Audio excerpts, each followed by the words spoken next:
Hello everyone, and welcome to the fictional Vortex. So we are back with an interesting movie on what if Naruto was the son of Tiamat, Ophis, and the original Dragon God Naruto x Tiamat x Ophis x Rias Gremory, High School DxD. But before we start, I just want to remind you to please subscribe to my channel and hit the like button if you enjoy my content. Let's start the story. Chapter 1.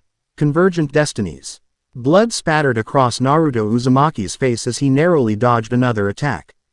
The battlefield, once a lush forest on the outskirts of Konoha, had been reduced to smoldering craters and splintered trees.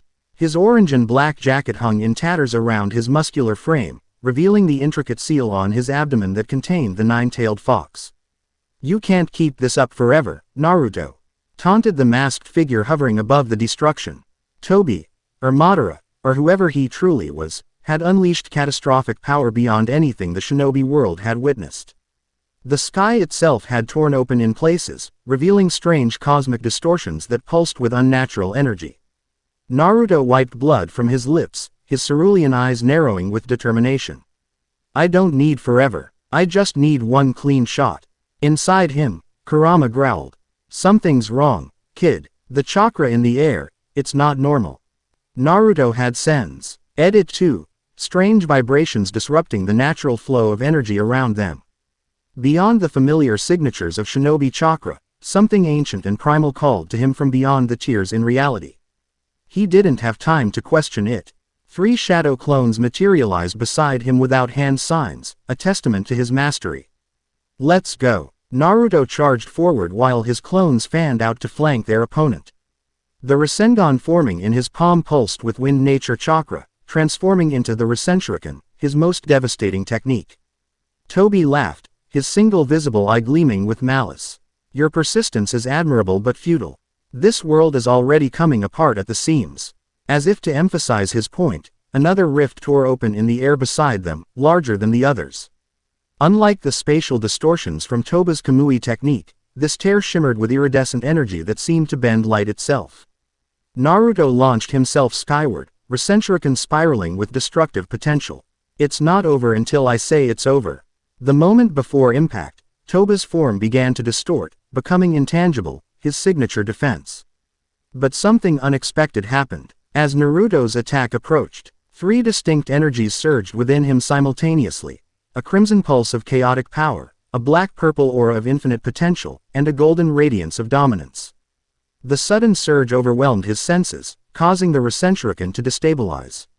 Time seemed to slow. Naruto felt something fundamental shifting within him, as though dormant aspects of his very existence were awakening.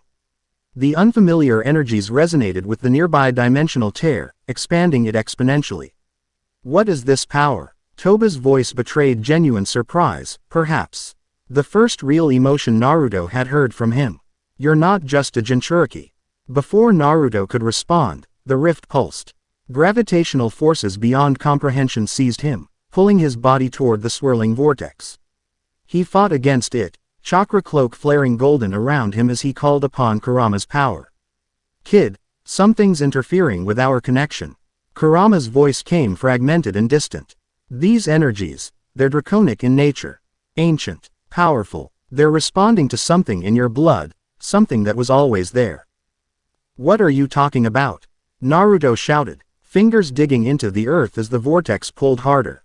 His comrades' distant voices called to him, but the roaring of the rift drowned them out.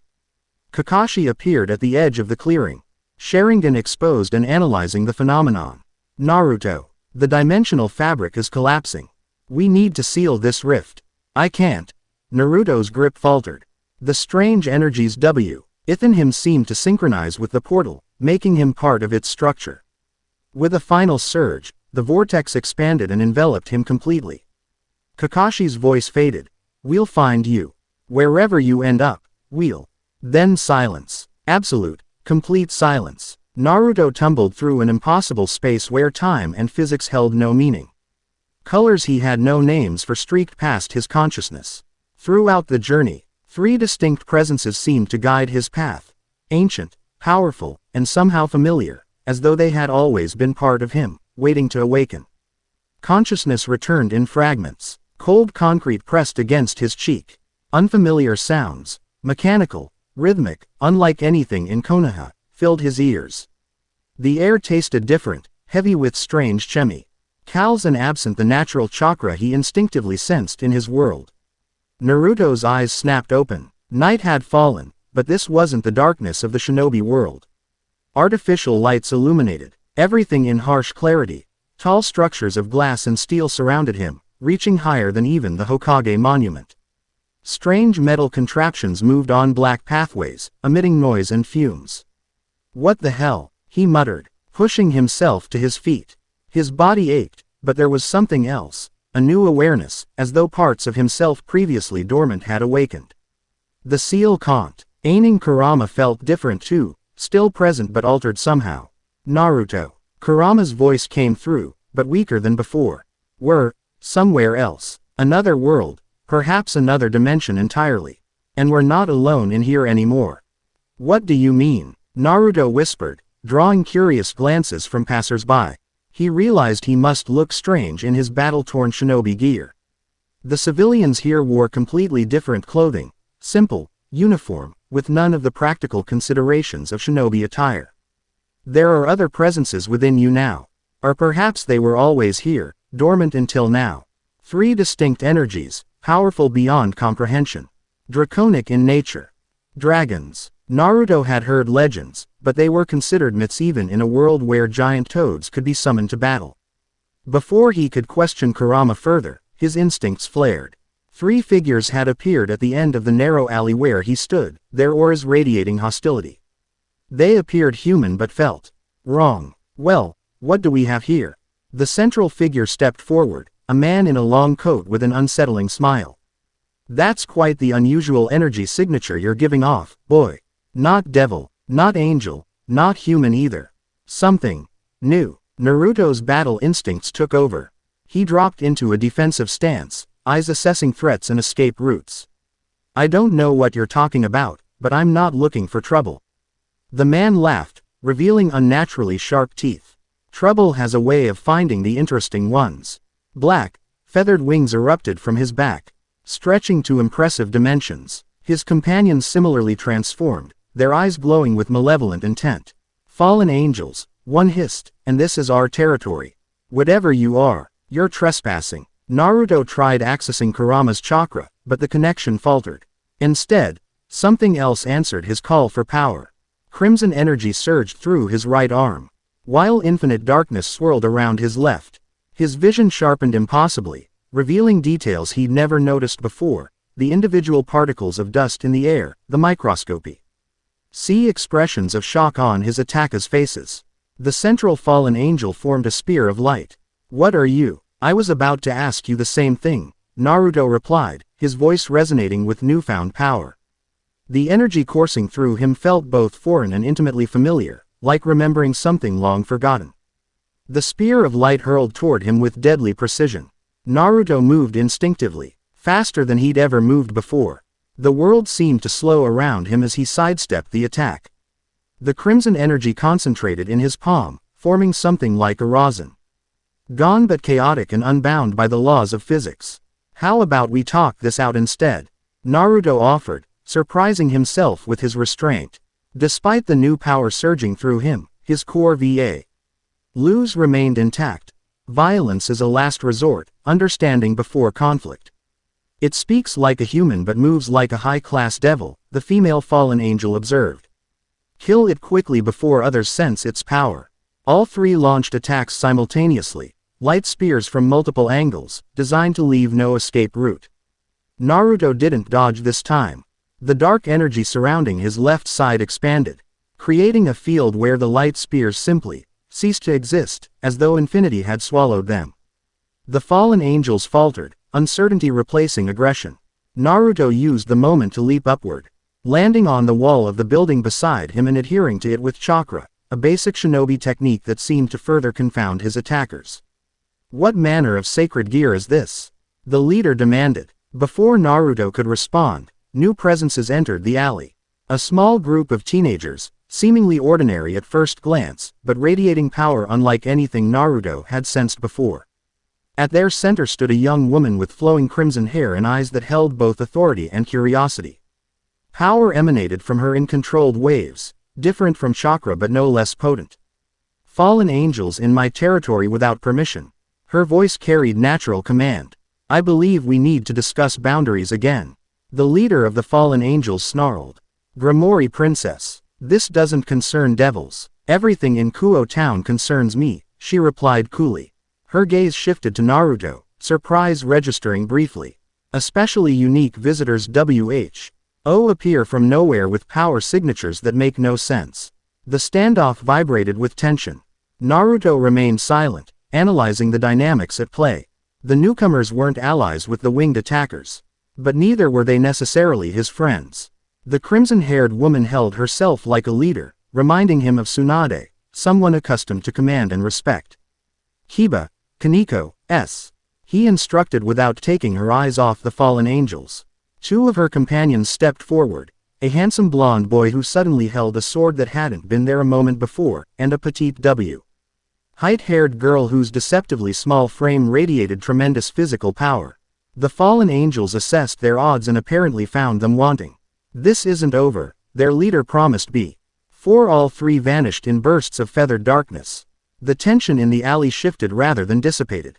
Naruto lowered his hand, allowing the chaotic energy to disperse, but remained alert. The strange powers that had manifested during the confrontation receded but didn't vanish entirely. He could still feel them flowing beneath his skin, waiting. "Well," the crimson-haired woman approached with measured steps. "You've certainly made an interesting entrance to our town."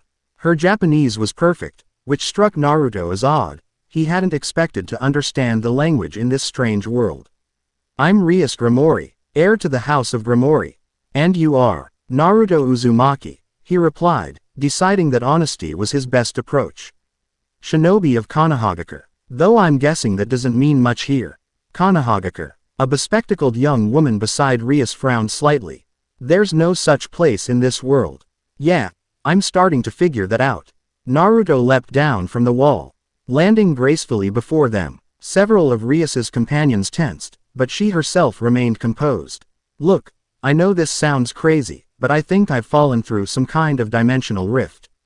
One minute I was in battle, and the next I was here, wherever here is." Rias studied him with penetrating intelligence. "Kuo Town, Japan. And interdimensional travel isn't as crazy as you might think, not in our world. What's truly interesting is the energy you're emitting." She stepped closer, seemingly unafraid. "I've never felt anything quite like it.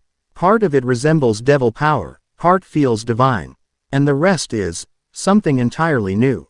"Devil power." Naruto raised an eyebrow. "So when that guy called you a devil princess, he meant it literally?" Rias smiled, and for just a moment, her pupils transformed into something inhuman before returning to normal. "Devil, angel, fallen angel, yokai, dragon, there are many supernatural species in this world, most hidden from human perception." Naruto processed this information with remarkable adaptability. A lifetime of shinobi surprises had prepared him to accept the impossible. "Where I come from, we have tailed beasts, summoning contracts with animal spirits, and humans who can manipulate elemental chakra. Different system, same level of crazy." A small smile played across Rias's lips. "You adapt quickly. That's good, you'll need that quality here." She turned to her companions. "This is my peerage. Akano Himahima, my queen, Yudo Kiba, my knight, Kaneko Tuju, my rook, and Gaspar Vladi, my bishop." Each nodded in acknowledgement, though wariness remained in their postures.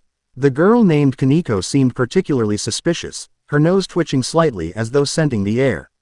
"He smells like dragons," she said flatly. "3 of them." Rias's eyes widened slightly. "3, are you certain?" Kaneko nodded once, definitively. "Dragons." Naruto frowned. "Kurama mentioned something about draconic energy." "Kurama?" Akano asked, speaking for the first time. Her voice carried a gentle melody that somehow hinted at hidden depths. "The 9-tailed fox sealed inside me," Naruto explained. Then paused at their confused expressions. "It's a long story. I imagine we all have long stories to share," Rias said diplomatically. "But perhaps not in an alley. Would you accompany us? I can offer food, shelter." And possibly some answers about how you came to be here. Naruto considered his options. In an unknown world with unknown rules, allies would be essential. These devils had intervened against his attackers and offered assistance instead of aggression. Plus, his shinobi training had taught him to gather information before acting. Lead the way, he agreed. But fair warning, I'm always hungry. And if you're offering food, I might bankrupt you with ramen expenses alone. This earned a genuine laugh from Rias. The House of Gremory can certainly handle your appetite, Naruto Uzumaki. Though I'm more curious about how a human comes to have the essence of 3 dragons within him, particularly when one of them feels remarkably like Tiamat, the Chaos Karma Dragon. Naruto blinked. The who now? All in good time, Rias promised. For now, let's get you somewhere safe. The group led him through darkened streets, attracting curious glances from late-night pedestrians. Naruto observed everything with sharp attention. The vehicles he now recognized as cars, from academy geography lessons about distant lands, the strange devices people held to their ears, the glowing signs and storefronts unlike anything in Konoha. They arrived at an old schoolhouse on what appeared to be an educational campus. Despite its external appearance of abandonment, the interior was luxuriously appointed with antique furniture, ornate rugs, and crystal chandeliers. Welcome to the Occult Research Club, Rias announced, gesturing to a large room centered around elegant sofas. Our public cover at Kuo Academy. Naruto perked up. Your students. Most of us, Akino confirmed, moving to prepare tea at a side table. Though our studies extend beyond conventional academics. Naruto settled onto one of the sofas, his body suddenly reminding him of the battle he'd fought before arriving. Fatigue crashed over him in waves. So, devils, angels, dragons, and you all just attend school together. That's actually less weird than some of the arrangements back home. Rias sat opposite him, crossing her legs elegantly. Devils have adapted to modern human society. Many of us maintain human identities. The current devil leadership believes coexistence is preferable to conflict. Current leadership. Naruto caught the nuance in her phrasing. Perceptive, Rias acknowledged with approval. Yes. There was a great war between devils, angels, and fallen angels that nearly destroyed all 3 factions. We've maintained an uneasy peace since then, though tensions remain. Akino placed a teacup before Naruto. Up close, he noticed the extraordinary beauty of Rias's entire peerage, though each in distinctly different ways. Akino possessed mature elegance, Ko a feline grace despite her small stature, Kiba an almost princely refinement, and Gasper an androgynous delicacy. Thank you, Naruto said, taking the tea. So about these dragons. Yes. Rias leaned forward, her expression intensifying. Dragons are among the most powerful beings in our world, primordial creatures that predate devils and angels. Most exist in separate realms now, but their influence remains significant. Tiamat, whose energy I sensed within you, is the Chaos Karma Dragon and the only female among the 5 great dragon kings. And you think she's inside me? Like Kurama, not exactly like your fox. I suspect, Rias mused. Kaneko sensed 3 distinct dragon signatures. One matches Tiamat's chaos energy. Another resembles the infinite nothingness associated with Ophis, the Ouroboros dragon, a being of such power that gods themselves fear her. The third, she frowned. The third is less clear, but equally ancient. Naruto absorbed this, connecting it to what he'd experienced during the fight. When I was attacked, I felt 3 different powers respond: crimson chaos, infinite darkness, and something golden. Rias and Akino exchanged significant glances. The Red Dragon Emperor, perhaps, Akino suggested. Possibly, though that power is currently housed in a sacred gear, Rias replied. She turned back to Naruto. What's most fascinating is that you're clearly human, or were originally. Yet you contain these powers without being consumed by them. Most humans would be overwhelmed by even one draconic essence. I've had practice sharing my body with a powerful entity. Naruto explained. Kurama and I have a partnership now, though it wasn't always that way. Maybe that helped. It's more than that. Kurama's voice rumbled within him. These draconic energies, they're not foreign to your system. They recognize you, as though they've always been part of you. Naruto relayed this observation to the others. Rias's expression grew thoughtful. There are prophecies, she said carefully, about a being who would embody the convergence of multiple draconic lineages. A nexus point between worlds. Most devils consider them metaphorical rather than literal, but here I am, fresh from another dimension, apparently packed with dragon essence, Naruto finished. Just my luck. I finally get acknowledged in my own world, and no. I'm starting over in a completely different one. Unexpectedly, Kaneko spoke. You're strong. You'll adapt. Her terse assessment carried the weight of genuine recognition. Thanks. Naruto offered her a warm smile, which she acknowledged with a slight nod. The immediate question, Kiba interjected, is what those fallen angels wanted with you. They sensed your power almost immediately after your arrival. Territory and opportunity, most likely, Rias surmised. A new powerful being appears, either recruit it or eliminate it before someone else can. Basic fallen angel strategy. Naruto's stomach growled loudly, interrupting the conversation. He grinned sheepishly. Sorry about that. Interdimensional travel works up an appetite. Rias laughed again, the sound genuine and warm. Akeno, could you arrange for some food? I believe we promised our guest a meal. Of course, President. With graceful efficiency, Akeno made arrangements via a small device Naruto now recognized as a phone, another technology Konoha lacked. While they waited, Rias explained more about Devil Society, the system of peerages, the 72 pillars of noble houses, and the evil peace system that allowed Devi LS to reincarnate other species into their ranks. Naruto listened attentively, filing away information with the focus he'd developed during tactical briefings. So you're basically nobility, he observed.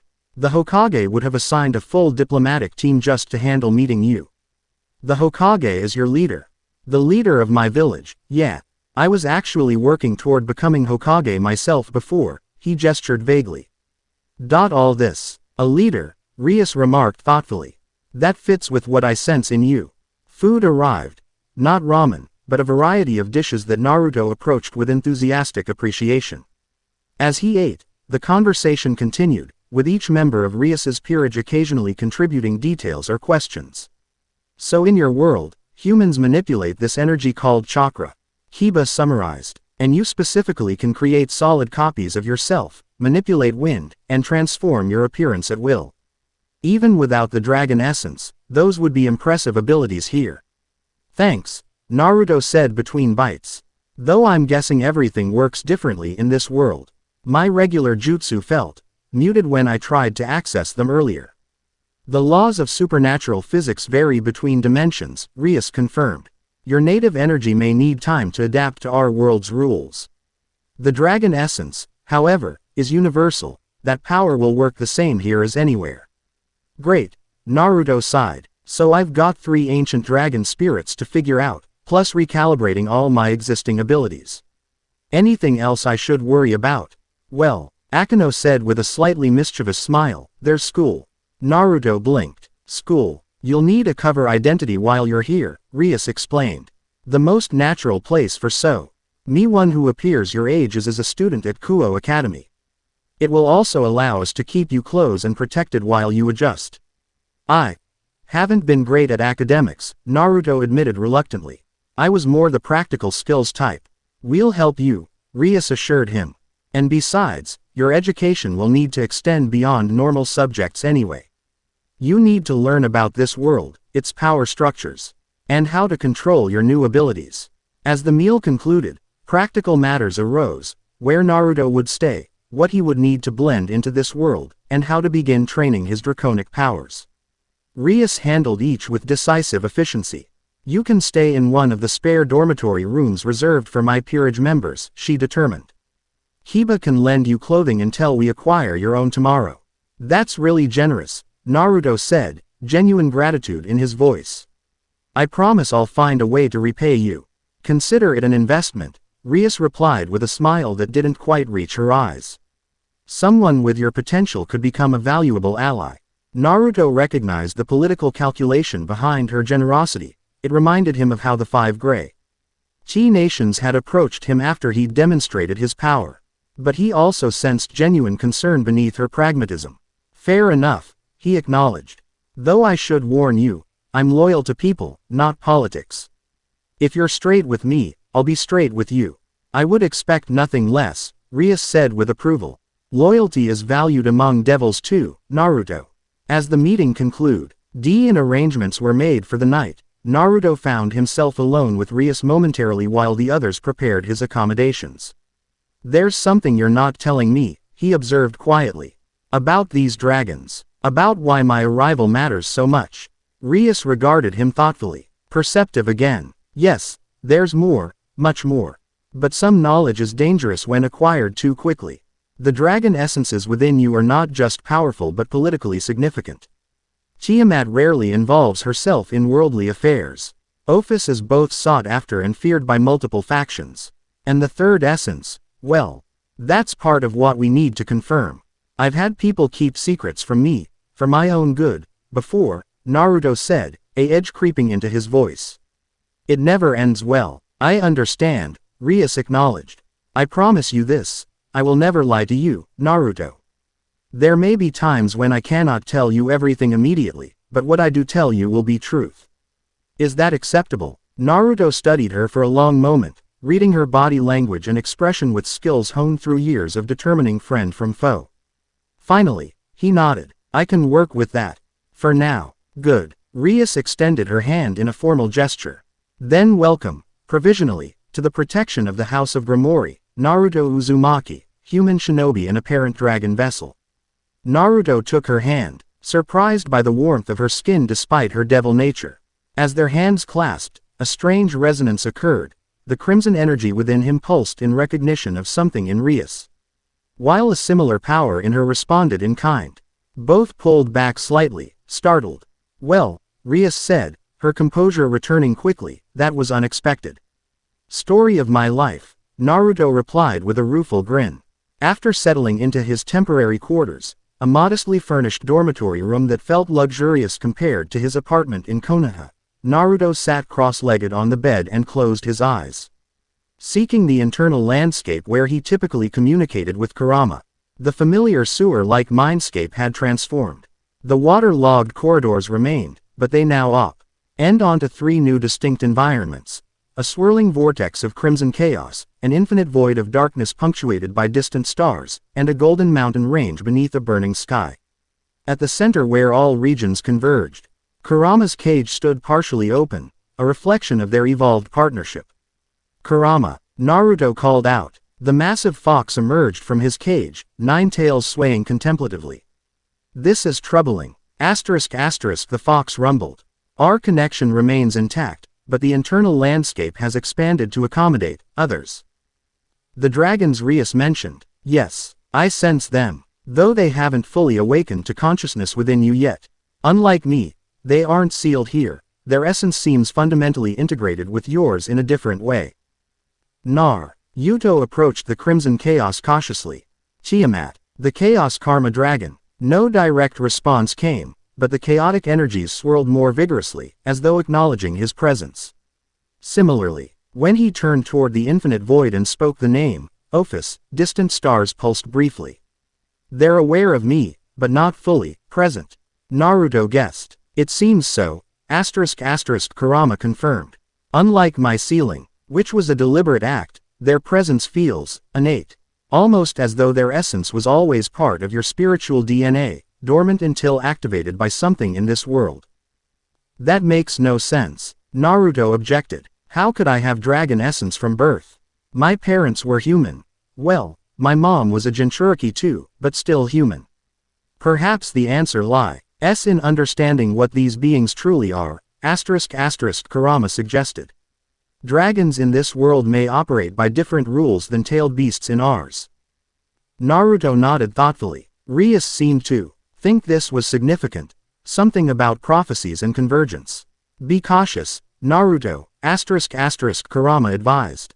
In my experience, becoming the subject of prophecy rarely leads to an easy life. Yeah, well, when have I ever had it easy? Naruto replied with a wry smile. At least this time I've got you watching my back from the start. The massive fox huffed what might have been a laugh. Indeed. Now rest. Your body needs recovery after today's events. Naruto returned to physical awareness, lying back on the unfamiliar bed and staring at the ceiling. Despite everything, being thrown into an alien world, discovering dragon essences within himself, meeting actual devils, a strange sense of acceptance settled over him. Perhaps it was simply that his life had never been normal to begin with. Just another day in the life of Naruto Uzumaki, he murmured to himself, closing his eyes. Shinobi, Jinchuriki, and apparently, dragon vessel. Sleep claimed him quickly, his Drea. Filled with flying creatures of impossible power and a crimson-haired devil who offered both opportunity and mystery in equal measure. Morning arrived with sunlight streaming through unfamiliar windows. For a disorienting moment, Naruto thought he was back in Konoha, perhaps in the hospital after a difficult mission. Then reality reasserted itself as he took in the dormitory room and the events of the previous day crashed back into his consciousness. A knock at the door interrupted his thoughts. Naruto, it's Kiba. I've brought you some clothes and breakfast. Come in, Naruto called, TTING up and running a hand through his unruly blonde hair. Kiba entered with a neatly folded uniform and a tray of food. Rias asked me to help you prepare for school today. We've arranged for you to join as a transfer student. That was fast, Naruto observed, accepting the uniform. You guys have that kind of influence.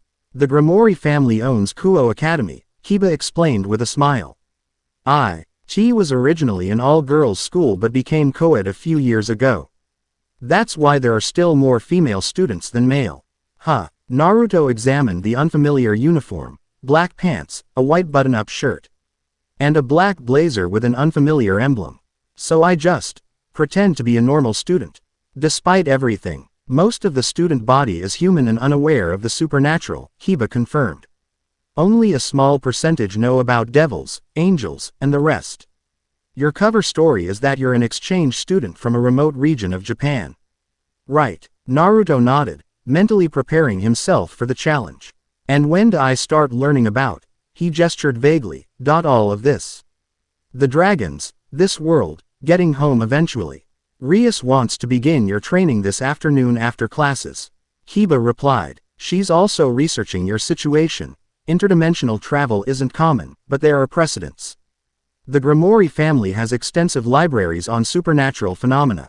Naruto ate quickly while Kiba explained the basics of modern Japanese high school, subjects, schedules, and social expectations. Despite his academic struggles in the academy, Naruto absorbed the information with focused attention. Survival in this new world depended on adaptation. One last thing, Kiba added as Naruto finished dressing in the unfamiliar uniform. Try not to demonstrate any supernatural abilities in public. The human world maintains a careful separation from the supernatural one. Got it. No shadow clones in math class. Naruto grinned, adjusting the unfamiliar tie around his neck. Kiba led him across the campus, which buzzed with morning activity as students arrived for the day. Naruto drew curious glances, partly for being a new face, partly for his distinctive whisker-marked cheeks, which he now realized might stand out more in this world than his own. New student, who's the blonde with Kiba-kun? Those marks on his face, are they tattoos? He's kind of cute. The whispered comments reached Naruto's enhanced hearing easily.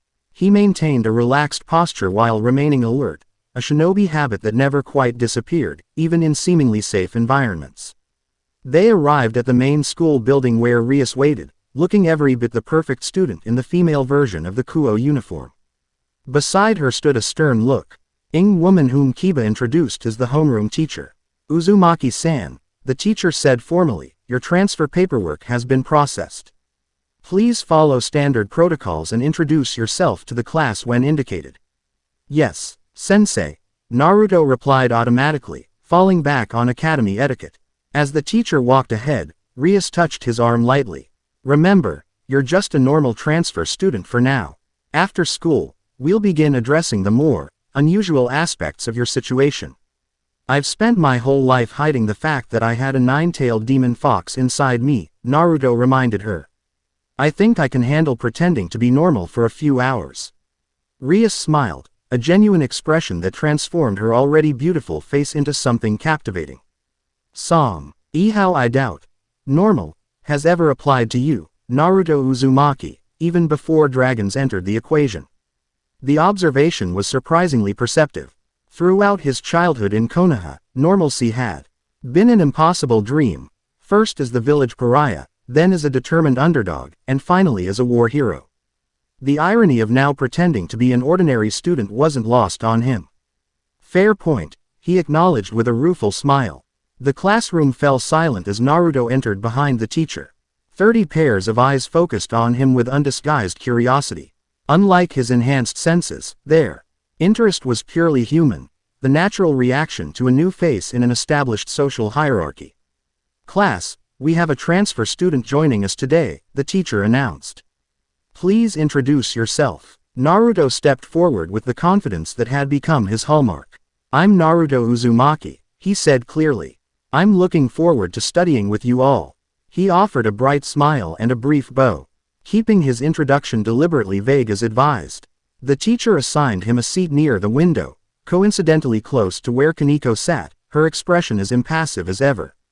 As Naruto passed her desk, she glanced up briefly, her nose twitching slightly. "Still 3, she murmured, so quietly that only his enhanced hearing caught it. "Getting stronger." Naruto nodded imperceptibly and took his seat. The morning lessons began, presenting a new kind of challenge. The academic content itself was unfamiliar. This world's history, mathematics, and sciences differed from what he'd learned in Konoha. Yet Naruto found himself able to follow more easily than expected. Whether due to maturity, motivation, or perhaps the influence of the dragon essences enhancing his cognitive abilities. Concepts that once would have eluded him now seemed manageable. During lunch break, he found himself surrounded by curious classmates. Their questions came rapid fire. "Where are you from originally? Are those marks on your face real? Do you play any sports? Why transfer in the middle of the term?" Naruto navigated the social interrogation with surprising ease, deflecting detailed questions about his background while remaining friendly and open. His natural charisma, the same quality that had turned former enemies into allies throughout his shinobi career, served him well in this new environment. "I'm from a small village that most people haven't heard of," he explained vaguely. "And yes, the marks are real, a birthmark. I've been training in martial arts most of my life but haven't tried many organized sports." The social dynamics of Kuo Academy revealed themselves quickly. Hiba clearly held Prince status among the female students, while Rias and Akino occupied the pinnacle of the social hierarchy, respected, admired, and slightly feared. Kaneko, despite her small stature and quiet demeanor, commanded a certain reverence as well. "You know the occult research club members already?" one girl asked with obvious envy when she noticed Kaneko's slight nod of acknowledgement toward Naruto. "We met briefly during my enrollment process," Naruto replied carefully. "Say, M's like they're pretty popular around here. They're the school idols," a bespectacled boy explained. "Especially Rias Senpai and Akino Senpai. They're the two great ladies of Kuo Academy." The morning passed in a blur of new information, social navigation, and the strange experience of being treated as an ordinary, if somewhat exotic, transfer student. By the final bell, Naruto had begun mapping the complex social landscape of the school while maintaining his cover identity. As students dispersed for after-school activities, Akino appeared at his desk. "Naruto-kun," she said with a polite smile that nevertheless drew envious glances, "the president has requested your presence at the club room." "Lead the way," Naruto replied, gathering his borrowed school supplies. They walked through the campus grounds as afternoon shadows lengthened. Unlike the formal Akino of the previous night, this version moved with a subtle playfulness, occasionally offering commentary on school dynamics or pointing out campus landmarks. "You've adapted remarkably well," she observed as they approached the old schoolhouse. "Most people would be far more disoriented after being thrown into another dimension." Naruto shrugged. "I've had practice rolling with the unexpected. When you grow up with people occasionally trying to kill you for something you didn't do, you learn to adapt quickly." Akino's expression shifted, something darker and more understanding flickering behind her violet eyes. "Yes, I suppose you would." The moment passed quickly as she brightened again. "Well, we're certainly keeping your tradition of the unexpected alive. Wait until you see what Rias has planned for your training." The club room had transformed since the previous night. The elegant furniture had been pushed aside, creating an open space in the center. Complex magical circles had been drawn on the wooden floor in chalk, silver dust, and what appeared suspiciously like blood. Rias stood at the center, consulting an ancient-looking tome. "Ah, Naruto," she greeted him, closing the book. "How was your first day pretending to be a normal high school student?" "Less stressful than pretending not to be a Jinchuriki," he replied honestly. "Though your math is definitely different from ours." Rias laughed. "We can arrange tutoring if needed. But right now, we have more important matters to address." She gestured to the magical array. "This is a diagnostic circle. It should help us identify precisely what draconic essences you carry and how they're connected to your core being." "Is it safe?" Naruto asked, eyeing the complex symbols with healthy skepticism. "Mostly," Rias admitted. "There's always some risk when probing unknown supernatural energies, but we've taken precautions." The circle C contains binding elements in case something unexpected emerges. "Like angry dragons," Naruto guessed. "Precisely." Rias pointed to where he should stand. "I need you to channel some of that Drago N energy you accessed yesterday. Just enough to activate your connection to it, not enough to fully manifest it." Naruto stepped into the circle, closing his eyes to focus. He reached past Kurama's familiar chakra, seeking the newer energies he'd touched during the confrontation with the fallen angels. They responded immediately, more readily than before, surging up from somewhere deep within his spiritual core. The circle blazed with light, symbols igniting in sequence like a cascading circuit. Rias began an incantation in a language Naruto didn't recognize, something ancient and powerful that resonated with the energies he was channeling. Images flashed through Naruto's mind. A massive azure dragon with scales like sapphires wreathed in chaotic crimson energy, a serpentine being of pure Da. Rkness swallowing its own tail amidst infinite nothingness. A third dragon, crimson and gold, battling across skies torn by lightning. The visions weren't memories. They felt more like inherited knowledge. Cellular recognition of beings his conscious mind had never encountered. The circle's light intensified, symbols rising from the floor to orbit around Naruto in three-dimensional patterns. 3 distinct colors predominated: chaotic crimson, infinite black, and dominating gold. "By the Mao," Rias whispered, her composure momentarily fractured. "It's true. Tiamat, Ophis, and..." She hesitated, her eyes widening further. "Great Red, the Dragon of Dreams." The energies surged suddenly, beyond Naruto's control.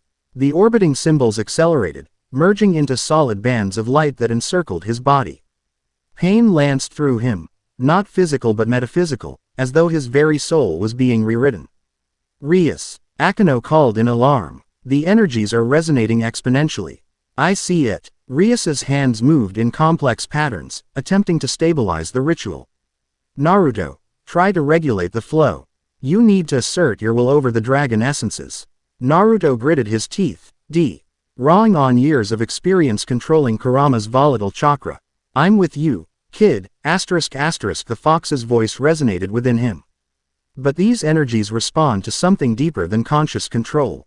They're tied to your very existence." "What does that mean?" Naruto gasped, fighting to maintain consciousness as the energies continued to build. "It means they're not separate entities like me, ****, Kurama explained. "They're aspects of your own soul that have always been there, dormant until now. Don't fight them, recognize them." Understanding bloomed. Naruto stopped struggling against the surging powers and instead opened himself to them, acknowledging them as parts of himself rather than foreign invaders. The chaos of Tiamat, the infinity of Ophis, the dreams of Great Red, weren't possessing him but awakening within him. The pain receded, replaced by extraordinary clarity. The circling energies stabilized, still present but no longer threatening to overwhelm him. Symbols rearranged themselves into a complex three-fold pattern before settling back into the floor, leaving glowing imprints that slowly faded. Naruto opened his eyes to find Rias staring at him an expression that mingled scientific fascination with something close to awe. "What happened?" he asked, surprised to find his voice steady despite the intensity of the experience. "You integrated the energies," Rias said carefully. When most beings channel dragon power, it remains distinct from their core essence. But you, she hesitated, choosing her words precisely. The diagnostic confirms what I suspected. You're not merely hosting dragon essences, you embody them. They're fundamentally part of your spiritual DNA. How is that possible? Naruto stepped out of the circle, feeling strangely balanced despite the revelation. I was born human in another world entirely. Perhaps not entirely human, Rias suggested gently. Or perhaps your origin is more complex than a simple birth. Meaning, there's a prophecy, Akeno interjected, her expression unusually serious. Ancient, even by devil standards. It speaks of a Nexus being who would embody the threefold nature of Dragonkind, chaos, infinity, and dreams. A being born not of flesh but of convergent wills, whose awakening would herald a realignment of dimensional boundaries. That sounds. Naruto searched for the right word, problematic. Prophecies usually are, Rias agreed with unexpected humor. But they're also notoriously subject to interpretation. What matters now is understanding and developing your abilities. And the practical implications of having the essences of 3 of the most powerful dragons in existence, Akeno added. Particularly when at least 2 of them have complicate relationships with current supernatural power structures. Naruto sighed, running a hand through his hair, a gesture that had become habitual during moments of stress. So I'm caught in supernatural politics before I even understand my own abilities. Fantastic. Welcome to Devil Society, Rias said with a sympathetic smile. If it helps, most of us have been navigating these waters our entire lives. You'll have guides. Starting with practical applications, Akeno suggested. Now that we've confirmed the nature of your energies, we can begin focused training. The remainder of the afternoon involved increasingly complex exercises, channeling specific aspects of each dragon essence, learning to distinguish their unique qualities, and beginning to integrate them with his existing shinobi abilities. Rias proved a demanding but insightful instructor, while Akeno offered more nurturing guidance. By sunset, Naruto had made remarkable progress, though exhaustion had settled deep in his bones. Enough for today, Rias finally declared. You've accomplished more in one session than most would in weeks. Your adaptive capacity is exceptional. That's not the dragon stuff, Naruto clarified, slumping onto a sofa. That's just me. I've always learned faster through doing than studying. A kinesthetic learner, Akeno observed, offering him a towel and water. That will inform our training methods going forward. As Naruto recovered, Kiba and Kaneko returned from their own duties. The atmosphere shifted to something more casual as the peerage settled into their familiar dynamic. Now with Naruto as an observer on the periphery. We should celebrate Naruto-kun's first day, Akeno suggested. Perhaps dinner in the human world. Excellent idea, Rias agreed. Naruto should experience more of this world beyond school and training. The group ventured into Kuo Town proper, eventually settling at a restaurant that offered a variety of foods. Naruto watched the interactions with keen interest. The easy camaraderie between individuals who, in his world, would represent vastly different species and allegiances. Rias and her peerage functioned as both a family unit and a tactical team. Each member understanding their role while maintaining individual identity. As the meal progressed, conversations splintered. Naruto found himself seated beside Kaneko, who ate with focused dedication while occasionally casting evaluative glances his way. You have questions, he observed quietly. She nodded once. Dragon essence changes people, makes them different. Am I different from yesterday? He asked, genuinely curious about her perception. Kaneko considered this, her head tilting slightly. Yes, more settled. Dragons conflict when separate, harmony when integrated. Her economical speech conveyed surprising insight. You've known other dragon hosts. Current Red Dragon Emperor attends our school, she replied. White Dragon Emperor too, sometimes. Different from you. They fight their dragons. You, accept yours. Before Naruto could probe further, Rias drew everyone's attention with a light tap on her glass. Tomorrow we'll begin more formal training. But there's another matter we should address. Naruto needs protection until he fully adapts to this world and his abilities. The fallen angels will return, Kiba noted. And others will sense his power eventually. Precisely. Rias agreed. Therefore, I propose offering Naruto temporary honorary membership in my peerage. Not a formal contract. He wouldn't become a devil, but a protection arrangement recognized by Devil Society. All eyes turned to Naruto, gauging his reaction. The proposal made strategic sense. It offered structure, protection, and resources while he navigated this new world.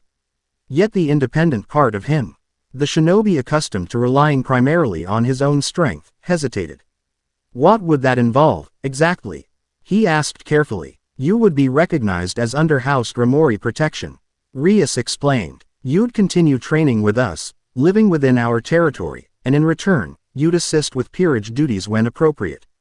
It's a mutual benefit arrangement, not servitude. Naruto considered this, weighing options with more deliberation than his younger self would have shown. And this arrangement would be temporary. Until I understand my situation better and can make longer-term decisions. Exactly, Rias confirmed. Consider it a transitional status while you adapt. Naruto glanced around the table, reading the expressions of each peerage member.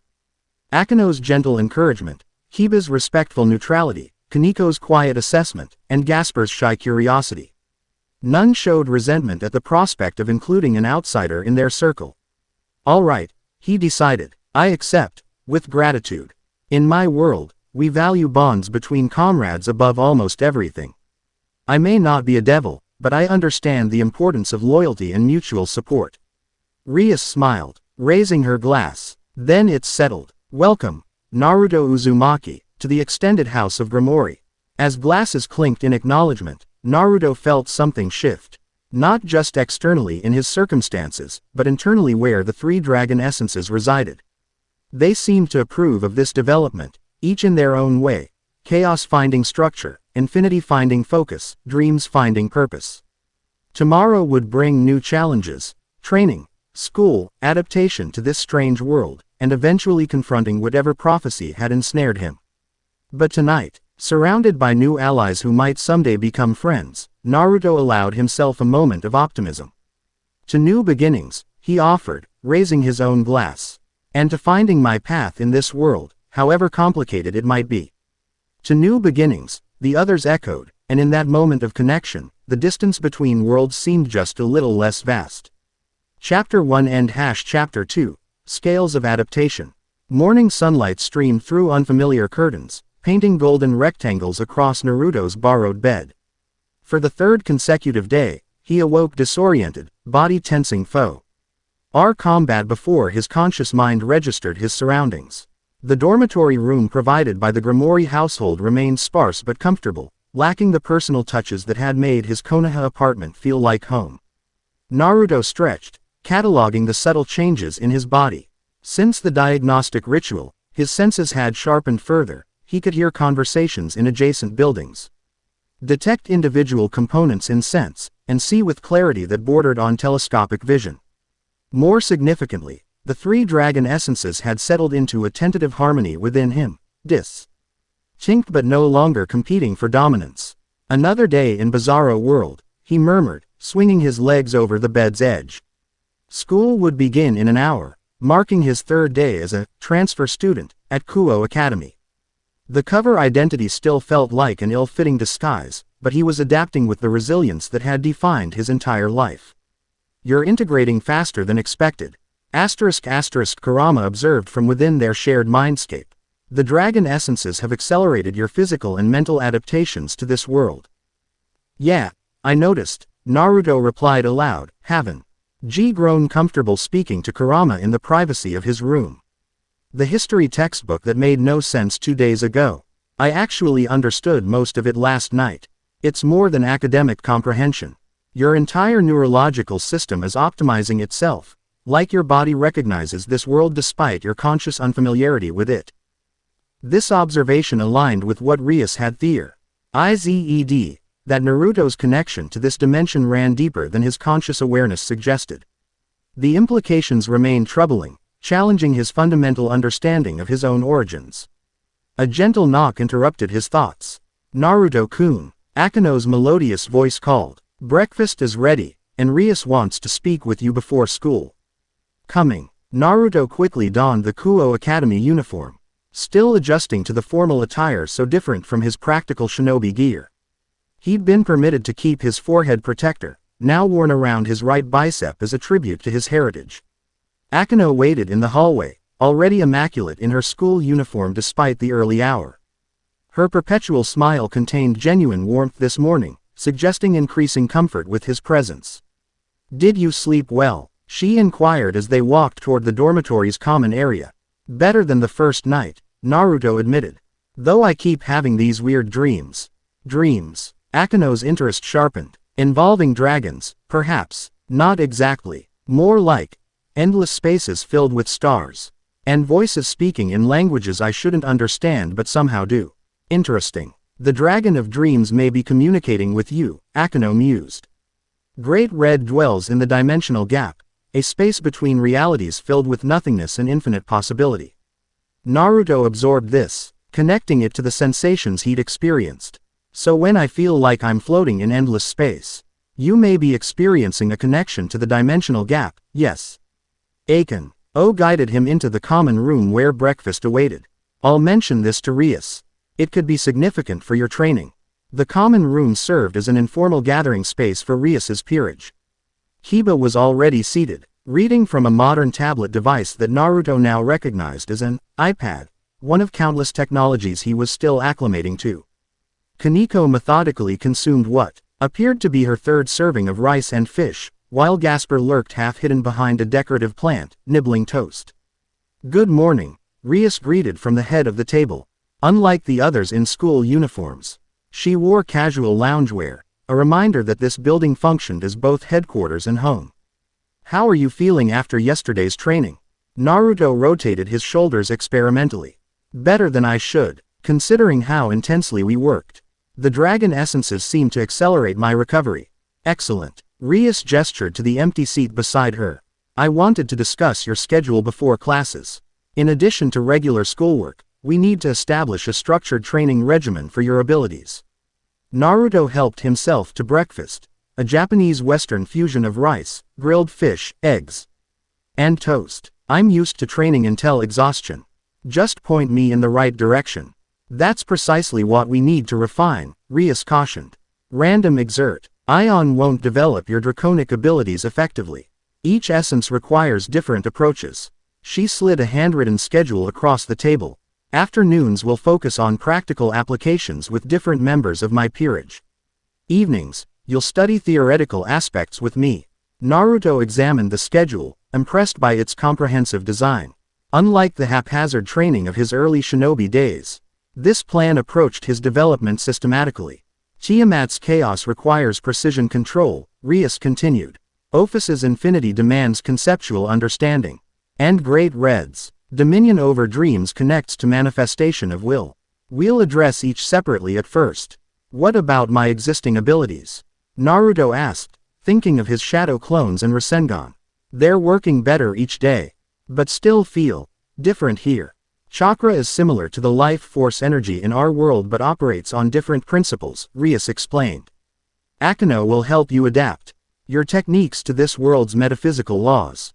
Her expertise in multiple energy systems makes her ideal for this." Akano smiled from across the table. "I'm looking forward to it. Your shinobi techniques fascinate me." Breakfast concluded with practical matters. Naruto received his own phone after a brief tutorial on operation, a stipend for personal expenses, and a proper school bag replacing the borrowed one. Each item represented another step toward integration into this world, however temporary his stay might be. "One more thing," Rias added as they prepared to leave for school. Ave enrolled a protection detail for you during school hours when we can't be present. She should arrive momentarily." "Protection." Naruto frowned. "I can handle myself. Against known threats, certainly," Rias acknowledged. "But you're still learning this world's power dynamics. Until you can recognize all potential dangers, additional security is prudent." Before Naruto could protest further, a new presence registered at the building's entrance, a gentle, almost luminous spiritual signature unlike the devils he'd grown accustomed to. Moments later, a petite blonde girl appeared in the doorway, her expression radiating innocent determination. "I'm sorry if I'm late." She apologized immediately, bowing deeply. I got a little lost on the way here. Not at all, Asia, Rias reassured her. You're perfectly punctual. The newcomer straightened, revealing striking emerald eyes that widened upon seeing Naruto. She wore the Kuo Academy girl's uniform, but something about her demeanor or suggested she found it as unfamiliar as Naruto did his own school clothes. Naruto, this is Asia Argento, Rias introduced. She recently joined Kuo Town under complicated circumstances.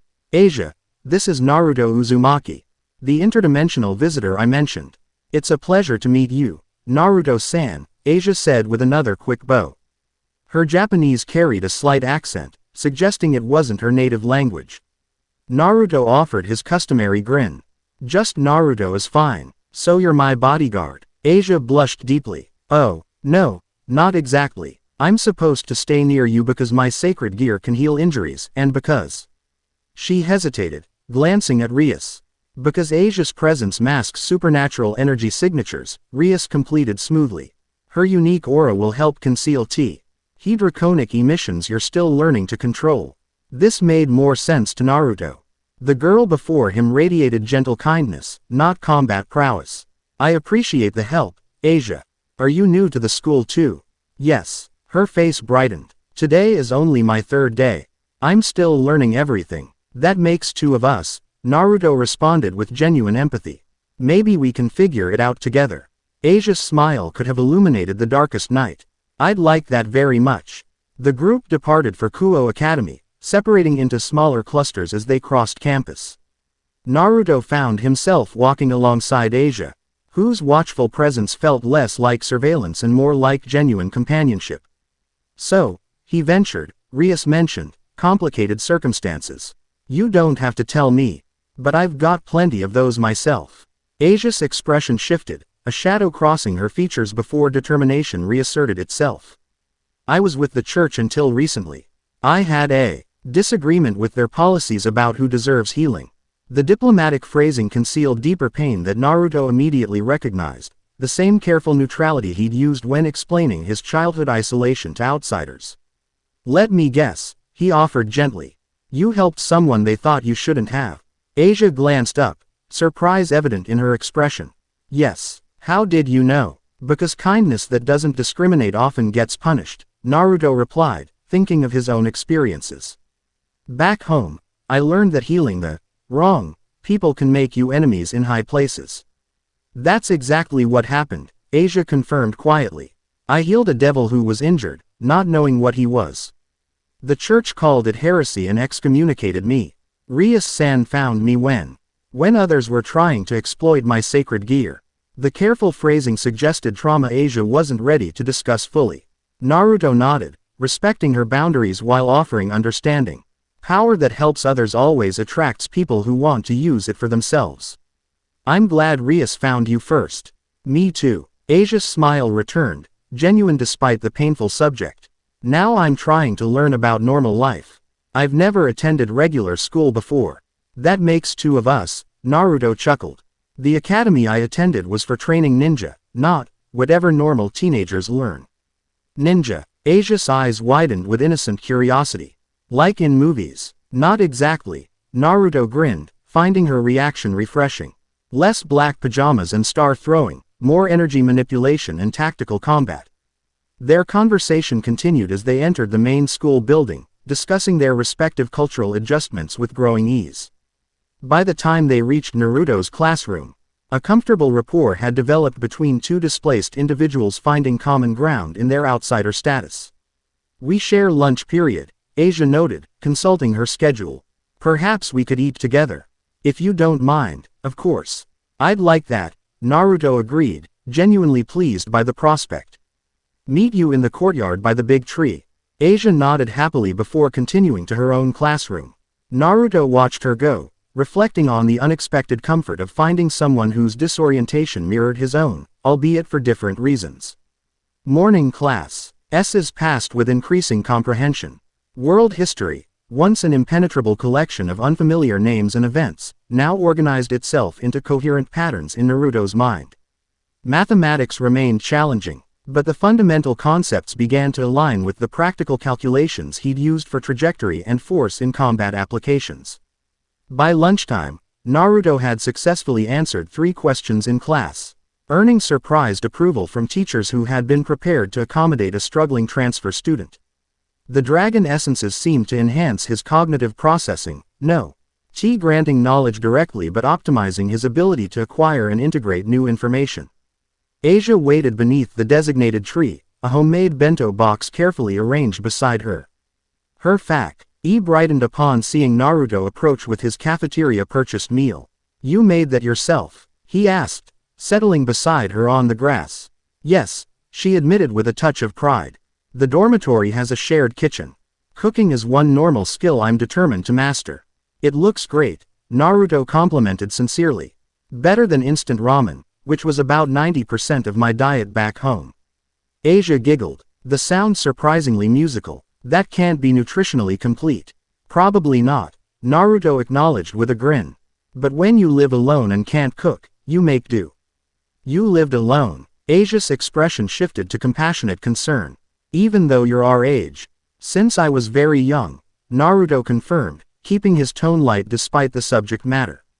"My parents died the day I was born.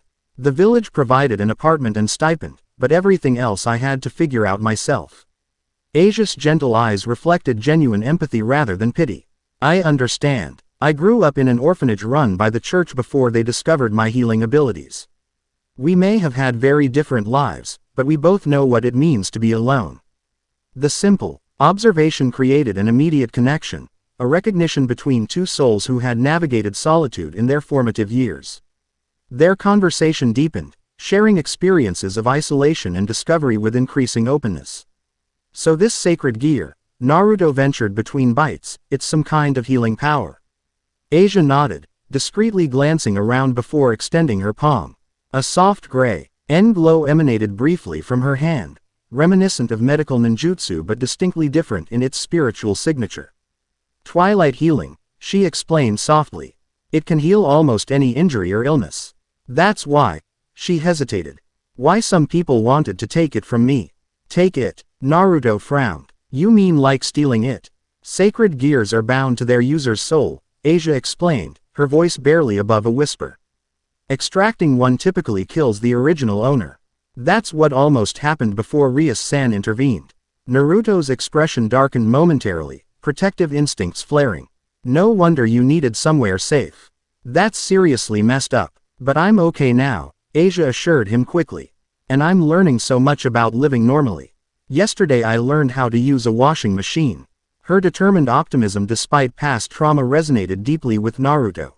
Before he could respond, a familiar presence approached, Rias, accompanied by Akeno, crossing the courtyard with the natural authority that parted student crowds before them. "There you are," Rias greeted, her tone casual but eyes alert. "I see you two are getting acquainted." "Asia's been helping me understand this world better," Naruto confirmed. "We were just comparing notes on weird appliances." Akeno laughed softly. "Did you tell her about your battle with the microwave?" "That was one time," Naruto protested good-naturedly. "How was I supposed to know metal couldn't go inside it?" The lighthearted moment masked Rias's subtle scan of their surroundings, a security check disguised as casual conversation. When she spoke again, her voice lowered slightly. "There's been another fallen angel sighting near campus.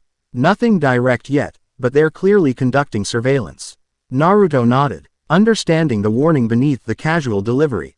"Anyone I've met before." "New operatives," Rias replied. "Likely reporting to Rainier's superior after your encounter with her group." "Should I be worried?" Asia asked, concern evident in her expression. "Not immediately," Rias assured her. "They're observing rather than engaging so far. Just remain vigilant, both of you." The remainder of lunch passed in lighter conversation, though Naruto maintained heightened awareness of their surroundings. The casual rapport between Rias, Akeno, Asia and himself attracted curious glances from other students. The school's most prominent figures associating openly with transfer students generated inevitable gossip. "Everyone's staring," Naruto observed quietly. "Let them," Rias replied with elegant dismissal. "Social currency has its uses." Your association with us establishes a certain status that will make your integration easier. Akeno nodded in agreement. Thog. It also means you'll have admirers and possibly jealous rivals before the week ends. Rivals I can handle, Naruto chuckled. Admirers might be more challenging. You'll manage, Rias predicted with mysterious confidence. Your natural charisma works well in any world, it seems. When lunch concluded, Asia and Naruto returned to their respective classes. The afternoon curriculum included physical education, Naruto's first opportunity to assess his body's capabilities in this world under somewhat normal conditions. The PE instructor, a burly man with a whistle perpetually dangling from his neck, introduced Naruto to the class with cursory interest. Uzumaki will join Group 3 for track activities today. Standard uniform protocols apply. The school's physical education uniform, WH/ITET shirt and red shorts, felt flimsy compared to Naruto's combat-oriented clothing from home. In the changing room, he moderated his movements carefully, conscious that what felt like restraint to him might still appear as exceptional ability to others. So, transfer student, a classmate approached as they headed toward the track. You do any sports at your old school? Nothing formal, Naruto replied honestly. Just general athletic training. You look fit, the boy observed without malice. We could use new blood on the track team if you're fast. Naruto measured his response carefully. Appearing completely average would attract attention through obvious restraint, while displaying his true capabilities would raise unwanted questions. A middle ground seemed wisest, above average but within human parameters. I'm decent at sprints, he acknowledged modestly. Distance running, too. The track activities began with standard warm-ups followed by timed sprints. When Naruto's turn came, he calibrated his performance carefully, fast enough to impress but not so exceptional as to seem superhuman. He crossed the 100-meter mark several strides ahead of his group mates, earning approving nods from the instructor. Good form, Uzumaki, the teacher noted, recording his time. 30-meter split was particularly strong. Throughout the remaining exercises, Naruto maintained this calculated performance, demonstrating above-average strength, endurance, and coordination while carefully avoiding anything that might reveal his true capabilities. By session's end, he'd attract interest from both the track and basketball coaches, politely deferring their recruitment efforts with vague promises to consider joining after settling in. As Naruto exited the gymnasium after changing, he detected a familiar energy signature waiting near the building's edge. Kaneko leaned against a tree, her expression characteristically impassive as she methodically consumed a chocolate bar. Escort duty, Naruto guessed, approaching her. Kaneko nodded once. Akeno is occupied, training now. Her economy of words had become familiar over the past days, not rudeness but precision, communicating exactly what was necessary without elaboration.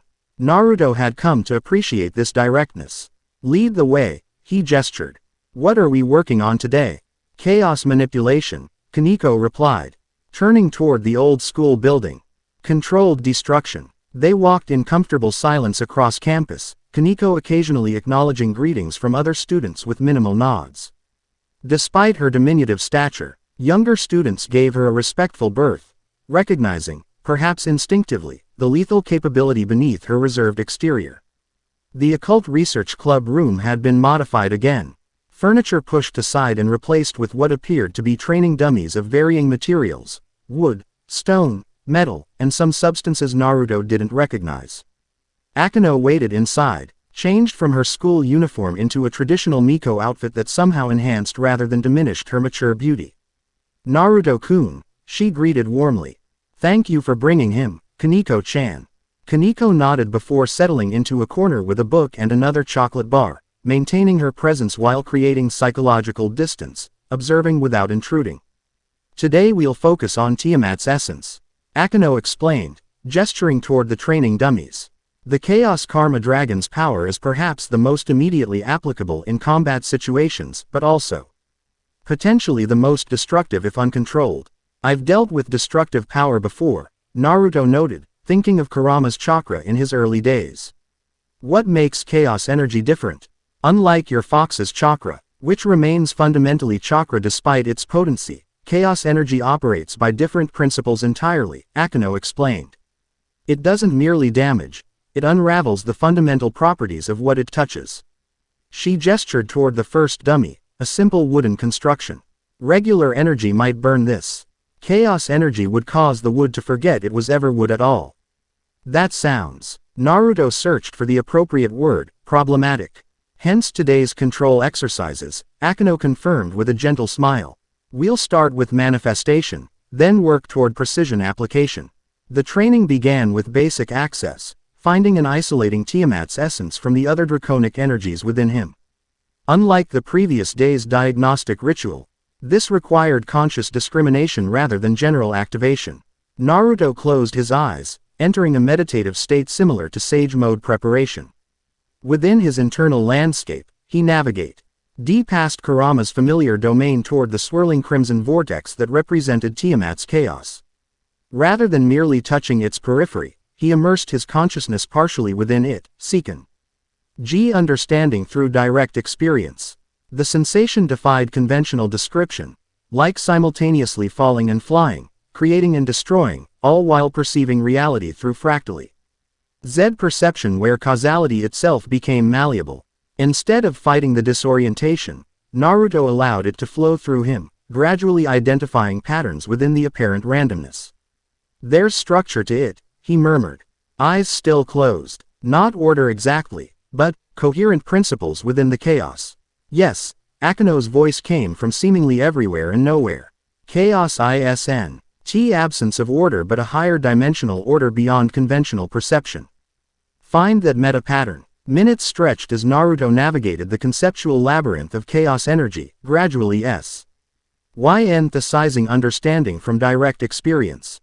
When his eyes finally opened, crimson energy swirled around his right hand, not the familiar chakra cloak of Kurama's power, but something more fundamental. As though reality itself bent around his fingers. Perfect, Akeno approved. Now, direct it toward the wooden target, just enough to affect its surface, not destroy it completely. Naruto extended his hand, focusing the chaotic energy into a narrow stream. Upon contact with the wooden dummy, the effect was immediate and unsettling. Rather than burning or breaking, the wood simply unraveled. Molecules losing cohesion as fundamental properties dissolved. The destruction crawled across the surface like consuming static, converting solid matter into dissipating particles. Ease back, Akeno instructed calmly. Find the threshold where you influence rather than unmake. Naruto modulated the energy flow, discovering that at lower intensities, chaos energy could alter properties rather than destroy them entirely. With precise application, he could change the wood's density, flexibility, or resistance without unmaking its fundamental structure. He searched for words to describe the sensation. Like having access to the source code of reality. An apt metaphor, Akeno approved. Tiamat's domain includes not just destruction but transformation through chaos, the creative potential within dissolution. With mastery, you could theoretically alter physical properties temporarily or permanently. Training continued through increasingly complex exercises, affecting specific portions of targets. Modulating intensity for varied effects, and eventually combining chaos energy with conventional chakra techniques. By session's end, Naruto had developed rudimentary control over this aspect of his draconic abilities, though true mastery clearly required much more practice. Excellent progress, Akeno concluded as Naruto completed a final demonstration, converting a metal target's surface from solid to liquid and back without destroying its structure. Your adaptability is remarkable. Naruto released the chaos energy, feeling it recede into dormancy within him. It's getting easier to access but harder to control precisely. Like the more familiar I become with it, the more complex I realize it is. That's the nature of draconic power, Akeno confirmed. As your understanding deepens, so does the power's response to your consciousness. It's evolving with you. Exhaustion settled over Naruto as the training session concluded, not merely physical fatigue. But a deeper metaphysical weariness from manipulating fundamental forces. Akeno noticed immediately, producing a thermos of tea that radiated subtle restorative energy. This will help, she offered. It's infused with herbs that replenish spiritual energy. Naruto accepted gratefully, settling onto one of the room's sofas. As he sipped the revitalizing tea, curiosity about his instructor emerged. You seem really comfortable with different types of energy. Rias mentioned you have expertise in multiple systems.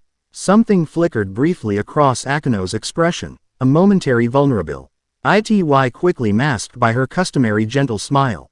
Yes, my background is somewhat complicated. Naruto recognized the deflection but didn't press. Join the club. I think everyone in this room has a complicated background. From her corner, Kaneko made a soft sound that might have been agreement or amusement, the first reaction she'd shown during the entire training session.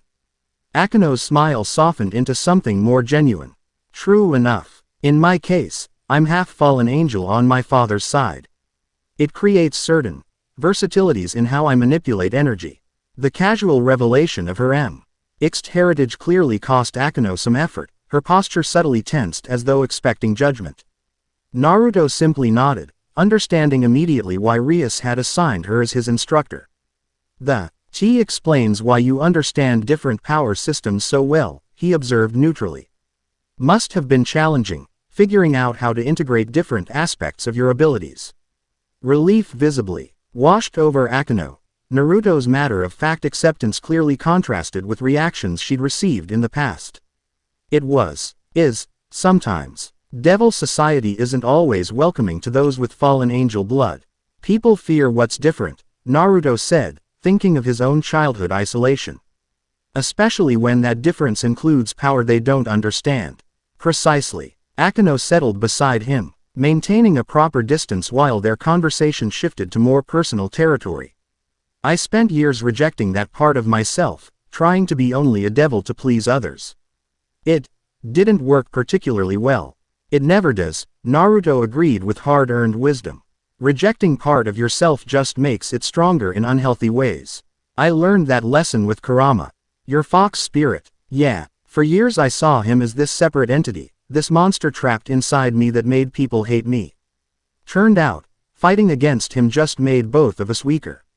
Real strength ca me from accepting that connection and working together. Akino considered this thoughtfully, and now with the dragon essences. Same principle, different application, Naruto confirmed. They're not separate entities like Kurama, more like aspects of myself I didn't know existed. Fighting them would be like fighting my own arm. That's remarkably insightful, Akino observed, genuine respect in her voice. Many hosts of powerful entities never reach that understanding.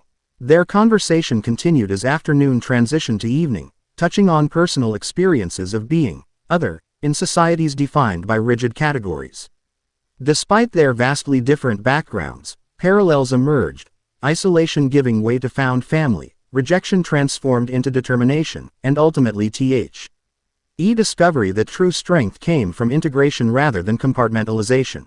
Kaneko eventually departed for evening duties, leaving Naruto and Akino in comfortable conversation until Rias returned from whatever business had occupied her afternoon. The Gremory air entered with her characteristic grace, though subtle tension around her eyes suggested complex matters occupying her thoughts. Successful training, she inquired, settling across from them. Very, Akino confirmed. Naruto-kun has developed impressive preliminary control over Tiamat's chaos aspect. His intuitive approach yields faster results than conventional methods. Excellent. Rias turned her attention to Naruto. How are you feeling after the exertion? Tired but functional, he reported honestly. The tea helped. Good. Because we have a situation developing that may require your assistance sooner than anticipated. Rias's expression grew serious. Fallen angel activity has increased dramatically in the last few hours. They appear to be searching for something, or someone, with unusual intensity. Me, Naruto guessed. Possibly, Rias acknowledged. But their pattern suggests additional targets. They're focusing on areas Asia frequents, particularly her route between school and the church where she's temporarily residing. Concern immediately sharpened Naruto's fatigue-dulled senses. Is she in danger? Potentially. While she's officially under my protection now, fallen angels might interpret her former church affiliation as placing her in a gray area jurisdictionally. What exactly does that mean?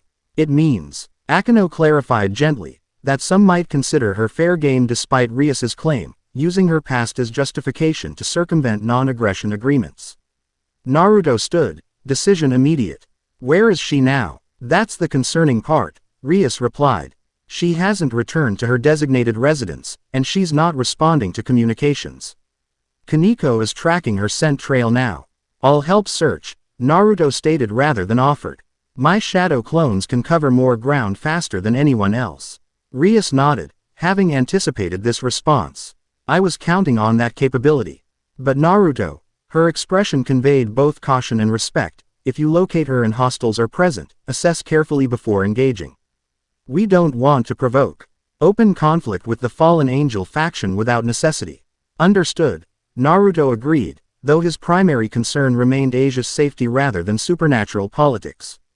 But if she's in danger, I'm not standing back for diplomatic reasons.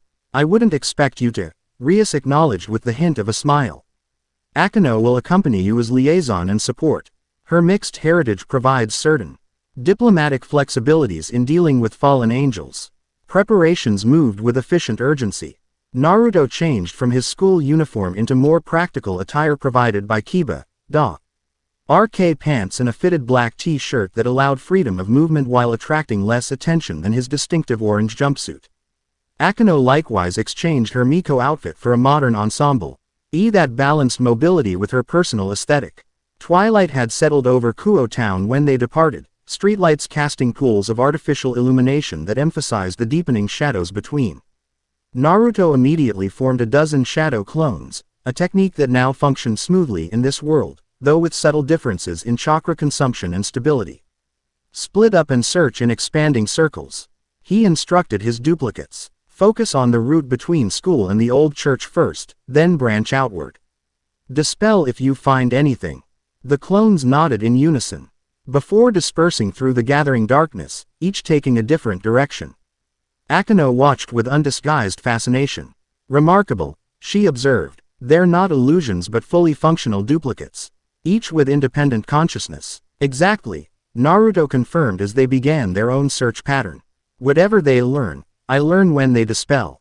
Makes reconnaissance incredibly efficient. They moved through residential districts toward the abandoned church on the town's outskirts where Asia had been temporarily housed. Despite his concern, Naruto maintained operational awareness. Noting how Akeno's demeanor subtly shifted away from her school persona toward something more vigilant and combat-ready. You've done this before, he observed quietly. Search and rescue operations. Akeno nodded, her usual playfulness subdued by professional focus. Rias's peerage serves multiple functions in Devil Society. Protection of territory includes recovering those under our aegis when necessary. Their methodical search continued for nearly 20 minutes before Naruto felt the characteristic mental surge of a clone dispersing, memories flooding back with tactile immediacy. Images of an abandoned warehouse, fallen angel signatures, and a glimpse of blonde hair. Got something, he reported tersely. Industrial District, Northeast Sector. 3 fallen angel signatures surrounding an old warehouse. One of my clones caught a glimpse of Asia through a window before being detected and dispelled. Condition? Akeno asked immediately, professional concern overriding her usual gentle manner. Unclear. Appeared conscious but restrained. Naruto's expression hardened. We need to move fast. Agreed, but cautiously. Akeno produced a small communication circle, Magi. Cal technology that functioned like the phones of this world but operated on arcane principles. I'll inform Rias while we proceed. Additional support may be necessary depending on the fallen angels' identities. They adjusted course toward the industrial district, maintaining a careful balance between speed and stealth. As they approached the target zone, Naruto created additional clones to establish perimeter surveillance while he and Akeno conducted closer reconnaissance. The warehouse stood isolated among similar structures, most abandoned as manufacturing had relocated from Kuo Town decades earlier. 3 energy signatures radiated from within, the distinctive fallen angel aura now familiar to Naruto's enhanced senses. A 4th, gentler presence could only be Asia. 3 fallen angels, middling power levels. Akeno assessed quietly as they observed from adjacent rooftop shadows. Not the same ones you encountered previously. These feel like reconnaissance specialists rather than combat units. Why take Asia? Naruto questioned, strategizing their approach. If I'm their primary target. Bait, possibly, Akeno suggested.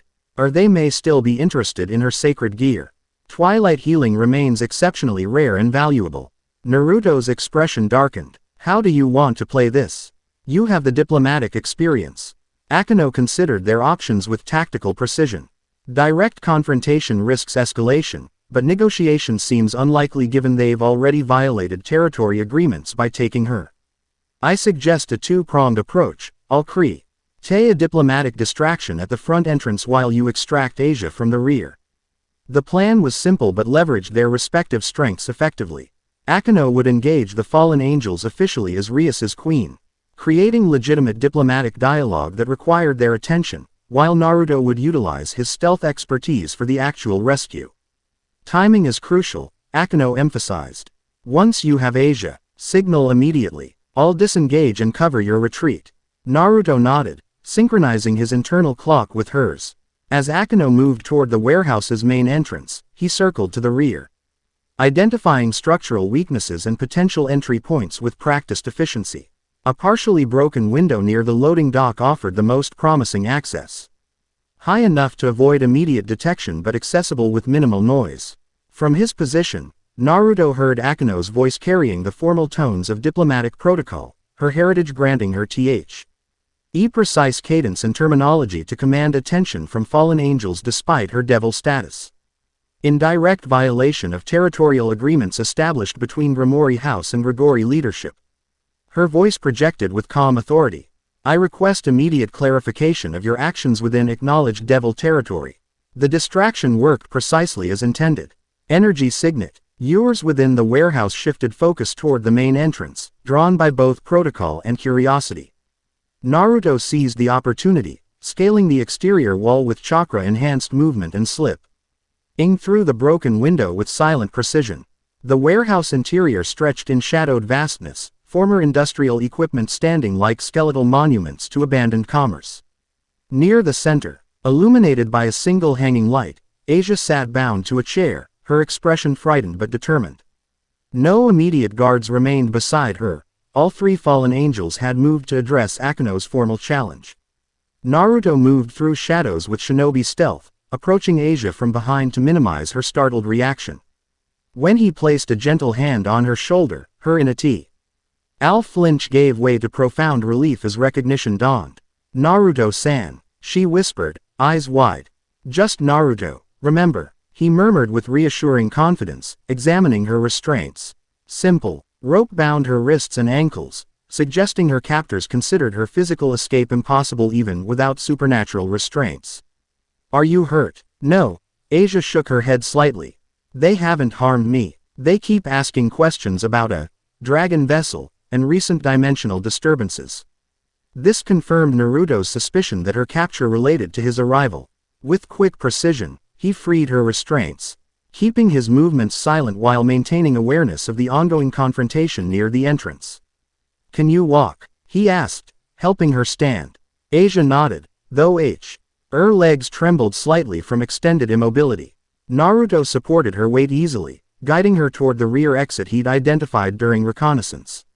They had nearly reached their escape route when a new energy signature manifested directly before them, a fallen angel teleporting into their path with sudden precision. Unlike the three engaged with Akeno, this presence radiated significantly greater power.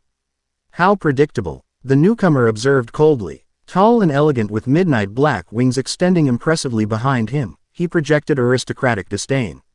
The queen creates a diplomatic distraction while someone extracts the bait. Elementary tactics. Naruto positioned himself protectively before Asia, assessing their options. Direct combat risked Asia's safety, while retreat was blocked by their adversary's position. This doesn't need to escalate, Naruto stated with measured calm. She's under Gremory protection, which your people have violated. Let us leave, and this ends without incident. The fallen angel's laughter held genuine amusement. Such confidence from one so young. But you misunderstand the situation entirely.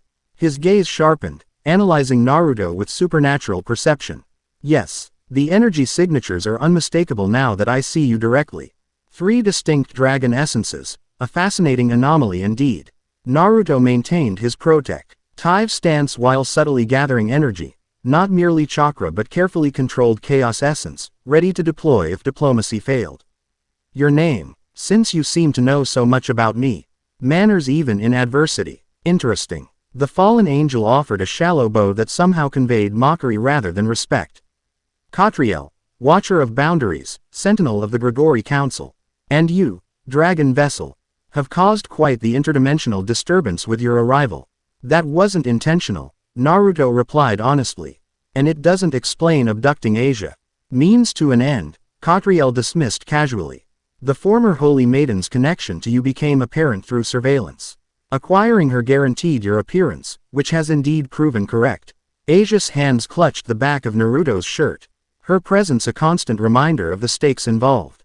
Despite his growing anger, Naruto maintained tactical calm. A confrontation in these circumstances favored their adversary.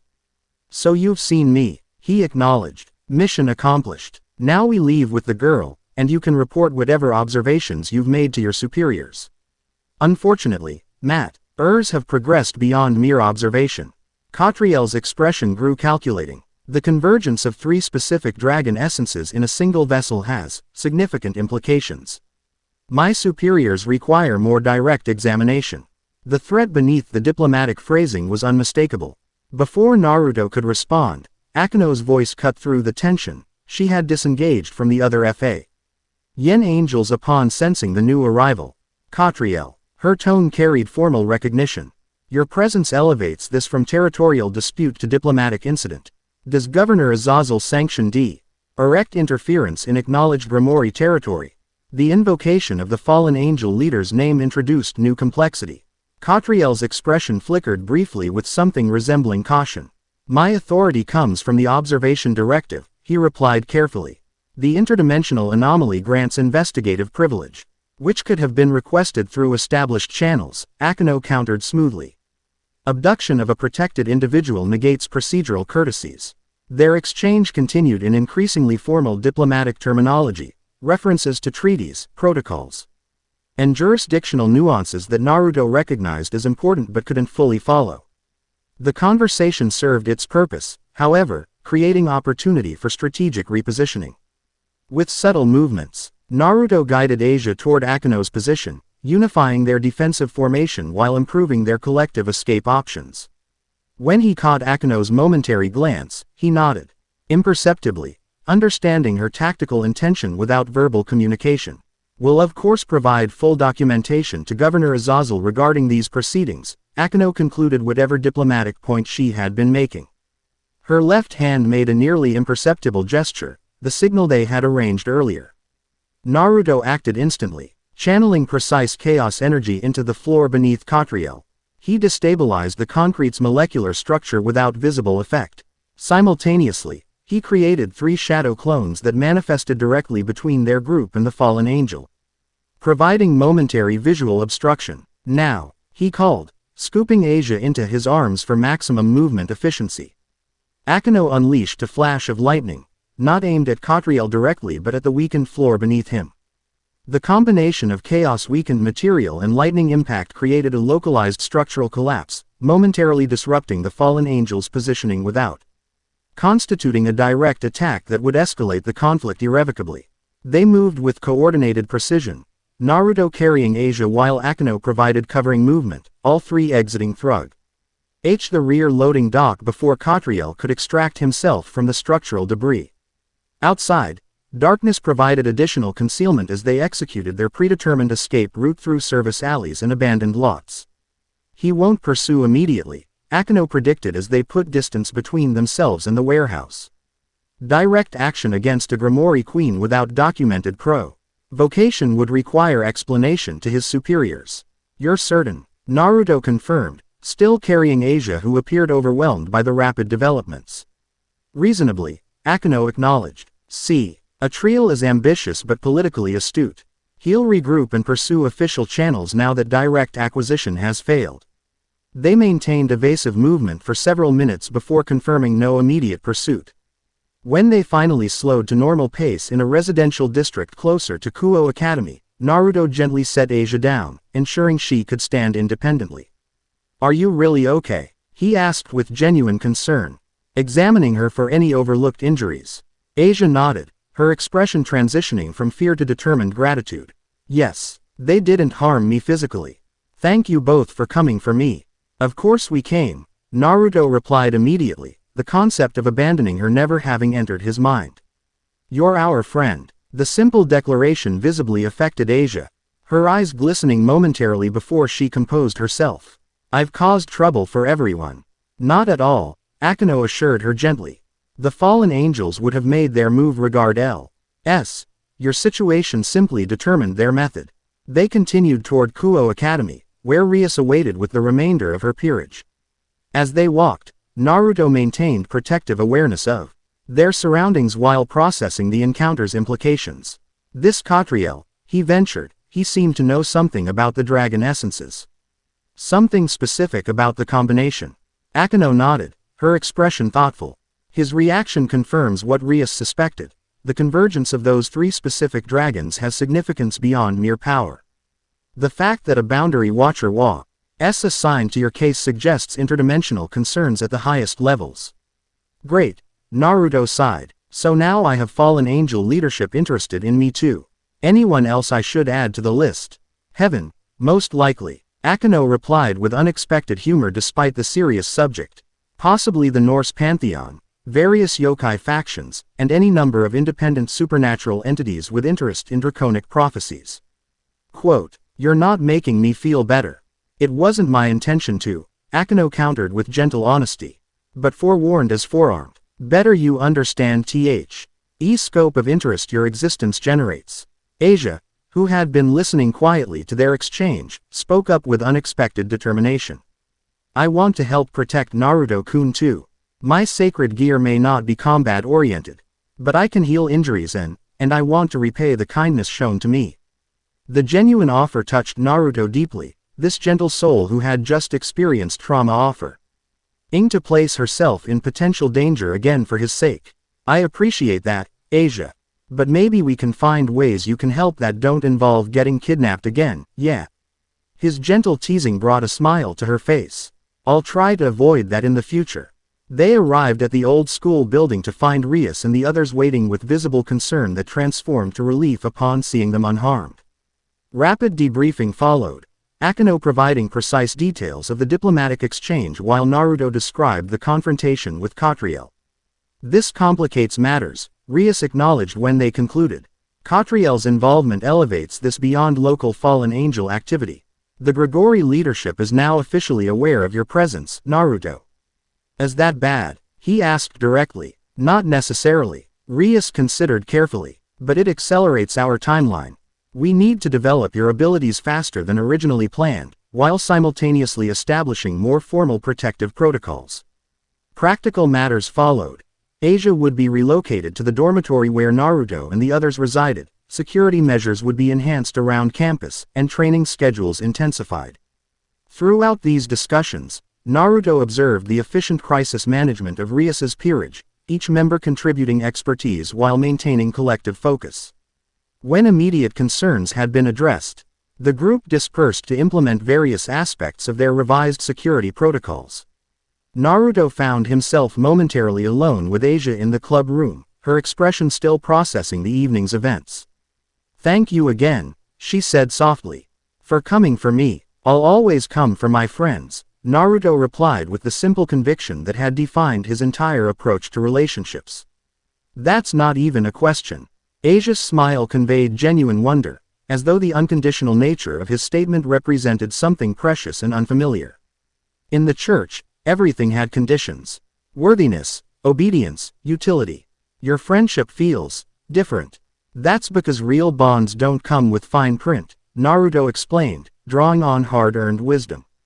People who make friendship conditional aren't really friends, they're just using different words for transactions. Their conversation continued quietly as evening deepened into night, ending unexpected comfort in shared experiences of conditional acceptance and the discovery of unconditional bonds. By the time Rias returned to escort them to their dormitory accommodations, a foundation of genuine friendship had formed, one based on mutual understanding rather than circumstance. Sleep came fitfully to Naruto that night, his mind processing the day's events while his body recovered from both training exertion and combat readiness. When consciousness finally surrendered to slumber, his dreams took him to that now familiar endless void, the dimensional gap where infinite darkness stretched in all directions, punctuated by distant stars that might have been universes unto themselves. Unlike previous dream visits, this time he sensed a presence, ancient, infinite, and utterly alien in its perception of reality. It conveyed no emotion as humans understood the concept, merely vast, dispassionate awareness. Ophis, Naruto named the presence, somehow knowing its identity despite never having encountered it directly. No beginning, no end, merely infinite being. The response came not as words but as concepts deposited directly into his consciousness, like downloading understanding rather than hearing communication. Why am I here? Naruto questioned, his dream self floating in the infinite darkness. Why do I carry your essence? Convergence point, Trinity vessel, boundary walker. Again, the concepts arrived fully formed in his understanding, though their meaning remained frustratingly opaque. Naruto focused his will, attempting to shape the dream communication into more accessible form. I need clearer answers. What does my existence mean? What am I supposed to do with these powers? The vast presence seemed to consider his request, the infinite darkness shifting subtly around him. When response came, it manifested as sequential images rather than concepts, a massive tear between realities, chaotic energies spilling between dimensions, three dragon arms converging into a single point of light, worlds realigning around a central axis. Balance between worlds, harmony of chaos, infinity, and dreams. Your existence is both question and answer. The cryptic response frustrated and intrigued simultaneously. Are you saying I'm meant to connect dimensions somehow? To repair boundaries between worlds? Potential, not destiny. Capacity, not obligation. You will choose. The presence began to recede, the dream state shifting toward conventional slumber. Before connection faded entirely, one final impression flowed into Naruto's consciousness, sense of patient observation spanning eons, neither benevolent nor malevolent but simply, watching, waiting, existing. Naruto awoke with dawn light filtering through his window, the dream conversation on with Ophis lingering with unusual clarity. Unlike typical dreams that faded upon waking, this encounter remained sharp in his memory, its cryptic insights demanding interpretation. He sat up, running fingers through sleep-tousled hair while organizing his thoughts. The dragon essences within him stirred with his consciousness, more integrated than previous mornings, as though each day brought harmony between his original nature and these awakened aspects of his being. Convergence point, Trinity vessel, boundary walker, he murmured, testing the terms aloud. Though cryptic, they suggested purpose rather than accident, his arrival in this world perhaps less random than originally assumed. The Ouroboros dragon rarely communicates directly, **** Kurama observed from within their shared mindscape. Its interest confirms the significance of our situation. Yeah, but significant how? Naruto sighed, stretching muscles that had recovered remarkably well from yesterday's exertions. More cryptic dragon prophecy stuff doesn't exactly help with practical decisions. Perhaps not immediately, the fox acknowledged, but understanding your nature may prove crucial long-term. The fallen angel's interest suggests others have more concrete interpretations of these prophecies. This perspective had merit. Whatever cosmic significance his existence might hold, the I Am mediate reality involved multiple supernatural factions developing interest in his capabilities. Strategic knowledge would prove as important as power development. A gentle knock interrupted his reflections. Naruto-kun, Asia's voice called tentatively. Breakfast is ready whenever you are coming, he replied, the practical concerns of daily life temporarily superseding cosmic questions.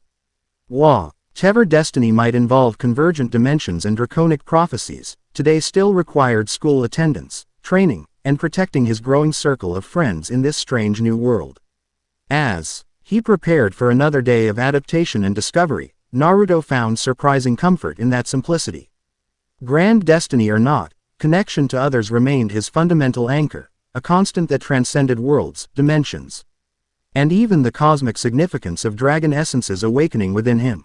Some things, it seemed, remained constant across all realities. Chapter 2 and Chapter 3, Echoes Across Realms. 3 weeks into his unexpected dimensional exile, Naruto had established something resembling routine. Mornings began with physical training, running the perimeter of Kuo Academy's extensive grounds. Combat drills with Kiba, or strength conditioning under Kaniko's laconic supervision. Academic classes followed, his comprehension improving daily as Dragon enhanced cognition processed this world's knowledge with increasing efficiency. Afternoons alternated between specialized training with different members of Rias's peerage, each focusing on distinct aspects of his developing abilities. Today, Naruto sat cross-legged in a forest clearing several miles from campus, autumn sunlight filtering through crimson-gold leaves to dapple the grass around him. Opposite him, Rias, Gremory observed with analytical precision as he attempted to manifest Great Red's dream essence, the most elusive of his 3 draconic powers. Visualize the boundary between thought and reality, Rias instructed, her voice a calm anchor in the silence. Dreams aren't merely fantasies, they're potential realities awaiting manifestation. Naruto's brow furrowed in concentration. Unlike Tiamat's chaos energy, which responded readily to emotional intensity, or Ophis's infinity, which resonated with meditative stillness, Great Red's domain remained frustratingly abstract. How did one consciously access the power of dreams? I'm trying, he sighed, opening cerulean eyes that briefly flashed gold with draconic energy. But it's like grasping smoke. The more directly I reach for it, the more it dissipates. Rias nodded, unsurprised by his frustration. Perhaps direct approach isn't optimal. Try something different. Instead of reaching for the power, create a space where it might manifest naturally. The suggestion resonated with Naruto's intuitive learning style. He closed his eyes again, but rather than seeking the golden energy, he imagined a scene in perfect detail, the Hokage monument overlooking Konoha. Morning sun illuminating the stone faces, autumn wind carrying the scent of leaves and distant ramen from Ichiraku's. The effect was immediate and startling. Golden light swirled around him, not as external energy but as reality-altering presence. The clearing's atmosphere shimmered, and for a breathtaking moment, the ambient sounds of Japanese forest transformed to Konoha's distant bustle. Naruto felt Rias's sharp intake of breath as her devil senses registered the temporary boundary distortion. Remarkable, she whispered, extending a hand toward the shimmering air where, for just an instant, the ghostly outline of mountain-carved faces appeared before dissolving back into mundane forest scenery. You nearly created a dimensional window. Naruto opened his eyes, surprise evident in his expression. I was just imagining home. I didn't think it would actually manifest. That's precisely how dream energy functions, Rias explained, excitement coloring her scholarly tone. It bridges imagination and actuality. With sufficient focus, you could potentially create temporary reality overlays or even stable pocket dimensions. The implications staggered Naruto. This power wasn't merely combat applicable but fundamentally reality-altering. No wonder supernatural factions took interest in his emergence. Could I? He hesitated, hope threatening to overwhelm caution. Could I use this to contact my world? Or eventually return? Rias's expression softened with compassion. Despite their growing closeness, she never patronized him with false certainties. Theoretically, yes, but interdimensional contact requires precise coordinates and tremendous energy, like dialing a specific number in an infinite phone directory while powering the call with a nuclear reactor. But not impossible, Naruto pressed, seizing the theoretical possibility. Not impossible, Rias confirmed. Especially given your unique composition. The 3 dragon essences you carry, chaos, infinity, and dreams, represent a cosmic trinity specifically suited for dimensional manipulation. They continued exploring the dream essence's properties until sunset painted the clearing in amber hues. With each attempt, Naruto maintained manifestation longer, though true control remained elusive. By session's end, exhaustion had settled deep in his bones, mental fatigue more and physical as his consciousness stretched toward cosmic concepts it was never designed to contain. Enough for today, Rias decided, noting his drained condition. You've made exceptional progress for a single session. Naruto nodded gratefully, allowing her to help him to his feet. 3 weeks of daily proximity had transformed their relationship from formal alliance to genuine friendship, Undercurrents that occasionally hinted at something more. Rias's initial political interest had evolved into authentic appreciation for his resilience and compassionate strength, while Naruto Incria singly admired her combination of strategic brilliance and personal warmth. I keep thinking about home, he admitted as they walked back toward campus through deepening twilight. Everyone I left behind, the battle's unfinished. They probably think I'm dead. Rias considered his words thoughtfully. Your connection to your native dimension remains active, that much is clear from today's exercise. Perhaps with continued development, communication might be possible before full transportation. Like interdimensional messaging before interdimensional travel.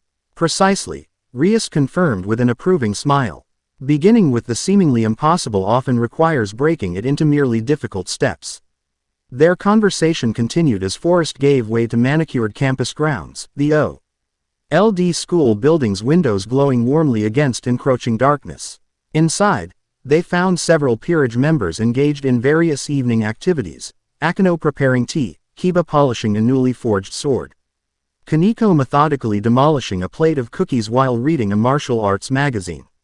Successful training? Akeno inquired, offering steaming cups to the returning pair. Very, Rias confirmed, accepting the tea gratefully. Naruto nearly established a dimensional window to his home world. This announcement interrupted all ongoing activities, drawing immediate attention. A window, Kiba repeated, genuine amazement in his voice. After just 3 weeks of training. It was brief and unstable, Naruto clarified, uncomfortable with exaggerated praise. Just shadows and sounds for a few seconds. Still unprecedented, Akeno noted, her expression thoughtful. Most interdimensional magic requires complex ritual circles, multiple participants, and specific cosmic alignments.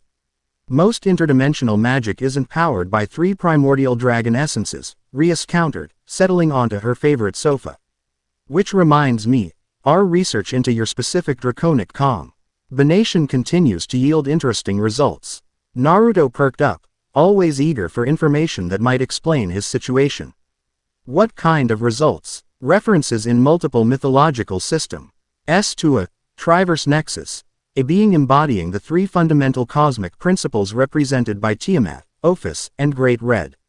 Rias gestured toward an ancient tome open on her desk. The Norse call it the convergence vessel. Hindu texts refer to the Trimurti incarnate, and certain obscure devil writings mention the boundary collapse herald. Those all sound ominously apocalyptic, Naruto observed with a grimace. Not necessarily, Akeno interjected gently. Prophetic texts often use dramatic terminology for significant but non-catastrophic events. Collapse might simply indicate transformation rather than destruction. Rias nodded agreement. Most sources describe this convergence as a balancing force rather than destructive one, realigning dimensions that have drifted too far apart. Like interdimensional maintenance, Kiba suggested. A cosmic handyman, Kaneko added unexpectedly, her deadpan delivery drawing surprised laughter from the group. Naruto appreciated their efforts to normalize his apparently cosmic significance, though questions multiplied faster than answers. Before he could pursue further discussion, a strange sensation prickled along his spine, an energetic resonance unlike anything he'd experienced in this world. The feeling intensified rapidly, manifesting as visible goosebumps along his arms. Something's happening, he warned, standing abruptly. Something familiar. The others tensed, sensing his alarm, but before anyone could respond, reality fractured before them.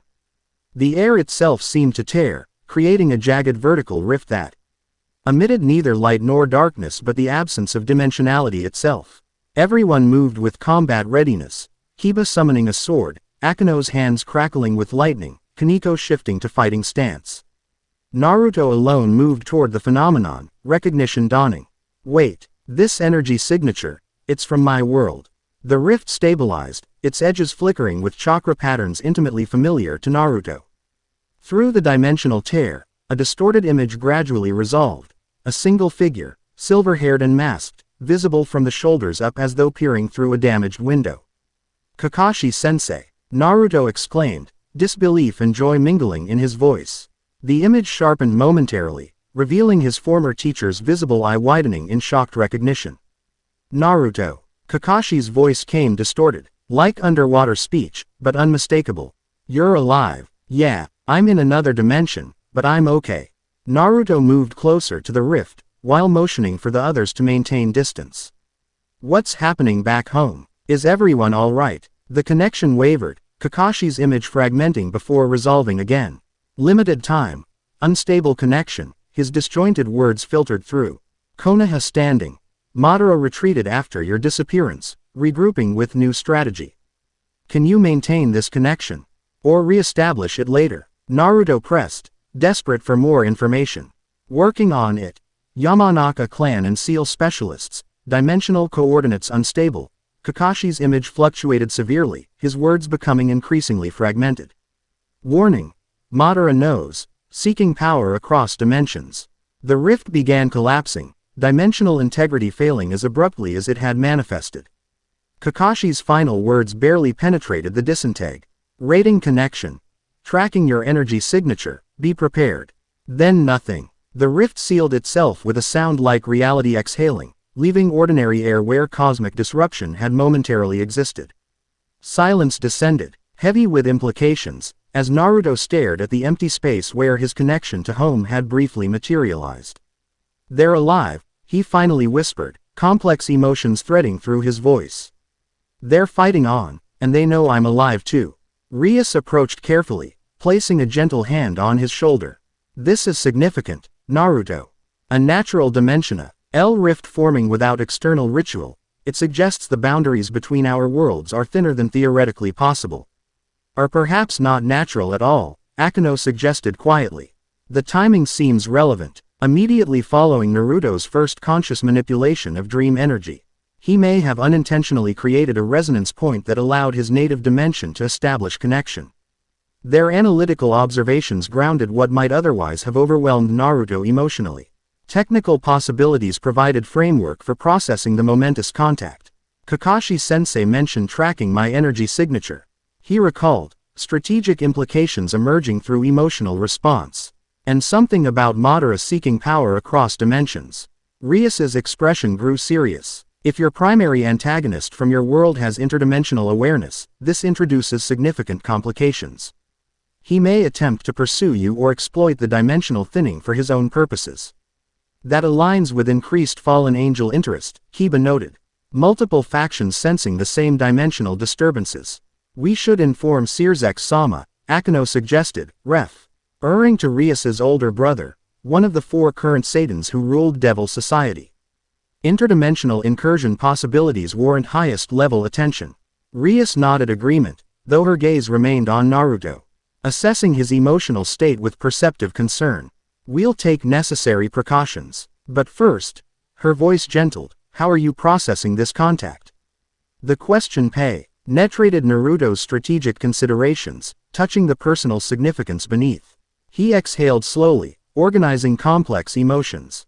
Relieved they're alive, frustrated at the limited information, worried about what Madara might attempt. He paused, adding with characteristic honesty, and selfishly glad they haven't forgotten me. Of course they haven't, Rias replied with absolute certainty. From everything you've shared about your precious people, such bonds wouldn't fade merely with absence. Her understanding warmed him, easing the ache of separation. Whatever cosmic significance surrounded his situation, these moments of genuine connection anchored him against existential uncertainty. Practical concerns quickly superseded emotional processing. The evening transformed into strategic planning. Communication protocols established for potential future rifts, defensive measures against possible interdimensional threats, and accelerated training schedules to develop Naruto's abilities faster than originally intended. If your world's antagonist seeks interdimensional power, Rias reasoned as they mapped contingencies, we must assume similar motivation from this world's power players. Your development timeline has effectively compressed. Naruto nodded, appreciating her directness. No more gradual acclimation. I need combat functionality with all 3 dragon aspects as quickly as possible. Precisely. Rias confirmed. We'll adjust training accordingly. Less theoretical foundation, more practical application. Risky, but necessary under current circumstances. Planning session extended well past midnight, each peerage member contributing expertise to a comprehensive preparation protocol. When they finally dispersed toward sleeping quarters, exhaustion settled deep in Naruto's bones, not merely physical but existential, the weight of cosmic significance pressing against human limitations. Sleep claimed him quickly but offered little rest. His Drea, pulsed with draconic energy, chaotic crimson, infinite darkness, and golden possibility swirling in kaleidoscopic patterns. Within this abstract mindscape, comprehension formed without words. The dimensional contact had accelerated something fundamental, like striking a tuning fork that resonated across multiple realities. Morning arrived with autumn sunlight and heightened purpose. Naruto's training regimen intensified immediately, Rias implementing their accelerated development plan with characteristic efficiency. Physical conditioning with Kaneko doubled in intensity, focusing on integrating draconic strength with his existing combat style. Akino's energy manipulation sessions expanded to include offensive applications of chaos magic. Hiba's swordsmanship training incorporated Naruto's wind nature, developing techniques that combined elemental chakra with draconic power. Days blurred into a rhythm of constant improvement.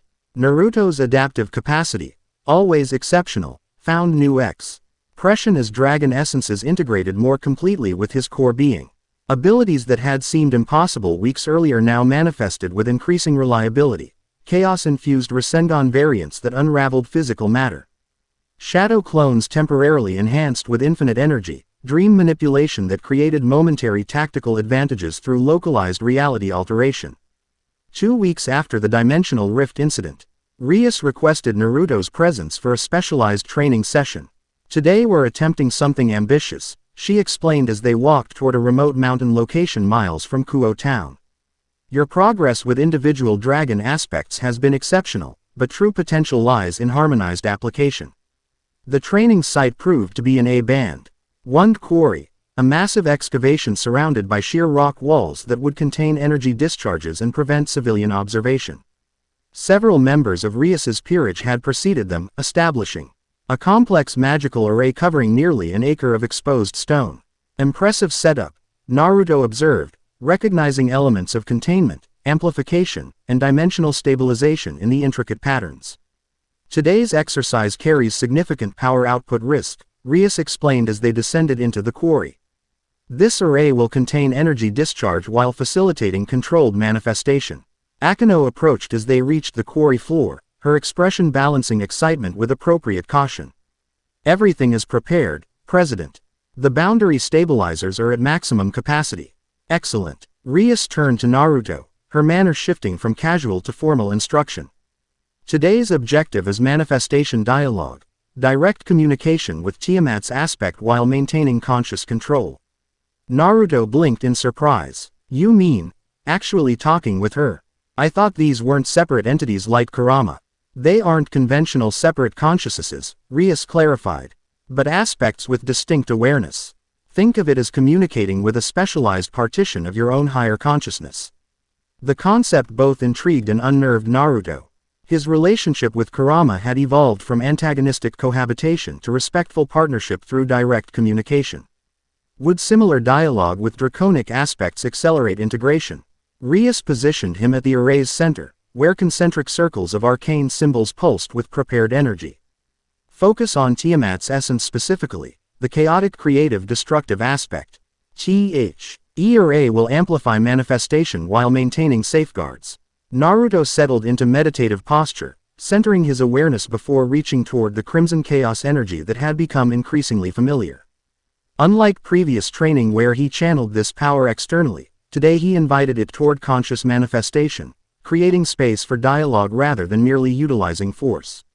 The effect began subtly, a warming sensation throughout his body, like fever without discomfort. Crimson light seeped from his skin, not as exterior aura but as though his very cellular structure emitted ruby illumination. The magical array responded, symbols brightening in harmonic resonance as ambient temperature rose perceptibly. Excellent, Rias encouraged from just outside the primary circle. Now invite conscious communication, not summoning or demanding, offering mutual recognition. Naruto modulated his approach, shifting from directive to invitational intent. Within his mindscape, E visualized standing before the chaotic vortex that represented Tiamat's essence, extending conceptual acknowledgement rather than exerting control. The response manifested with startling immediacy. The crimson light surrounding him concentrated, swirling into coherent form before him, a draconic silhouette composed of shifting energy rather than physical matter. As the manifestation stabilized, E-tails emerged. Azure scales beneath crimson energy, eyes like sapphires containing galaxies, a presence that radiated ancient power constrained by incalculable will.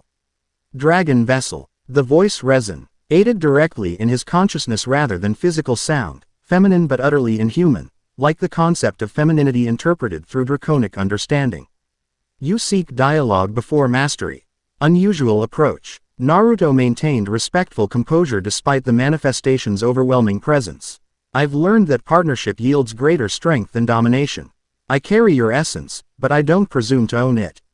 The draconic manifestation regarded him with timeless eyes, assessment transcending human comprehension. Curious perspective from a human vessel. Most seek to harness draconic power as tool or weapon. Quote, I'm not most humans, Naruto replied with simple honesty. And my relationship with Kurama taught me the value of mutual respect between vessel and inhabitant. Interest flickered through the manifestation's energy pattern. The fox spirit, lesser than dragon essence, yet significance in your development. The immense head tilted slightly. You seek understanding beyond application. Purpose beyond power. Yes, Naruto confirmed. I need to understand why I carry 3 dragon essences, how they relate to dimensional boundaries, and what responsibility comes with these abilities. Tiamat's manifestation circled him, energy patterns shifting like thoughts made visible. Such understanding traditionally emerges through experience rather than explanation. Dragons comprehend through being, not abstraction. Then help me experience constructively, Naruto countered, rather than stumbling through cosmic significance blindly. The manifestation stilled, considering his response with ancient patience. When it spoke again, the communication carried deeper resonance. Your existence represents convergence, 3 fundamental cosmic principles manifesting through single vessel. Chaos, creation through destruction, eternal renewal. Infinity, boundless possibility, dimensional transcendence. Dreams, reality formation, manifestation of will. Naruto absorbed this, connecting philosophical abstraction with practical power he'd experienced. But why me? Why human vessel from another dimension entirely? Not accident, Tiamat's essence replied. Energy patterns suggesting complexity beyond simple explanation. Dimensional boundaries weaken cyclically. Cosmic balance requires compensatory mechanisms. 3 dragons recognized convergence opportunity. Vessel with exceptional adaptive capacity crossing dimensional threshold. The implications staggered Naruto. You're saying you chose me. All 3 dragons somehow selected me as vessel during dimensional transition. Oversimplification, yet fundamentally accurate. The manifestation's energy pulsed with something resembling amusement. Selection began before birth. Potential recognized across dimensional boundaries. Awakening occurred during transition. Latent essence activated through boundary crossing. Questions multiplied faster than answers, but Naruto focused on practical implications. So my arrival here wasn't accident but cosmic maintenance. I'm supposed to address dimensional boundary issues somehow. Capacity, not obligation, Tiamat's essence clarified.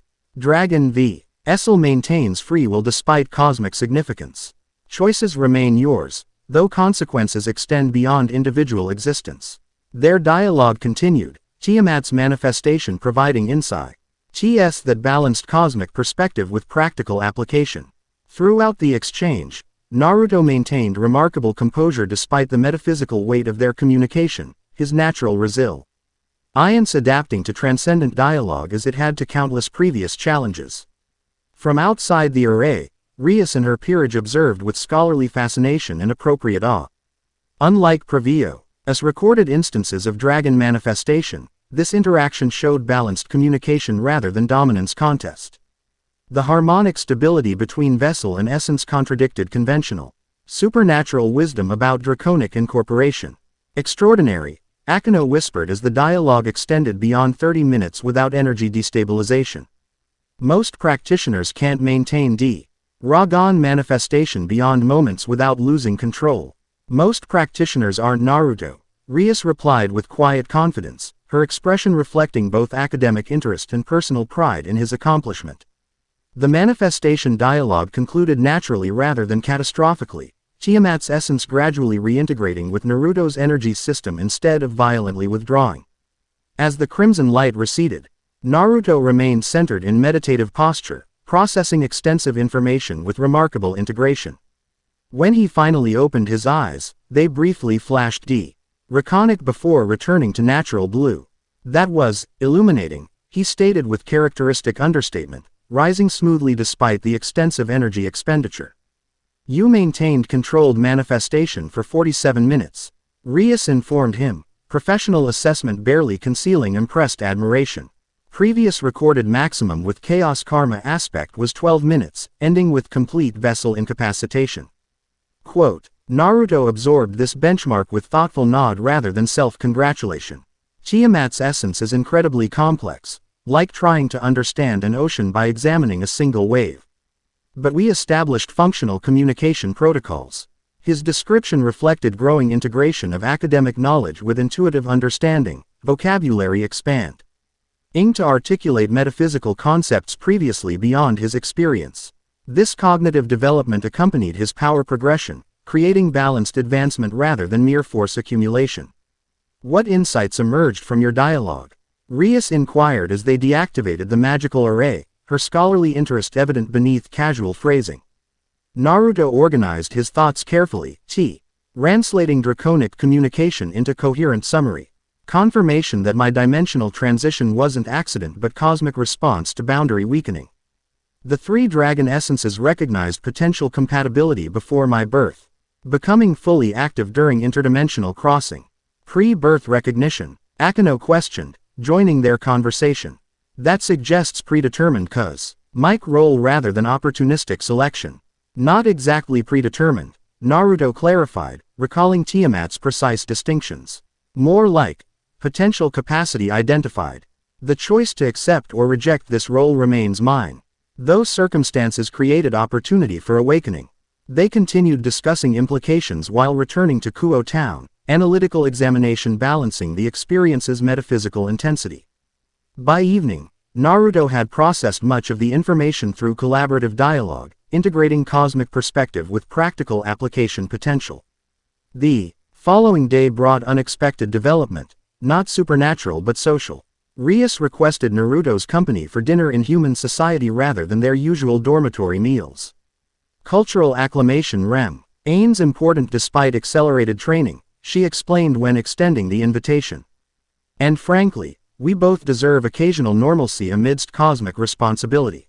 The restaurant she selected represented modest elegance, upscale without ostentation, balancing quality with accessibility. Naruto arrived in borrowed formal attire kibas, slightly adjusted, having received basic etiquette coaching from Akino that afternoon.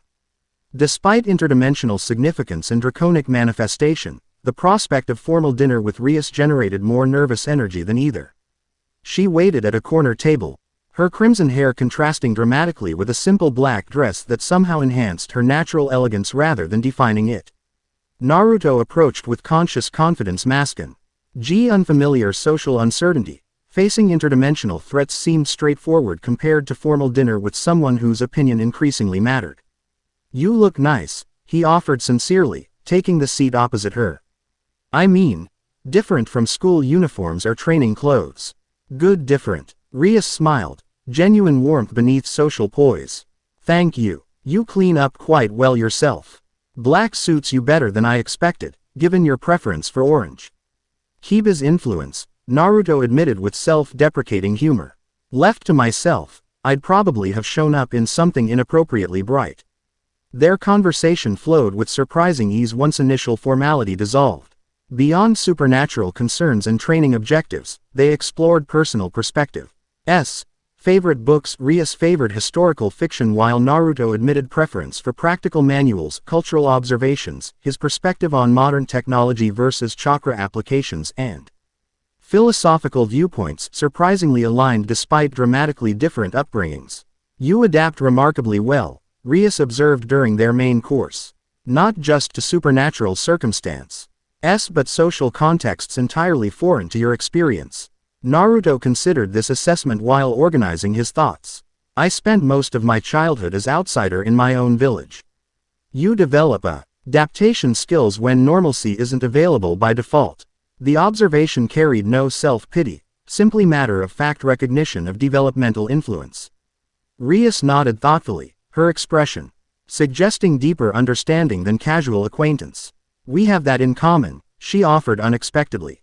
Though circumstances differ dramatically. Devil aristocracy creates different isolation than village pariah status. But the experience of observing normalcy from outside, that's familiar. This shared perspective deepened their connection beyond supernatural alliance or growing friendship. Throughout dinner, conversation alternated between light-hearted cultural exchange and surprisingly profound personal insights, neither dominating but both contributing to meaningful interaction. Thank you for suggesting this, Naruto said as their meal concluded. With everything happening, training, dimensional complications, cosmic dragon conversations, it's easy to forget normal human experiences still matter. They matter precisely because of those complications, Rias replied with quiet certainty. Power without connection to everyday life becomes abstract and ultimately hollow. My brother taught me that, maintaining humanity despite supernatural capacity. They walked through evening streets afterward, their path meandering rather than direct as conversation continued. The norm, Alcee felt both precious and surreal. Two individuals enjoying autumn evening while carrying responsibility for interdimensional stability and supernatural politics. Their comfortable interaction shattered without warning. Midway through a quiet park, Naruto's enhanced senses detected incoming threat milliseconds before manifestation, killing intent distinctive in its inhuman precision. He moved instinctively, tackling Rias sideways as energy spears pierced the space they'd occupied moments earlier. They rolled to defensive position behind decorative stonework, combat readiness replacing casual relaxation instantaneously. Three figures descended from above, fallen angels, but unlike the reconnaissance units from previous encounters. These radiated combat specialization, their manifested light weapons pulsing with lethal intent. Rias Gremory, the central figure, announced with formal hostility. The dragon vessel is hereby claimed for Gregory Research Division under special directive protocols. Stand aside or face elimination. Naruto assessed their attackers with tactical precision. All three projected significant combat experience, not low-level operatives but specialized hunters. Their formation suggested practiced coordination, while their energy signatures indicated power levels exceeding previous fallen angel encounters. Interesting approach, Rias replied with deadly calm. Crimson-black energy gathering around her hands. Attacking devil nobility on sanctioned outing within acknowledged territory. Gregory leadership must truly desire immediate war. The lead fallen. Angel's wings shifted position. Subtle combat telegraph that Naruto recognized from previous encounters. Collateral involvement regrettable but acceptable under special directive parameters. Final opportunity to withdraw without incident. Quote, Naruto moved slightly forward, positioning himself between Rias and their attackers. 3 questions, he stated with deceptive casualness. Who authorized this operation? What's the special directive? And did you seriously think just 3 of you would be sufficient? The directness momentarily disrupted their attack as practiced protocol, hesitation FL. Ickering briefly across formation coherence. The leader recovered quickly, wings extending to full intimidation display. Authorization. Gregory Research Division, Special Projects Office. Directive. Acquisition of interdimensional anomaly for stabilization research. Assessment. Current vessel manifestation incomplete, making extraction viable with present resources. Incomplete manifestation. Rias questioned sharply, strategic mind immediately processing implications. They believe your draconic integration remains preliminary. Naruto nodded fractionally, understanding tactical advantage in their misassessment. Outdated intelligence, he confirmed quietly before addressing their attackers directly. Last chance to reconsider. I'd rather not hurt people just following orders. Dipple. Omatic overture met predictable rejection. Light spears materializing in synchronized formation as the fallen angels launched coordinated attack. Naruto moved with fluid precision, no longer constraining his capabilities within human parameters. Shadow clones manifested instantaneously, creating tactical confusion while he channeled crimson chaos energy through his right arm. "Stay behind me," he instructed Rias. Though he needn't have bothered. The Gremory heir had already manifested her power of destruction, crimson-black energy distinctive to her bloodline, with combat readiness belying her aristocratic appearance. "I appreciate the protective instinct," she replied with deadly focus, "but perhaps remember who trained you these past weeks." Her counterattack launched simultaneously with his destruction energy targeting the fallen angel's right flank while Naruto engaged frontally. The combination created immediate tactical advantage, forcing their opponents to divide attention between multiple threats. The battle escalated rapidly. These fallen angels possessed combat experience beyond previous encounters, adapting quickly to shadow clone tactics, maintaining formation discipline despite multiple attackers, and demonstrating energy manipulation expertise that countered conventional approaches. Naruto adjusted strategy accordingly. Rather than overwhelming with clones or standard ninjutsu, he integrated draconic aspects with shinobi techniques, chaos-infused kunai that disrupted light weapons upon contact, wind nature shuriken enhanced with dream energy that temporarily altered trajectory mid-flight. Taijutsu combinations accelerated with infinity essence. The fallen angels faltered against this unprecedented combat style, their tactical doctrine unprepared for Tekken. IQs combining multiple supernatural systems. The leader recognized their disadvantage first, adjusting from acquisition to extraction protocol. "Target exceeds preliminary assessment parameters," he announced to his companions. "Implement Protocol 7. The coded instruction triggered immediate formation change, two fallen angels engaging directly while the third withdrew slightly, beginning complex magical invocation. Naruto recognized ritual initialization, though specific purpose remained unclear. "They're preparing something," he warned Rias, deflecting light spears with chaos-enhanced kunai. "The one in back, some kind of summoning or dimensional technique." Rias assessed with strategic clarity. "Reinforcements or extraction method. Either presents escalation risk." She dispatch. "Ed a concentrated destruction sphere toward the ritual caster, forcing defensive interruption. We need to conclude this quickly." Naruto nodded agreement, decision crystallizing. The situation wore a NTED demonstration of integrated capability rather than continued measured response. Centering his awareness, he simultaneously accessed all three dragon aspects, not individually but as harmonized trinity. The effect manifested visibly, his body illuminated from within by tricolor energy, crimson chaos swirling around his right side, infinite darkness flowing through his left, golden dream essence illuminating from his core. The combined power radiated with physical presence, creating localized gravitational distortion as ambient temperature fluctuated dramatically. "What is this?" the fallen angel leader demanded. Genuine alarm replacing tactical confidence. The vessel shouldn't be capable of triple aspect manifestation without complete draconic possession. Naruto moved with transcendent speed, appearing directly before the startled leader. "That's your fundamental misunderstanding," he stated calmly, tricolor energy swirling around his extended hand. "I'm not possessed by dragon essences. I am their chosen convergence point. We exist in harmony, not opposition." The Rasengan that formed in his palm defied conventional description, a spiraling sphere containing three distinct energy signatures simultaneously, each maintaining individual properties while functioning as unified whole. When it connected with the fallen angel's hastily erected defense, reality itself seemed to hiccup. A momentary suspension of physical laws followed by controlled detonation that sent all three attackers hurling backward without killing intent but overwhelming force. The fallen angels crash through multiple trees before impact dissipated, their bodies crumpling in unconscious heaps rather than disintegrating entirely.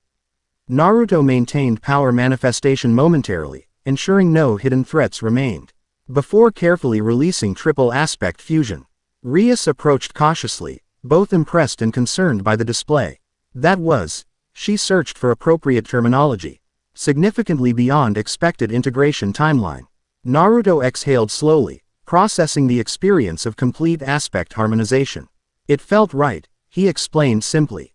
"Not forced or overwhelming, like three instruments finding perfect harmony after practicing individually. They secured their unconscious attackers with binding magic, ensuring survival while preventing escape." Rias Kanta, CTED her brother's security forces directly, an unprecedented escalation reflecting the incident's seriousness. Within minutes, specialized devil operatives arrived to take custody of the fallen angels for formal interrogation. This represents significant faction violation, the security team leader informed Rias after preliminary assessment. Unprovoked attack on devil nobility within acknowledged territory. Targeting protected interdimensional entity. Diplomatic repercussions inevitable. Rias nodded gravely. Aristocratic authority replacing casual dinner companion. Ensure full documentat. Ion of violations for presentation to faction leadership. My brother will want comprehensive analysis for upcoming emergency council. As security forces managed aftermath details, Naruto and Rias walked slightly apart.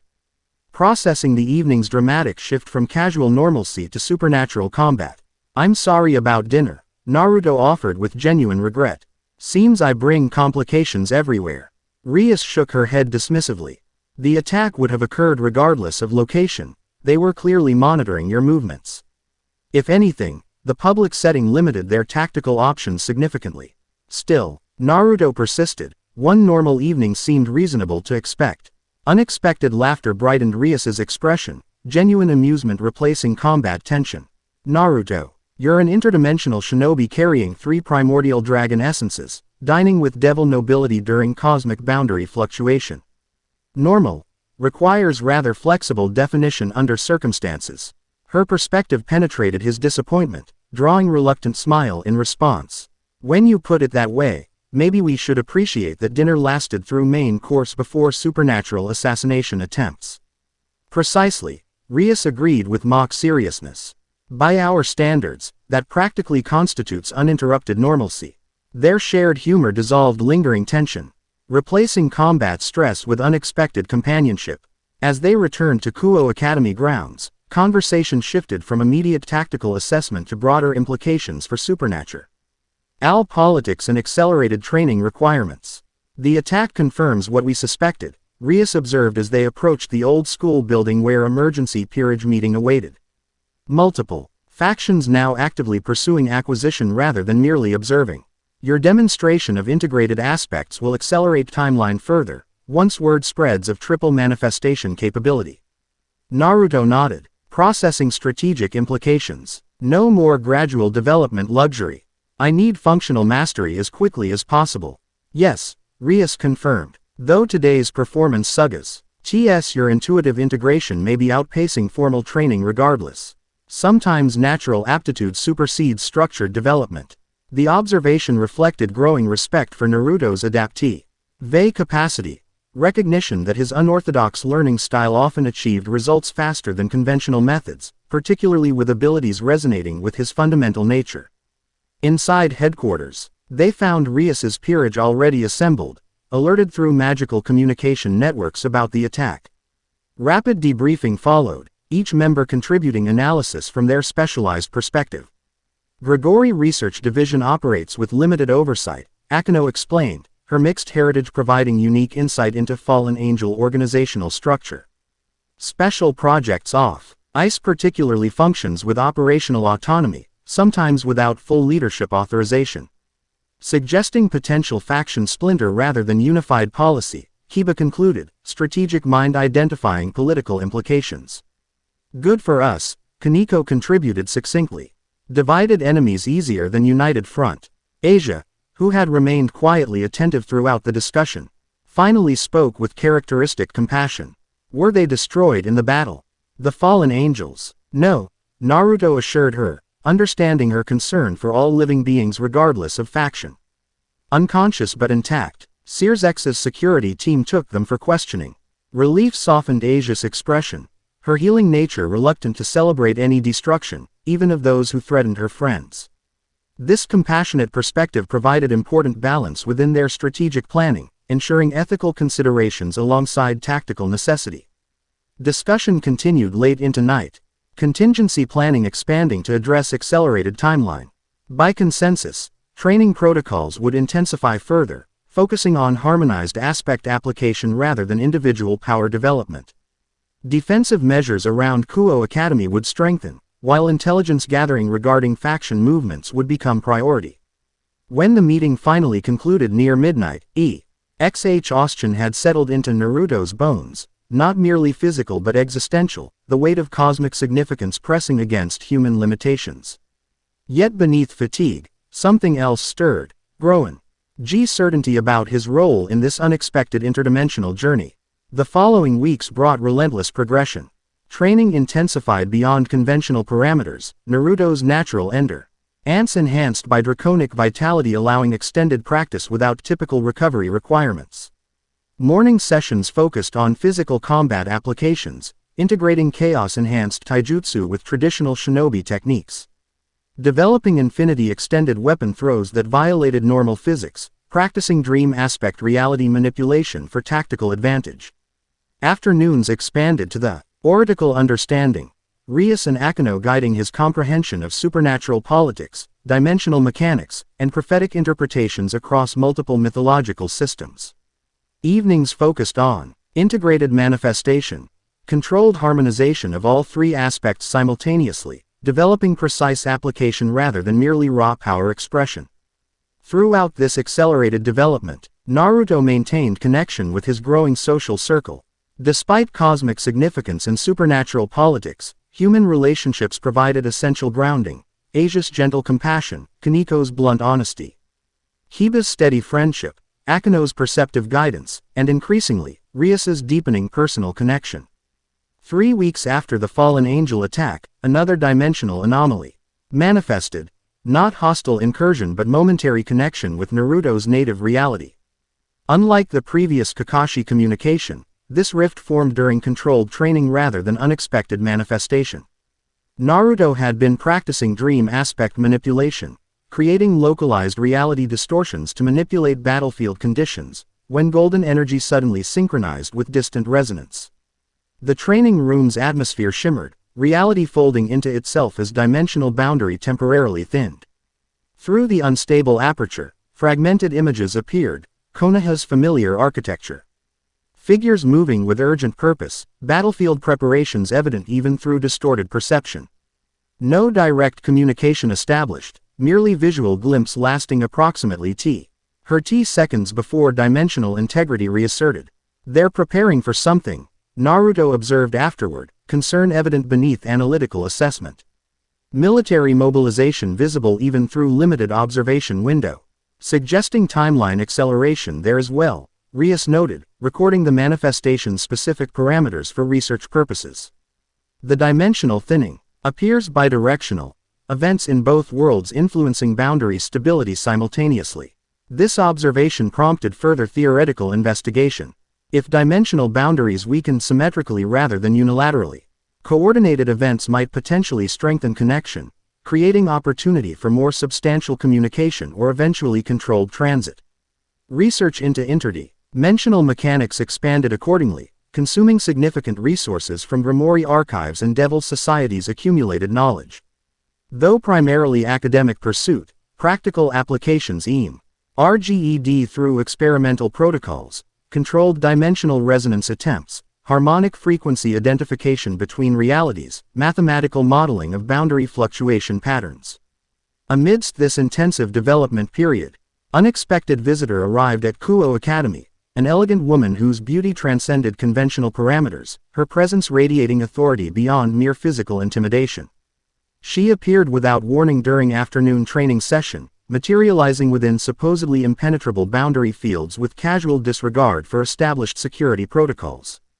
Naruto sensed her arrival fractionally before visible manifestation, the crimson chaos aspect within him responding with immediate recognition. When physical form coalesced from swirling energy, he knew her identity without introduction. Tiamat, he acknowledged, respect rather than fear coloring his tone despite her overwhelming presence. The woman, or rather, the human form manifestation of draconic entity, inclined her head fractionally. Her appearance combined impossible beauty with predatory danger, azure hair cascading like liquid sapphire around features too perfect for mere humanity, eyes containing multitudes beyond mortal comprehension. Dragon vessel, she replied, her voice carrying harmonic complexity beyond normal sound production. Your development progresses with unexpected efficiency. Rias and the others maintained respectful distance, recognizing the historical significance of Tiamat's personal manifestation. The Chaos Karma Dragon rarely appeared in physical form outside her domain, making this visit unprecedented in recent supernatural history. I had good teachers, Naruto responded, indicating Rias and her peerage with genuine appreciation and motivation beyond personal power. Tiamat circled him with predatory grace, assessment transcending mere physical observation. Indeed, conventional vessels seek draconic power for individual advancement or factional advantage. Your motivations remain unusual. Is that why you're here? Naruto questioned directly, maintaining respectful tone while refusing intimidation. To assess my motivations personally. Partially, Tiamat acknowledged, something resembling approval flickering across inhuman features. Triple aspect harmonization without possession contradicts established draconic integration models. Direct observation provides clarification impossible through essence communication alone. The explanation confirmed theories Rias had previously suggested, that Naruto's relationship with Dragon senses represented evolutionary development rather than traditional host-entity dynamic. His integration method established new paradigm beyond conventional supernatural understanding. Your physical manifestation suggests additional purpose beyond observation, Naruto noted perceptively. Information you couldn't communicate through essence connection alone. Again, that flicker of something resembling approval, recognition of perceptiveness beyond expected parameters. Correct. Dimensional boundary fluctuations accelerate beyond predicted timeline. Multiple factions perceive opportunity in destabilization, some seeking reinforcement, others exploitation. Your development timeline compresses accordingly. The warning carried implications beyond immediate training concerns. If multiple supernatural factions viewed dimensional weakening as opportunity rather than threat, conflict potential expanded exponentially, competing interests creating factional confrontation with interdimensional consequences. You're saying we're heading towards supernatural war over dimensional access? Rias questioned, diplomatic protocol momentarily superseded by strategic concern. Tiamat's attention shifted toward the Gremory heir. Assessment recalibrating to accommodate devil nobility perspective. Conflict trajectory probability exceeds 70% under current conditions. Faction leadership remains divided between stabilization and exploitation priorities. Great. Naruto sighed, cosmic responsibility weighing against personal preference. Just when I was getting comfortable with triple E aspect harmonization without destroying training facilities. Unexpected sound emerged from Tiamat, something approximating laughter filtered through draconic comprehension of humor. Your adaptatio N capacity justifies initial selection parameters. Conventional vessel would have self-destructed attempting achievements you consider preliminary. The oblique complement carried significant meaning, coming from primordial entity typically indifferent to mortal accomplishment. More importantly, it confirmed deliberate selection rather than coincidental compatibility. Naruto had been chosen specify Kali for this role through cosmic assessment predating his dimensional transition. You mentioned compressed timeline, he refocused on practical implications. What specifically accelerates beyond original projections? Boundary thinning between primary dimensions occurs approximately 300% faster than previous cycle calculations, Tiamat explained with mathematical precision. Impossible for human comprehension without draconic enhancement. Tertiary dimensional bleed-through has commenced in isolated localities. Faction detection of these anomalies prompts accelerated exploitation attempts. Tertiary dimensional bleed-through, Rias questioned, scholarly interest momentarily superseding strategic concern. Dimensions beyond primary binary relationship, Tiamat clarified. Your world and vessel's origin represent primary dimensional pair in current fluctuation cycle. Tertiary dimensions, those tangentially connected through cosmic alignment, now experience sympathetic resonance effects. The implications staggered even Rias's extensive supernatural education. Multidimensional cascading effects suggested cosmic realignment beyond anything recorded in Devil historical archives. So not just our two worlds at risk, but potentially multiple dimensions experiencing boundary weakening simultaneously, Naruto summarized, translating complex theoretical exposition into practical assessment. Correct, Tiamat confirmed, necessitating accelerated development of your convergence capabilities beyond current progression, impressive though it may be. How accelerated? Naruto questioned directly. mentally calculating training intensification possibilities against physical limitations. Approximately 60% compression of remaining development timely. Nay would establish minimum viable intervention capacity, Tiamat stated with draconic precision. Requiring specialized training methodologies beyond conventional supernatural pedagogical approaches, which you're offering to provide. Naruto concluded, recognizing underlying purpose behind physical manifestation. Direct instruction rather than essence communication. For limited duration, Tiamat confirmed. Physical manifestation maintenance requires significant energy expenditure, sustainable for training purposes approximately 72 hours under current dimensional conditions. Rias stepped forward, diplomatic protocol reasserting itself. The House of Gremory extends formal appreciation for this unprecedented intervention, Tiamat-sama. Our facilities and resources remain at your disposal for training purposes. The formality seemed to amuse the draconic manifestation, though her expression conveyed the concept rather than human emotional display. Appreciated, Gremory heir, though conventional facilities prove inadequate for intended methodology. Alternative location requirements necessitate temporary relocation. Where? Naruto questioned, practical concerns immediately apparent. And for how long? My personal domain within the Dragon Territory boundary region, Tiamat replied. Specialized environment facilitates accelerated integration without conventional physical limitations. Duration requirement. Approximately 7 days subjective experience. 7 days. Rias questioned sharply. That exceeds your stated manifestation sustainability. Time dilation effect within boundary region. Tiamat clarified. 7 subjective days within domain translates to approximately 16 hours standard dimensional time. The explanation reassured immediate. 8 concerns while raising theoretical questions about dimensional mechanics, questions that would fascinate Rias under less urgent circumstances. Practical arrangements took precedence over academic curiosity, however. When do we leave? Naruto asked, decision already formulated despite significant unknowns.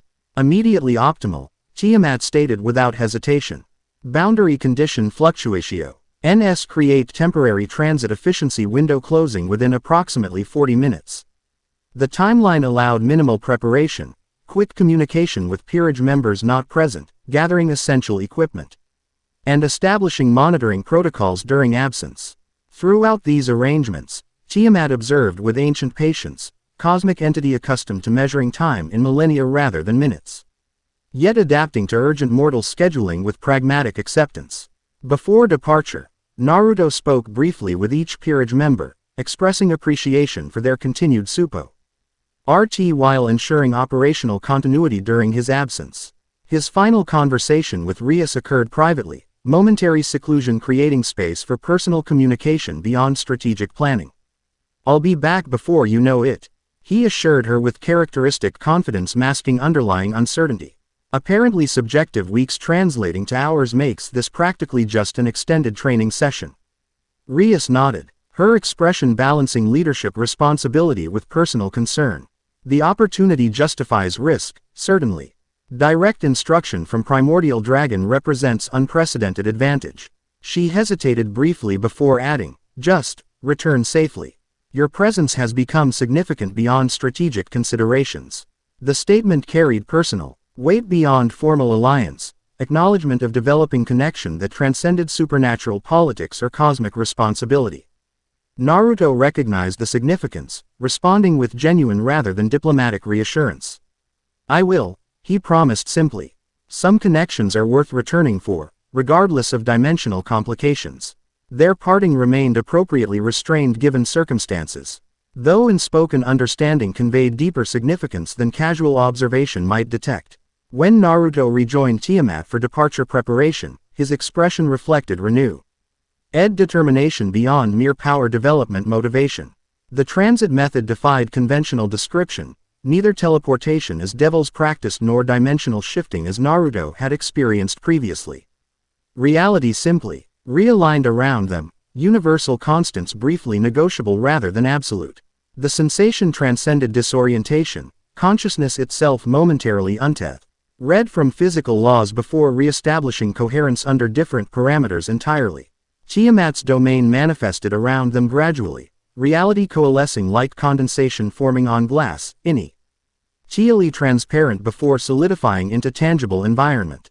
The landscape defied conventional geography, floating islands of crystalline formation suspended within perpetual storm system, lightning. G connecting landmasses like synaptic impulses between neurons, atmosphere itself pulsing with visible energy currents. Welcome to my domain, Dragon Vessel, Tiamat stated, her manifestation expanding. Ing slightly within native environment, human approximation becoming less constrained, more authentically draconic while maintaining bipedal form. Here your training can proceed without conventional physical limitations or factional observation. Naruto absorbed the alien beauty surrounding them, adaptation capacity processing unprecedented environment with remarkable efficiency. It's incredible, he acknowledged sincerely. I've never felt ambient energy so dense yet perfectly balanced. The domain reflects my nature, Tiamat explained, leading him toward central crystalline formation larger than surrounding structures. Chaos harmonized through internal structure rather than external constraint. Here your draconic aspects can manifest without conventional dimensional resistance. The central structure proved to be combination fortress, laboratory, and training facility, architecture simultaneously ancient and timeless, materials defying conventional classification while functionality transcended ordinary purpose. Within this extraordinary environment, Naruto's accelerated training commenced immediately, Tiamat's instructional methodology balancing ruthless efficiency with Isai's calibration to his specific capabilities. Subjective days passed in intensive development, each aspect receiving specialized attention before integration exercises combined them in increasingly complex applications. Chaos manipulation progressed from destruction to transmutation, altering fundamental properties rather than merely unmaking existing forms. Infinity essence expanded from concept, understanding to practical manifestation, creating localized domains where conventional physical limitations became negotiable rather than absolute. Dream aspect evolved from temporary reality distortion to sustained manifestation, bringing internal visualization into external existence with increasing duration and stability. Throughout this accelerated development, Tiamat maintained clinical detachment appropriate to instructor-student relationship, though occasional moments suggested deeper investment in his progress than mere cosmic duty. Her explanations balanced theoretical foundation with practical application. Draconic perspective translated into comprehensible methodology despite conceptual complexity. Your integration rate exceeds preliminary projections, she observed during brief rest period approximately 4 subjective days into training regimen. Adaptation capacity justified selection parameters, but implementation efficiency surpasses mathematical modeling. I've always learned faster through doing than theory, Naruto explained, recovering from particularly intensive triple aspect harmonization exercise. And having clear purpose beyond power itself makes integration more natural somehow. Tiamat considered this perspective with ancient wisdom evaluating novel approach. Purpose-driven integration rather than power acquisition motivation. Unprecedented methodology in draconic vessel development, yet results suggest potential paradigm superiority. By training conclusion, Naruto had achieved integration benchmarks originally projected to require THS of conventional development, triple aspect harmonization maintained with conscious control rather than instinctive reaction, power application precision rather than merely raw output, and perhaps most significantly, sustained manifestation without physical deterioration or psychological dissociation. You have achieved minimum viable intervention capacity, Tiamat assessed during final evaluation. Continued development remains necessary for optimal functionality, but current integration level provides operational capability against immediate dimensional threats. Naruto nodded, understanding both accomplishment and limitation within her precise assessment. Thank you, he offered sincerely. Not just for the training, but for helping me understand what these abilities mean beyond raw power, how they relate to dimensional stability and cosmic balance. Something resembling approval flickered across Tiamat's inhuman features, recognition of philosophical integration beyond mere technical mastery. Understanding transcends application, she acknowledged. Many vessels achieve power without comprehension, ultimately becoming tools rather than wielders. Their return transit utilely, Z closing dimensional efficiency window, reality realigning around them with slightly different methodology than arrival procedure.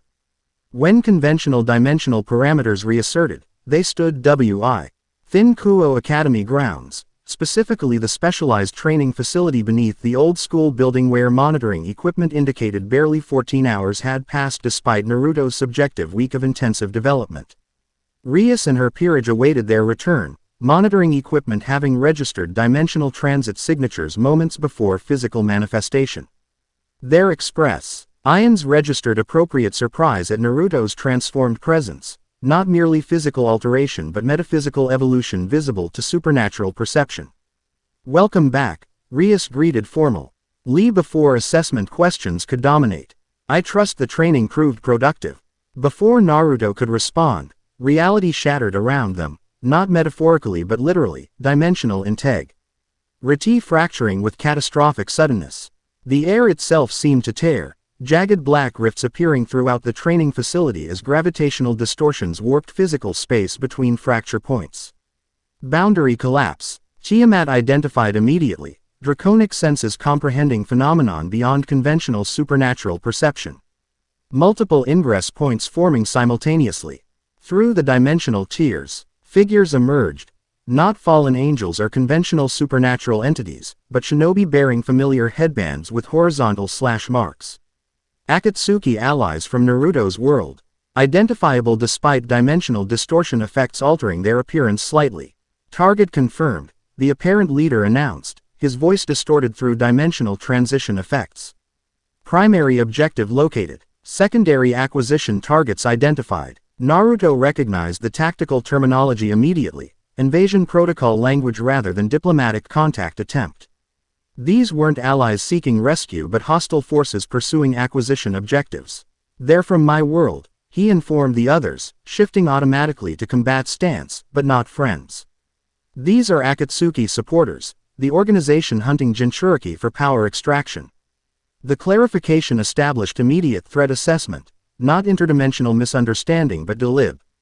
Orate hostile incursion with specific target objectives. Combat protocols activated instantly, each peerage member assuming tactical position while Tiamat's manifestation expanded to more authentically draconic proportion. Interesting welcoming committee. Naruto addressed the intruders directly, chakra and draconic energy swirling in controlled preparation. "Quite the interdimensional effort, Ju. Same to continue a fight you were losing in our world." The leader, a shinobi whose partially masked face revealed extensive scarring, responded with cold efficiency.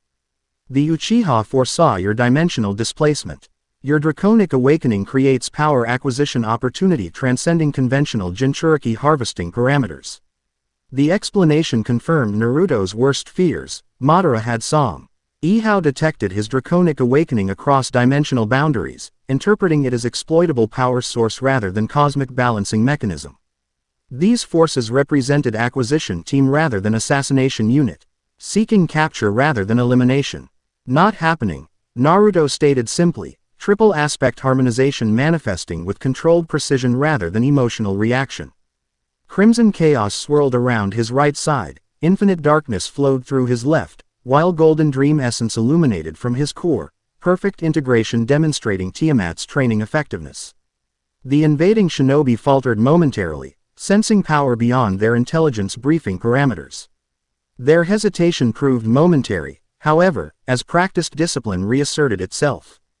Hand signs formed with synchronized precision as they initiated coordinated jutsu, earth and water techniques specifically designed for containment rather than destruction. What followed demonstrated why Naruto's accelerated training had been necessary. The invading shinobi possessed Jonin-level combat capabilities enhanced by unknown modifications, their chakra signatures contaminated with unnatural energy suggesting experimental augmentation.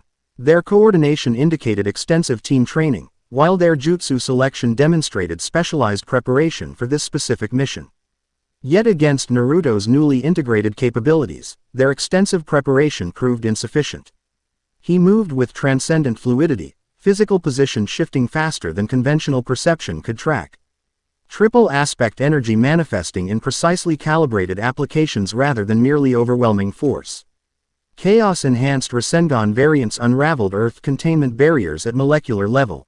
Infinity Extended Shadow clones violated spatial limitations, appearing within secured perimeters without conventional transit. Dream Aspect Reality Manipulation countered genjutsu attempts before they fully manifested, turning illusory techniques back upon their casters. The invaders adapted with professional efficiency, shifting from primary acquisition protocol to secondary containment methodology. Rather than attempting direct capture, they established dimensional anchor points throughout the facility, preparing large-scale transit technique that would potentially shift the entire area into intermediate dimensional pocket. Rias recognized the strategy immediately, her analytical mind interpreting energy pattern implications. They're attempting dimensional extraction of the entire facility, she warned. Power of destruction targeting nearest anchor formation. We need to disrupt their synchronization pattern. The peerage responded with coordinated precision, Kiba's speed allowing rapid engagement across multiple positions, Kaniko's strength disrupting physical anchor points, Akino's lightning striking with surgical precision against formation leaders. Asia maintained protective position. Twilight healing prepared for potential casualties while contributing supportive prayer magic where applicable. Tiamat's contribution proved most significant beyond Naruto's integrated offensive. The Chaos Karma Dragon manifested partial true form, draconic head and forelimbs emerging from humanoid form as she engaged directly with dimensional mechanics, chaos energy disrupting the invader's transit technique at fundamental level. Inadequate comprehension of dimensional boundary mechanics, she observed with deadly precision, chaos manifestation unraveling their technique's foundation. Amateur application of advanced theoretical principles. The invaders recognized their methodology's failure against unexpected resistance combination. With practiced discipline, they initiated extraction protocol, emergency withdrawal rather than continued engagement against superior opposition. Dimensional rifts began sealing around them as they retreated through remaining transit points. This isn't over, their leader promised as final rift began closing. The Uchiha's vision transcends dimensional boundaries. What he seeks, he ultimately acquires. Naruto moved with integrated speed and precision, appearing directly before the retreating leader before dimensional closure completed. Tell Madara something from me, he instructed, triple aspect energy manifesting. In controlled demonstration rather than attack. I'm not just a Jinchuriki anymore. What awakened here changes everything. If he pursues this across dimensions, he'll face consequences beyond his comprehension. Whether the message would be delivered remained uncertain, but the demonstration accompanying it, controlled triple aspect harmonization without berserk manifestation or psychological dissociation, would certainly impact subsequent tactical assessment. The dimensional rift sealed completely moments later, reality reknitting itself as boundary integrity reasserted throughout the facility.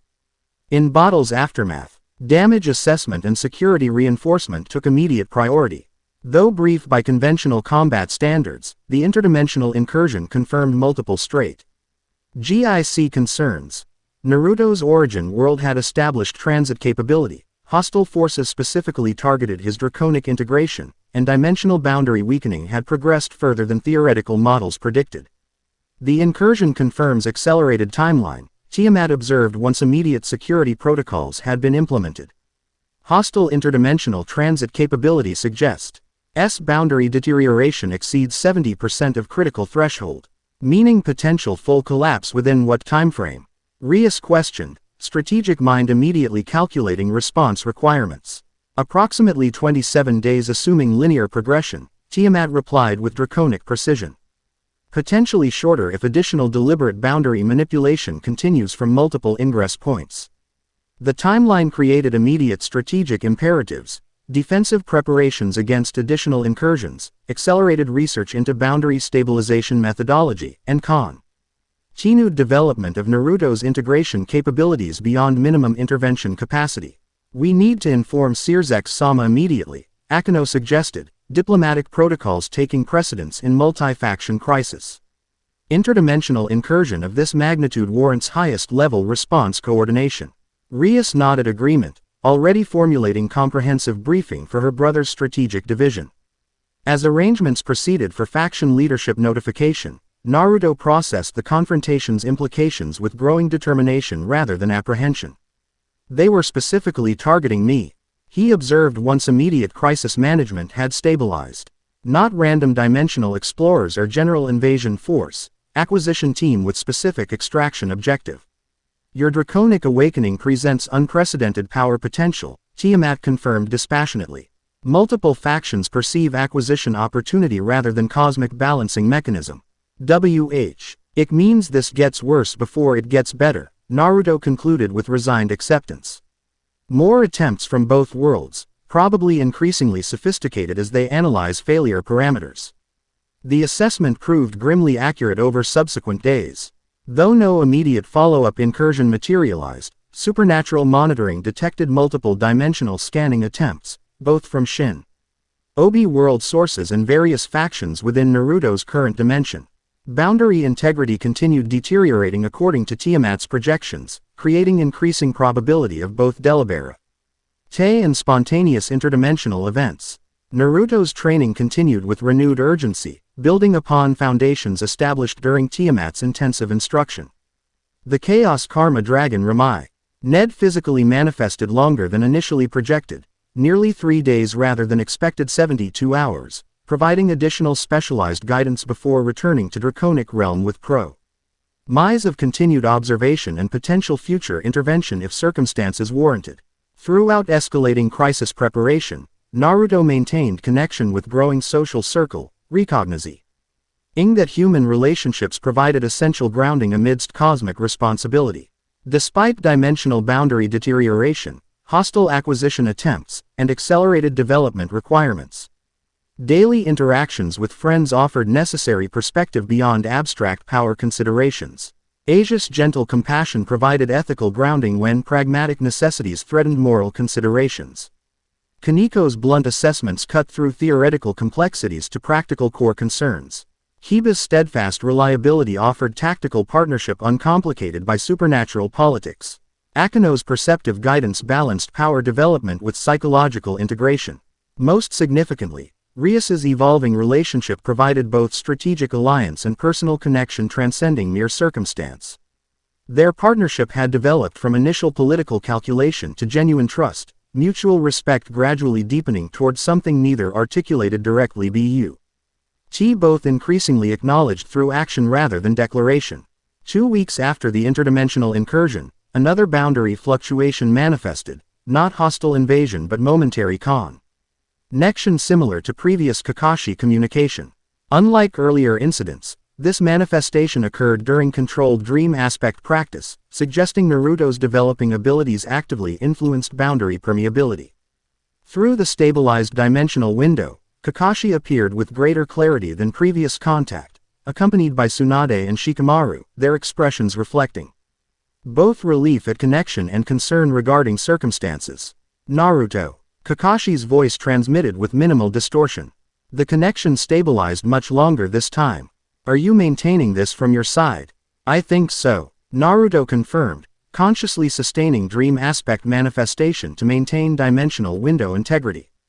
I've been developing abilities here that affect boundary stability. Rapid information exchange followed, Naruto summarizing Draconic awakening and integration while Kakashi reported Konoha's situation following his disappearance. The Akatsuki incursion into Devil territory received particular attention, confirmation that Madara actively pursued interdimensional acquisition strategy rather than merely defensive consolidation.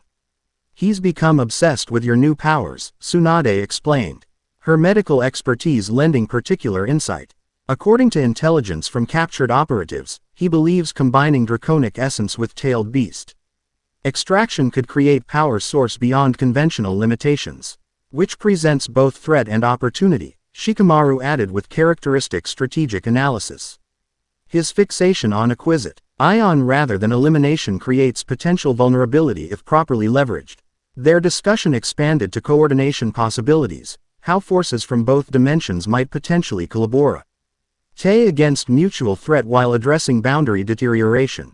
Though technical limitations prevented detailed planning, foundational agreement established framework for future cooperation assuming communication capability continued developing. As dimensional window began destabilizing, Kakashi offered final observation. Whatever these draconic powers represent, Naruto, they've clearly changed you beyond physical capability. Your chakra signature has evolved into something our sensors barely recognize as human anymore.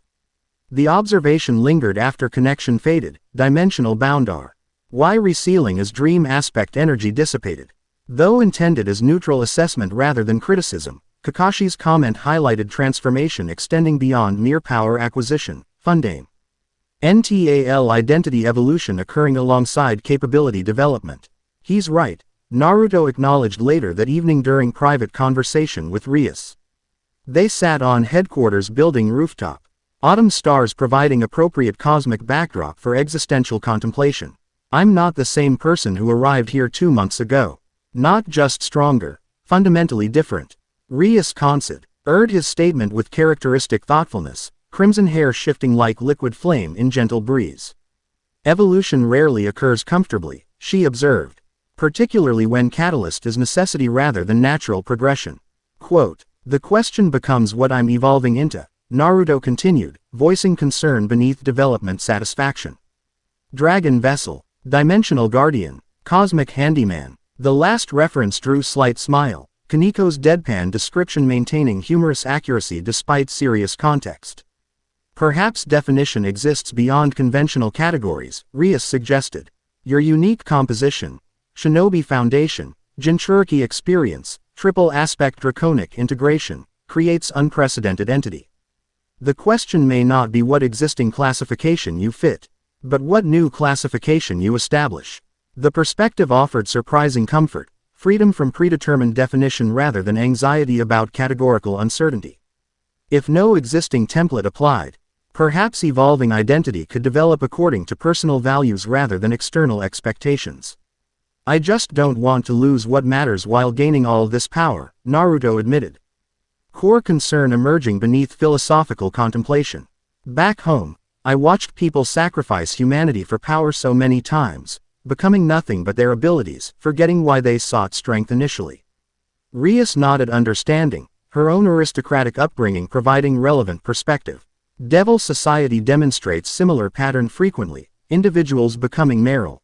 Why their power classification or political utility, forgetting personal essence beneath supernatural capability. How do you prevent that? Naruto asked, genuine curiosity beneath rhetorical question. Maintain core identity while accepting necessary evolution.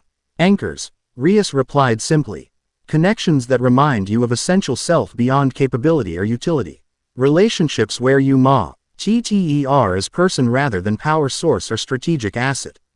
The answer resonated with Naruto's intuitive understanding, his lifelong pursuit of acknowledgement as individual rather than merely Jinchuriki container or potential weapon. Throughout his development, precious people had provided exactly such anchoring, recognition of his essential humanity beneath growing capability. I have good anchors here, he acknowledged quietly, glancing sideways at Rias with meaning transcending casual observation. People who see me beyond dragon vessel status or dimensional significance.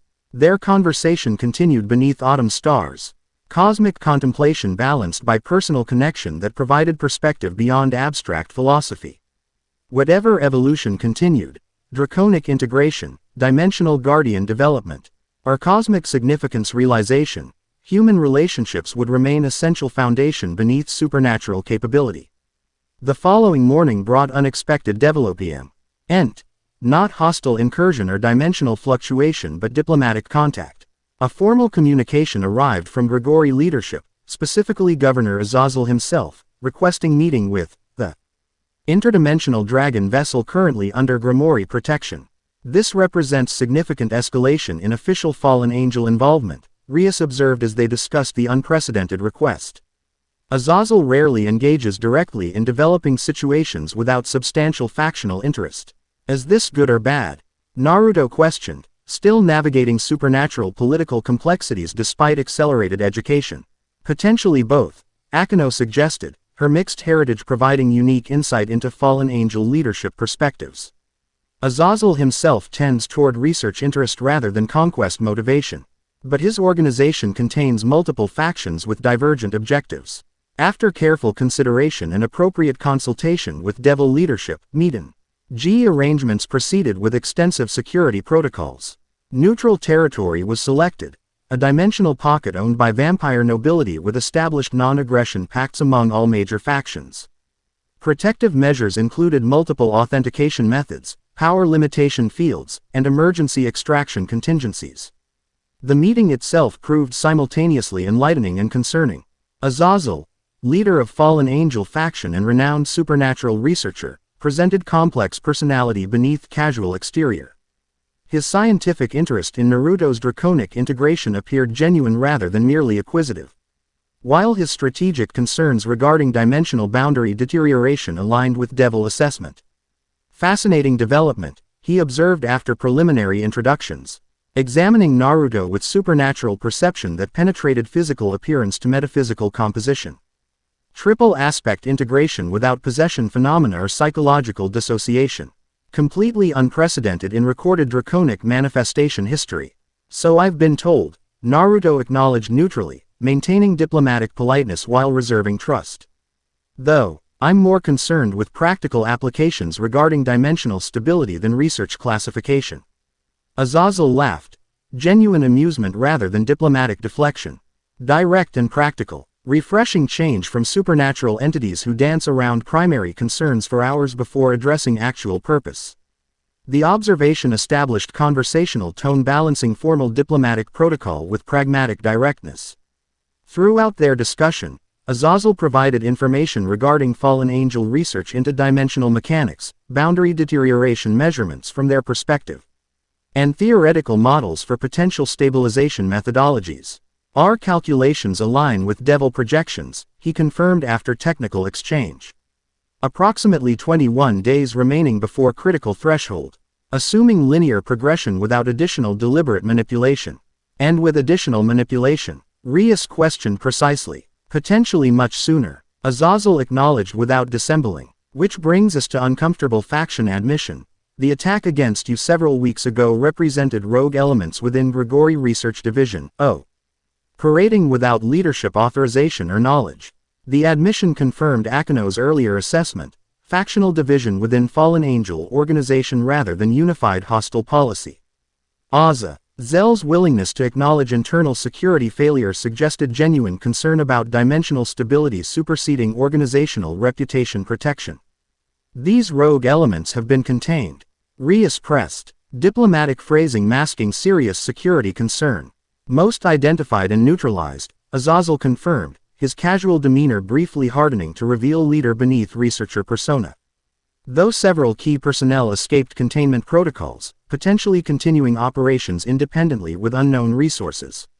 The clarification explained continued dimensional anning attempts despite official disavowal, splinter faction pursuing acquisition objectives despite leadership opposition. This internal division potentially complicated response coordination, though. Azazel's direct involvement suggested majority Fallen Angel resources aligned with stabilization rather than exploitation priority. Their meeting concluded with formal information exchange agreements, cooperative monitoring protocols, and potential joint response contingencies should boundary deterioration accelerate beyond current projections. Though full trust remained premature, foundation for pragmatic cooperation had been established. Mutual existential threat superseding historical faction animosity. He seems genuinely concerned about dimensional stability rather than merely acquisition opportunity. Naruto observed afterward during debriefing with Rias's peerage. Though that researcher gleam when discussing triple aspect integration was slightly unnerving. Azazel's scientific curiosity often supersedes political calculation, Akino confirmed from personal knowledge. His leadership philosophy prioritizes knowledge acquisition over power consolidation, making him simultaneously more trustworthy and less predictable than conventional faction leaders. The diplomatic opening created potential for broader cooperation framework, angels, yokai, and various independent supernatural entities expressing similar concern about dimensional boundary integrity through established communication channels. While some factions clearly pursued exploitation opportunity, majority supernatural leadership recognized existential threat transcending traditional political advantage. Naruto's training continued with renewed purpose following these diplomatic developments. Beyond power development for personal protection. His abilities now represented potential stabilization mechanism within cooperative framework, specialized application rather than merely defensive capability. Duran. G. Particularly intensive training session focusing on boundary interaction properties of infinity aspect. Unexpected visitor arrived, not hostile intrusion or formal diplomatic contact but personal app. Arance by someone whose presence Naruto had sensed occasionally but never directly encountered. Unlike Tiamat's dramatic manifestation, this arrival occurred with subtle presence shift, reality seeming to acknowledge fundamental alteration rather than dramatic entrance. Where empty space had existed momentarily before, a young girl suddenly stood, appearance suggesting human child approximately 12 years old. Though supernatural perception revealed entity of incomprehensible age and power. Ophis, Naruto identified immediately, infinity aspect within him resonating with recognition beyond conscious knowledge. The manifestation nodded once, simple acknowledgement without extraneous movement or expression. Unlike Tiamat's approximation of human communication patterns, Ophis maintained absolute efficiency, no gesture, expression, or vocalization beyond minimum necessary for conceptual transfer. Dragon vessel, she responded, voice neither childlike nor adult but somehow ageless, as th. Our concept of vocal maturation held no relevance to entity beyond conventional existence parameters. Boundary collapse approaches critical threshold. The direct assessment without preliminary communication reflected fundamental difference between chaos and infinity aspects. Tiamat's nature embraced communication complexity while Ophis distilled interaction to purest essential content. Yes, Naruto acknowledged, matching her communicative efficiency. Approximately 3 weeks remaining according to current calculations. Incorrect, Ophis stated without inflection. Acceleration factor, S inadequately incorporated into existing models. Critical threshold, 7 days, 14 hours, 23 minutes from current temporal reference point. The revised timeline staggered even Rias's composed diplomatic presence. That's drastically accelerated from all existing projections. What factors create such significant deviation? Deliberate boundary manipulation from multiple ingress points simultaneously. Ophis explained with mathematical precision transcending conventional calculation methods. Your world, vessel's origin dimension, and tertiary dimensional entities all attempting exploitation simultaneously. Cumulative effect. Exponential rather than linear deterioration curve. This assessment fundamentally altered strategic timeline, 3 weeks becoming 1, preparity. On becoming immediate necessity rather than scheduled development. If Ophis's calculations proved accurate, full interdimensional boundary collapse would occur within single week, creating chaos beyond any recorded supernatural event. Can it be prevented? Naruto asked directly, prioritizing solution over mere comprehension.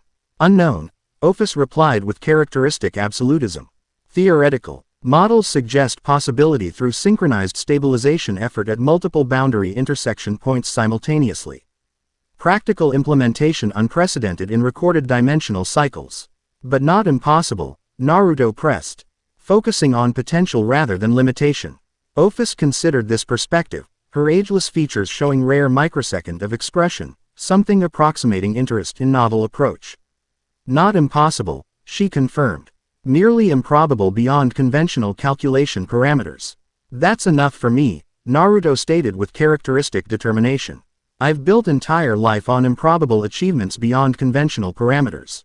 Something resembling approval flickered briefly across Ophis's expression, gone so quickly it might have been observational error rather than genuine reaction.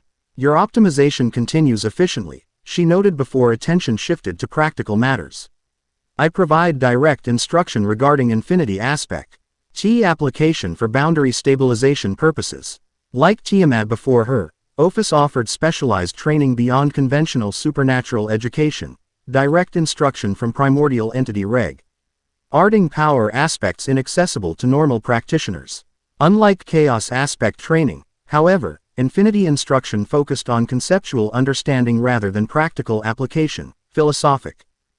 Foundation beneath technical methodology. Infinity transcends measurement, Ophis explained during initial instruction. Not merely endless continuation but fundamental rejection of limitation concept. Application requires consciousness expansion beyond dimensional constraint rather than merely power expenditure within established parameters.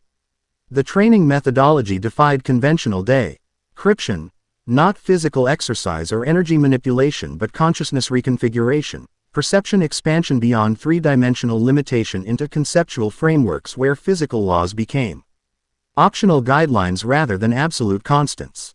Throughout this intensive development, Naruto maintained connection with support network, recognizing that human relationships provided essential grounding during consciousness expansion beyond conventional parameters. Daily interactions with friends offered necessary perspective, while developing relationship with Rias provided both strategic partnership and personal connection transcending circumstantial alliance. Ophis remained physically manifested for approximately 36 hours, shorter than Tiamat's presence but involving more mental consciousness alteration during compressed timeframe.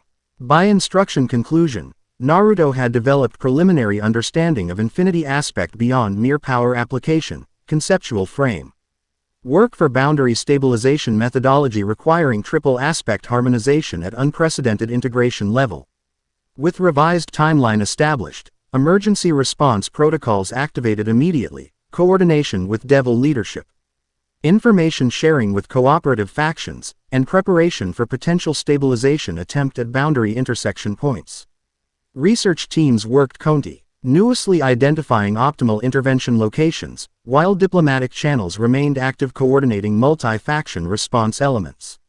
Amidst this intensive preparation, Naruto maintained necessary balance between cosmic responsibility and personal connection, recognizing that humanity beneath power development provided essential foundation for meaningful application rather than merely technical capability. Though training consumed majority waking hours, he prioritized daily interaction with growing friendship circle, particularly developing relationship with Rias that increasingly transcended mere circumstantial alliance. 6 days before projected critical threshold, another interdimensional incursion occurred, not hostile invasion but coordinated contact attempt from Konoha.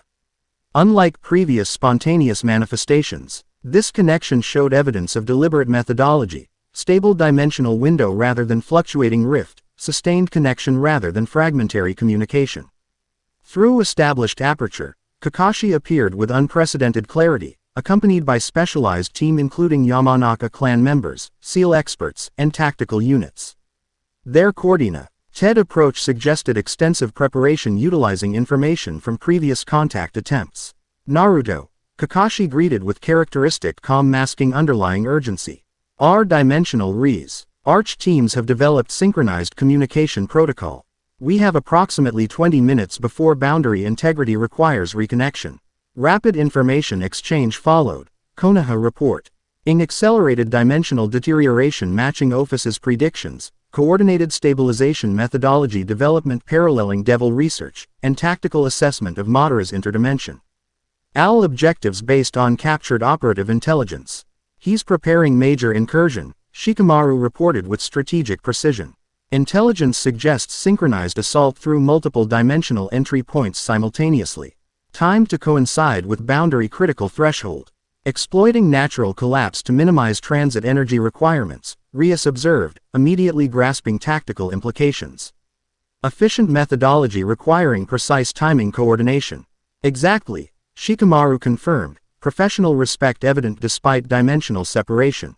Our calculations suggest optimal timing approximately 72 hours before projected complete collapse, boundary thin enough for efficient transit but stable enough for controlled manifestation.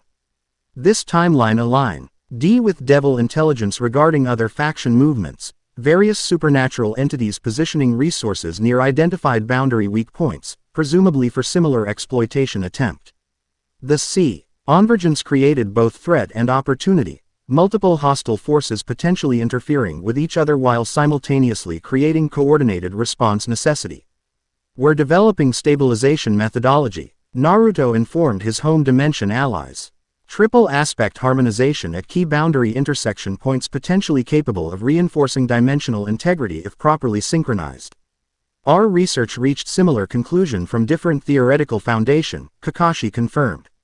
SEAL masters have developed boundary reinforcement technique requiring massive chakra application at precisely calculated nexus points. The parallel development suggested natural convergence toward viable solution despite different methodological approaches, chakra-based ceiling Tekken. IQs from Shinobi Dimension and Draconic Aspect Harmonization from Supernatural World potentially complementary rather than contradictory when properly synchronized. We need coordination protocol, Rias suggested. Diplomatic experience immediately focusing on practical implementation. Synchronized timing, consistent application methodology, and contingency measures for potential interference. Agreement established quickly despite limited communication window, both dimensions recognizing existential threat transcending normal operational concerns. Preliminary coordination framework developed efficiently, utilizing respective strengths from both realities while accommodating fundamental differences in energy manipulation methodology. As dimensional window began destabilizing, Kakashi O. FFERED final observation. Whatever happens, Naruto, know that Konoha stands with you. Your growth there clearly serves greater purpose than merely personal power development.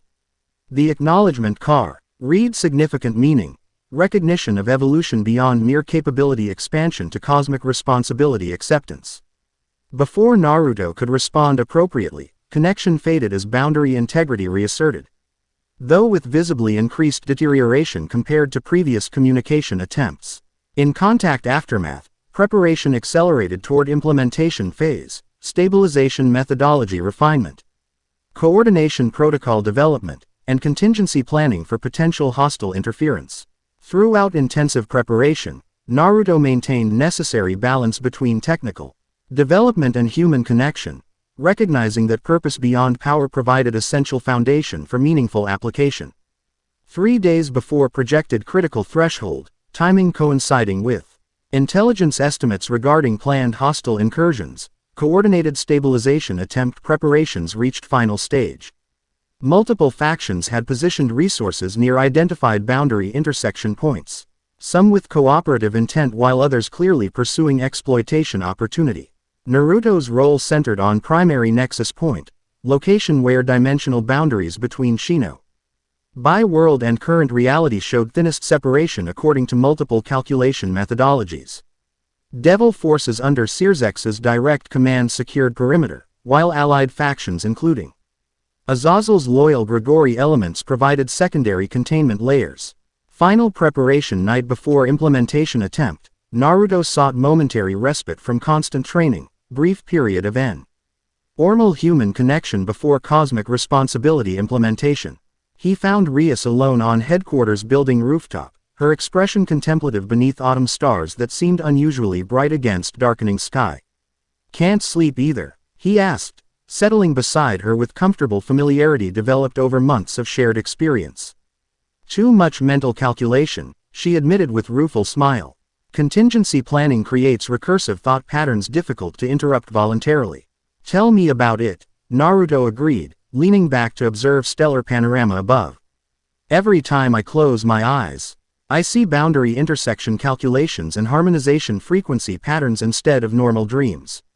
Their conversation flowed with natural ease despite tomorrow's monumental implications, discussion ranging from technical preparation details to philosophical considerations regarding dimensional relationship models to simple human concerns about friend welfare during potentially dangerous operation. Whatever happens tomorrow, Naruto eventually stated, addressing underlying concern beneath tactical planning, I want you to know how much your friendship has meant during all this. Coming to an entirely new world, discovering cosmic dragon destiny, facing interdimensional threats, anyone would be overwhelming alone. Rias turned slightly, starlight illuminating her expression as she studied him with characteristic perceptiveness. Friendship seems inadequate terminology for what has developed between us, Naruto. Don't you think? The direct acknowledgement of unspoken evolution in their relationship created momentary verbal uncertainty, emotional truth challenging linguistic limitation. Before articulated response formulated, physical proximity resolved calm. Unication limitation. The distance between them closing naturally as months of growing connection crystallized into simple human moment beneath cosmic circumstances. Their kiss transcended merely physical interaction. Genuine connection between individuals who had progressed from strategic alliance to friendship to something deeper through shared experience rather than convenient circumstance. When they eventually separated, the moment carried significance beyond romantic milestone, Anchor point establishing human connection beneath cosmic responsibility. Definitely inadequate terminology, Naruto agreed with characteristic grin. Though softer than his usual expression. We'll need to develop more appropriate classification system after saving multiple dimensions from catastrophic boundary collapse. Rias laughed. Genuine amusement rather than diplomatic deflection. Priorities appropriately ordered. Cosmic salvation first, terminology refinement afterward. Their conversation continued beneath autumn stars. Human connection providing essential foundation beneath tomorrow's cosmic responsibility implementation. Whatever outcome resulted from stabilization attempt, this moment established anchor point transcending mere circumstantial alliance or strategic partnership, genuine relationship that would persist regardless of dimensional boundary status. Morning arrived with ominous atmospheric conditions, visible energy distortions warping natural light patterns as boundary deterioration accelerated toward critical threshold. Preliminary implementation teams moved into position at calculated intersection points worldwide, while primary operation centered on Kuo Town region where boundary separation measured thinnest according to multiple calculation methodologies. Naruto S2 at designated primary nexus point, location where dimensional frequencies between worlds resonated most harmonically according to both Devil Research and Shinobi Seal Master calculations. Around him, concentric security perimeters established defensive layers against potential interference. Devil forces under Searzex's command comprising innermost circle, allied factions including Azazel's Loy. Al-Grigori elements providing secondary containment, various independent entities maintaining outer observation positions. Rias and her peerage formed final protective ring directly surrounding Naruto. Oh, not merely strategic positioning but symbolic statement regarding personal connection transcending factional alignment. Their presence provided both tactical support and emotional anchoring as he paired for unprecedented power harmonization beyond previous implementation parameters.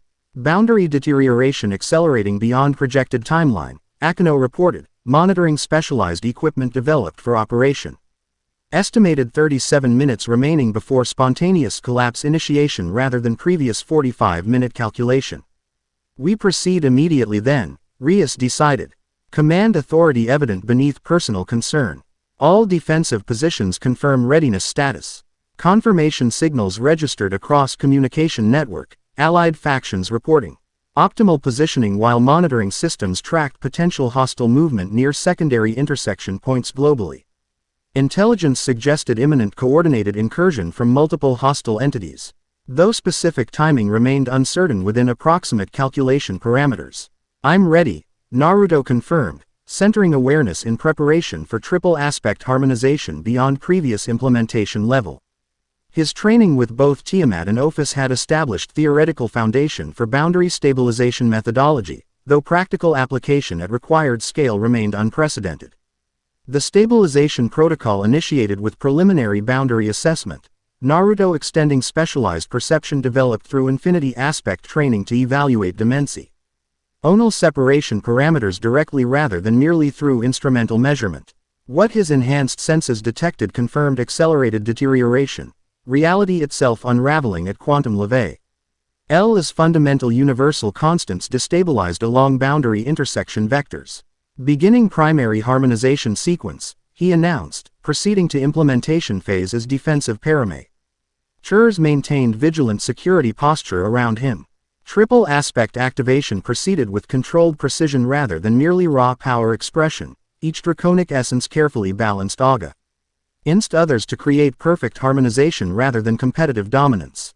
Crimson Chaos provided structural manipulation capacity, infinite darkness established conceptual framework transcending dimensional limitation. While Golden Dream Essence manifested implementation bridge between theoretical foundation and practical application. The effect manifested visibly as tricolor energy surround.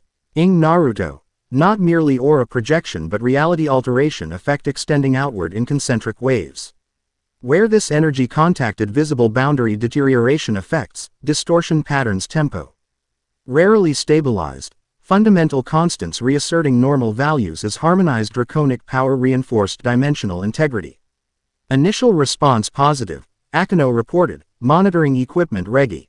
Stirring quantifiable improvement in stability metrics. Deterioration rate decreasing approximately 12% across primary vector points. Encouraging preliminary results warranted protocol continuation despite intensive energy expenditure. Naruto deepened harmonization level, no longer merely balancing aspects externally but integrating them at consciousness level, becoming living embodime. NT of tripartite cosmic principle rather than merely channel for separate energies. The progression manifested physically, his appearance shifting subtly as triple aspect integration deepened beyond previous parameters. Eyes transformed from human blue to tricolor manifestation, right iris crimson chaos, left infinite darkness, while golden energy illuminated from within both.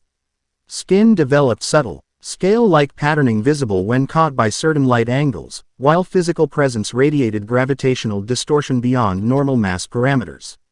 Secondary harmonization phase initiating, he announced. Voice carrying harmonic resonance beyond normal sound production capability. Extending stabilization effect to calculated intersection points. The protocol's second phase involved projection beyond immediate locality, extending harmonized energy through identified dimensional weak points globally rather than merely local application. This extension required consciousness expansion beyond conventional parameters. Perception functioning across multiple locations simultaneously rather than merely single focal point. As this expansion proceeded, expected complication manifested. Hostile interdimensional incursion attempting to exploit remaining boundary weakness before complete stabilization established. Reality fractured approximately 2 kilometers from primary operation C. Jagged black tear appearing in atmospheric space as gravitational distortion indicated incoming transit. Incursion detected. Hiba reported from defensive perimeter. Energy signature matching PR. Evious Akatsuki infiltration but significantly larger scale. Maintain stabilization protocol. Rias instructed Naruto while activating secondary defensive response. Perimeter forces will handle interference attempts. Naruto acknowledged while maintaining primary focus on stabilization methodology, recognizing that protocol completion represented most effective defense against incursion rather than direct combat engagement. Through expanded perception, he monitored both local operation and distant intersection points simultaneously, consciousness functioning across multiple locations with unprecedented integration efficiency. The hostile incursion manifested fully, significantly larger force than previous infiltration attempt, emerging through dimensional tear with coordinated precision indicating extensive preparation. Their formation suggested specialized strike team rather than merely enhanced combatants, while energy signatures indicated experimental modification beyond conventional shinobi parameters. Target acquired, their leader announced, figure whose partially masked face revealed Sharingan eye indicating Uchiha lineage though not Madara himself. Primary objective: Dragon Vessel acquisition. Secondary objective: Dimensional stabilization prevention. Tertiary objective: Devil leadership neutralization if directly opposing primary objectives. Their attack launch, ed with synchronized precision. Combination ninjutsu creating overlapping offensive patterns designed to penetrate defensive perimeters through coordinated application rather than merely overwhelming force. Devil forces responded with equivalent coordination. Sears X's elite guard demonstrating why Supernatural World considered them among most effective combat units across multiple factions. Rias Peerage engaged secondary attack vectors with practiced efficiency. Kiba's speed allowing rapid response across multiple positions, Kaniko's strength creating defensive anchoring against physical penetration attempts. Akino's lightning striking with surgical precision against formation leaders. Asia maintained protective position near Naruto, Twilight healing prepared for potential injuries while contributing supportive prayer magic where applicable. Despite defensive excellence, the attackers demonstrated concerning adaptation capacity, adjusting tactics based on previous encounter data, implementing countermeasures against observed supernatural abilities, and maintaining primary objective focus despite significant resistance. Their methodical approach suggested extensive intelligence regarding defensive capabilities, while their enhanced combat parameters indicated experimental modifications specifically designed for interdimensional operation. Throughout peripheral combat engagement, Naruto maintained primary focus on stabilization protocol, recognizing that boundary reinforcement completion represented most effective defense against further incursion. His expanded consciousness, monitored both local operation and distant intersection points simultaneously, implementing harmonized energy application across multiple locations with unprecedented integration efficiency. Stabilization metrics approaching optimal parameters, Akino reported despite ongoing combat distraction. Primary vector showing 73% integrity restoration, secondary points averaging 68% improvement. The encouraging metrics suggested protocol success potential despite hostile interference attempt, boundary collapse prevention becoming increasingly probable assuming continued implementation without direct disruption. This progress apparently registered with attacking force leadership, their tactical approach shifting from peripheral engagement to direct protocol disruption attempt. Adjust to Protocol 11, their commander ordered, Sharingan I analyzing defensive formations with inhuman precision. Primary objective acquisition requires direct interventio. N before dimensional stabilization completes. The tactical shift created immediate threat escalation, elite strike team disengaging from peripheral combat to launch concentrated penetration attempt directly toward Naruto's position. Their formation demonstrated specialized preparation for this specific contingency, movement patterns suggesting extensive simulation practice against projected defensive arrangements. Rias recognized threat evolution immediately, her strategic mind calculating optimal response within tactical constraints. Consolidated defense, she commanded, peerage members adjusting positions to create overlapping protection zones rather than distributed coverage. Priority, stabilization protocol continuation regardless of direct engagement. The defensive repositioning created optimal protection given resource limitations, though attacker specialization suggested potential breakthrough despite best implementation. As hostile forces approached inner perimeter, Naruto maintained primary stabilization focus while developing contingency response, harmonized energy carefully balanced between boundary reinforcement and potential combat application if directly threatened. The anticipated breakthrough occurred with concerning efficiency, specialized strike team penetrating outer defensive layers through combination of enhanced combat parameters and tactical coordination exceeding conventional shinobi standards. As they approached final perimeter where Rias's peerage established last defensive position, the operation reached critical decision point, stabilization. Continuation versus direct combat engagement. Almost there, Naruto communicated while maintaining harmonization focus. Boundary integrity approaching self-sustaining threshold. Estimated 100. 47 seconds remaining before permanent stabilization established. We'll hold them, Rias promised, power of destruction manifesting with unprecedented intensity as she positioned direct LY between approaching hostiles and stabilization point. Complete the protocol regardless of what happens here. The final confrontation unfolded with brutal efficiency, elite strike team engaging Rias's peerage with specialized techniques clearly designed for supernatural combat rather than conventional shinobi opposition.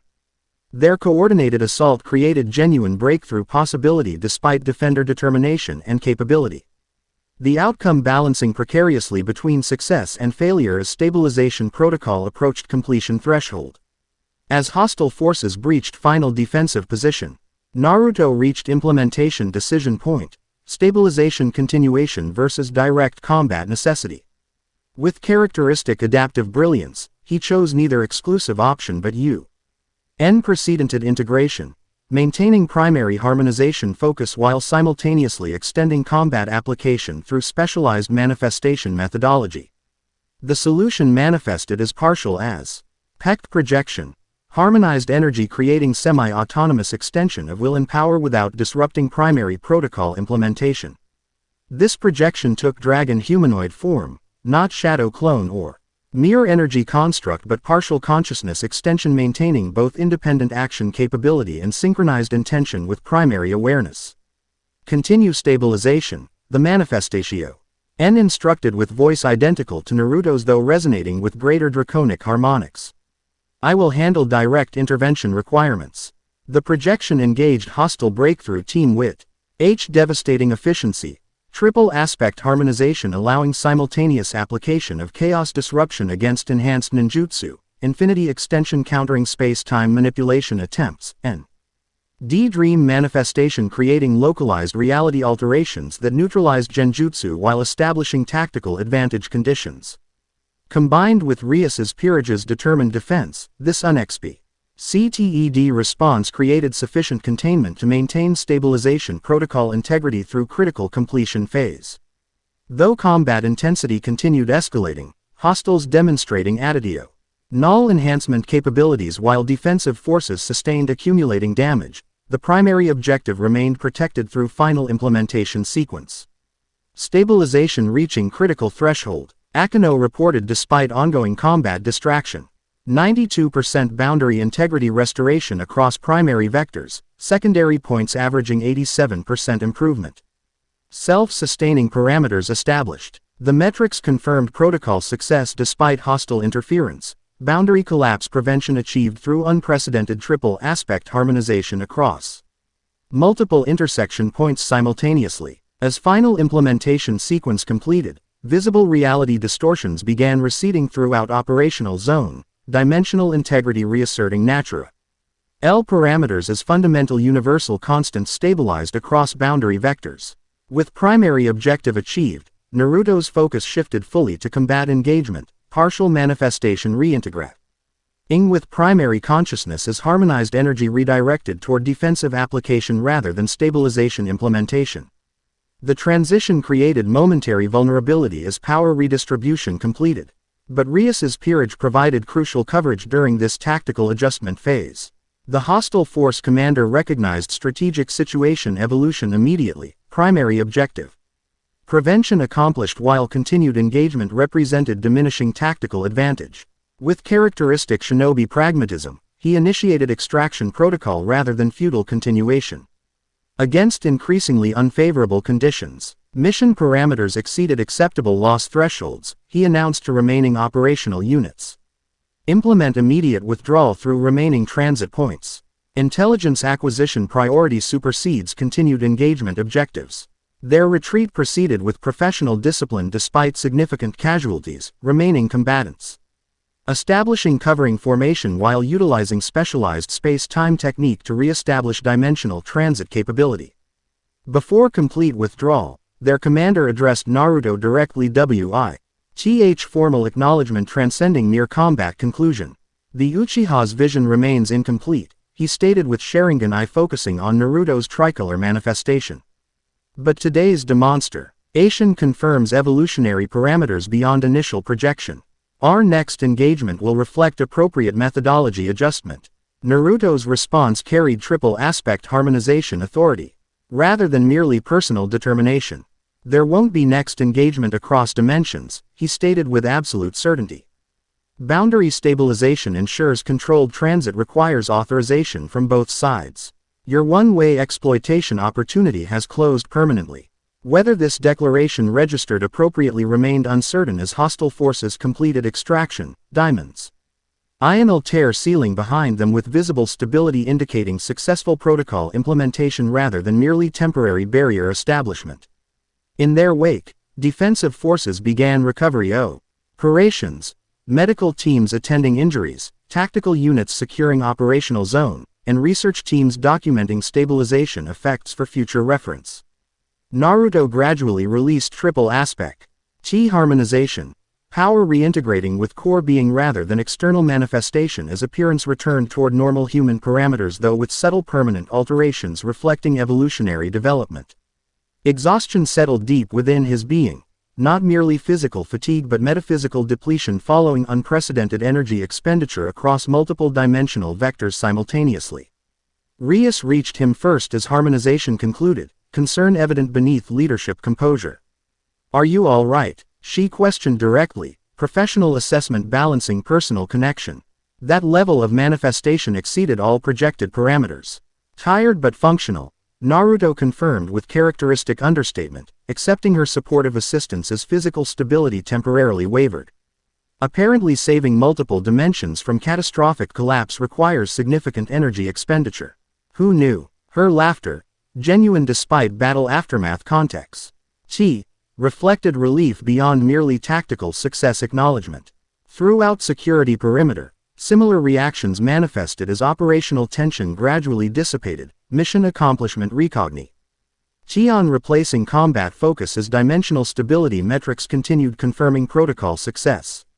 Preliminary assessment indicates complete success, Akino reported after consulting monitoring EQU. IP meant displaying interdimensional measurements. Boundary integrity restored to pre-deterioration parameters with apparent self-sustaining reinforcement effect suggesting permanent rather than temporary stabilization.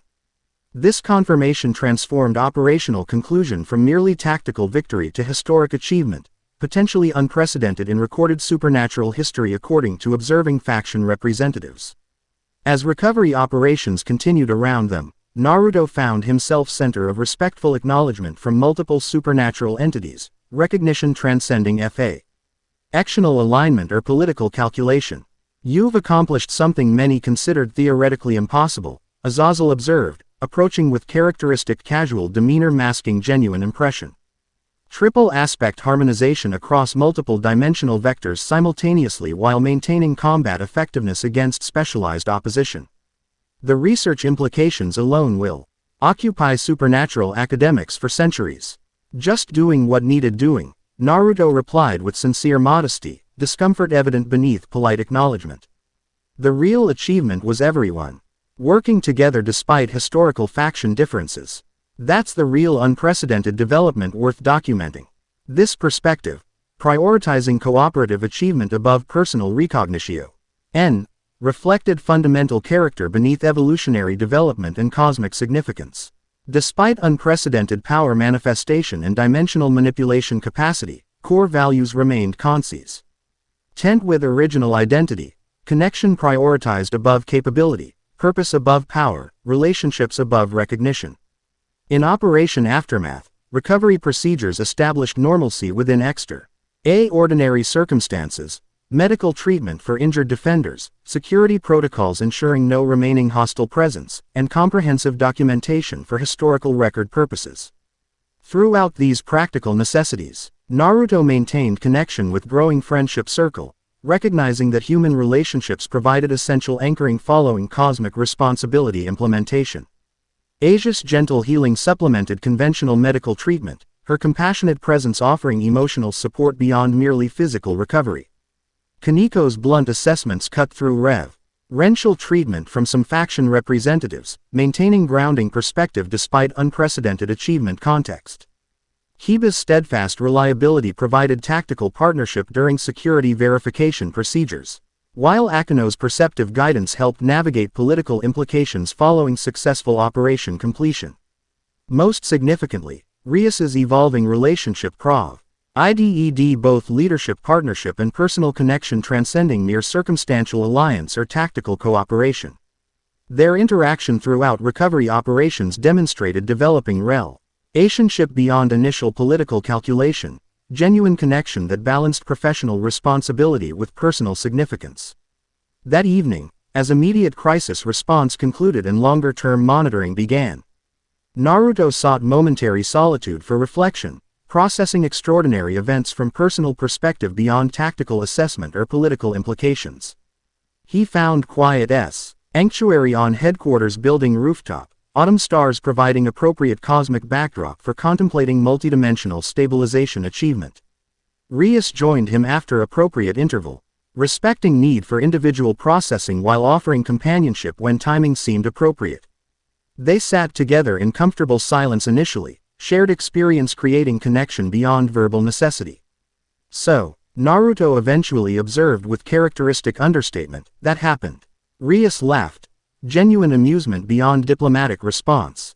Quite the summary of interdimensional null crisis prevention through unprecedented triple aspect dragon harmonization. Perhaps slightly understated given historical significance. Yeah, well, Naruto shrugged slightly, saying, I channel Ed 3 primordial dragon essences simultaneously across multiple dimensional vectors while creating separate combat manifestation and preventing catastrophic boundary collapse. Sounds a bit pretentious for casual conversation. Their shared humor dissolved lingering tension, operation conclusion finding appropriate personal context beyond cosmic significance or supernatural politics. As night deepened around them, conversation explored both practical implications and personal significance, boundary stabilization creating new reality regarding interdimensional relationship rather than merely preventing catastrophic collapse. The stabilization creates controlled connection rather than merely reinforced separation, Rias explained, her scholarly understanding providing framework for practical application. Dimensional transit remains possible but requires synchronized authorization from both sides, preventing unilateral exploitation while allowing legitimate interaction under appropriate protocols. Meaning I could potentially visit home, Naruto realized, hope emerging beneath practical assessment. Not immediately perhaps, but eventually once proper procedures establish. Exactly, Rias confirmed. The boundary stabilization creates foundation for diplomatic relationship between dimensions rather than merely crisis prevention. Your unique composition potentially serves as natural ambassador between worlds given established connections in both realities. This perspective offered unexpected resolution to ongoing identity question, not forced choice between worlds but potential bridge between them. Connection rather than separation, integration rather than division. The possibility aligned with Naruto's fundamental nature, bringing people together rather than accepting arbitrary separation. Finding common ground across apparent division. That feels right somehow, he acknowledged thoughtfully. Not belonging exclusively to either world but connecting both through understanding each. Like everything that happened, dimensional transition, dragon awakening, integration development, was preparing for that specific role. Rias nodded, her expression suggesting Milar conclusion through different analytical pathway. Your ability to maintain core identity while integrating new aspects particularly suits such position. You remain fundamentally Naruto Uzumaki O.F. Konoha while simultaneously embodying triple aspect draconic integration and adapting to supernatural world parameters. Their conversation continued beneath autumn stars, exploring both practical possibilities and philosophical implications following dimensional stabilization achievement. Throughout this reflection, personal connection provided essential foundation beneath cosmic consideration. Human relationship anchoring metaphysical significance in tangible emotional reality. Whatever happens next, Naruto eventually stated, addressing underlying question beneath practical planning. Whether ambassador between worlds or just figuring out day-to-day life with triple aspect dragon integration, I'm glad this crazy dimensional journey brought us together. Rias smiled. Genuine warmth rather than diplomatic politeness. As dimensional anomalies go, your arrival certainly proved unexpectedly beneficial despite initial complications. Perhaps cosmic convergence occasionally gets things right despite apparent randomness. Or because of it, Naruto suggested thoughtfully. Chaos, infinity, dreams, they're not just power sources but fundamental aspects of reality itself.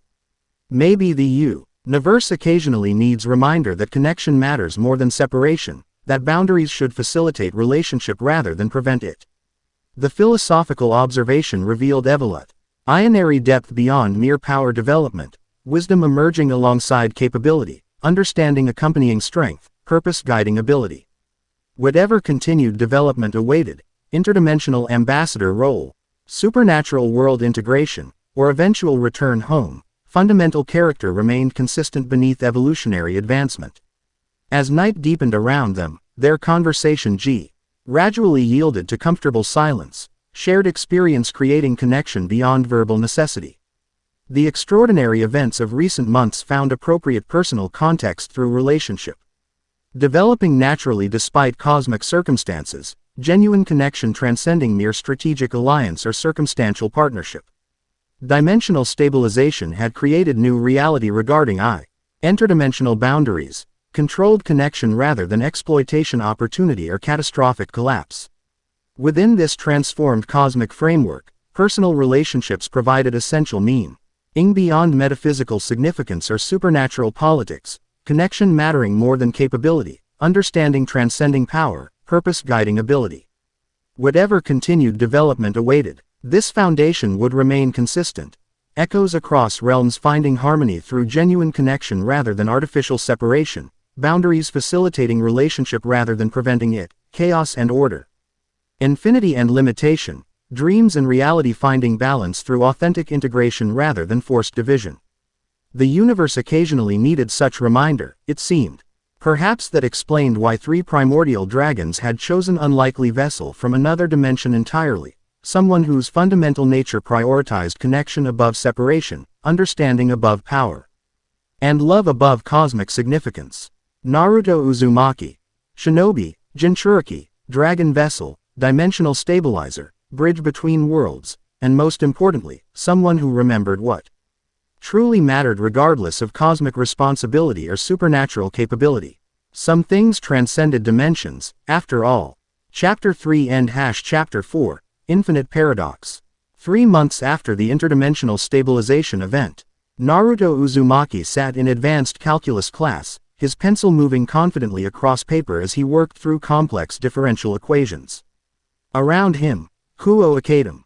Wise top mathematics students labored with furrowed brows, while he maintained an expression of calm concentration that would have astonished his former academy instructors in Konoha.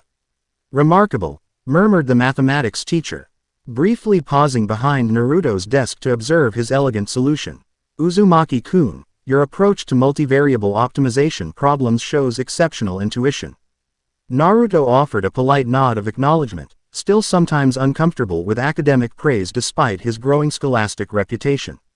The truth, that infinity aspect integration had fundamentally restructured his cognitive processing, allowing him to perceive mathematical relationships as intuitive patterns rather than abstract symbols, remained his private secret. To his classmates, he was imply the formerly average transfer student who had mysteriously blossomed into an academic powerhouse. As the teacher moved on, Naruto felt a familiar tingling sensation at the base of his skull, the now recognizable feeling of Ophis's consciousness brushing against his own. The infinite dragon god rarely communicated directly but occasionally observed his development through their shared essence connection. Integration progresses efficiently, ****, her thought voice noted with characteristic economy. Cognitive restructuring 84% complete. Is that why calculus suddenly makes sense? Naruto responded internally, maintaining outward focus on his equations. These silent conversations had become normal, his consciousness expanding to accommodate multiple awareness streams simultaneously. Partial explanation. Infinity aspect naturally comprehends mathematical relationships as fundamental patterns rather than symbolic constructs. Your perception evolves accordingly. The bell signaling period end interrupted their exchange.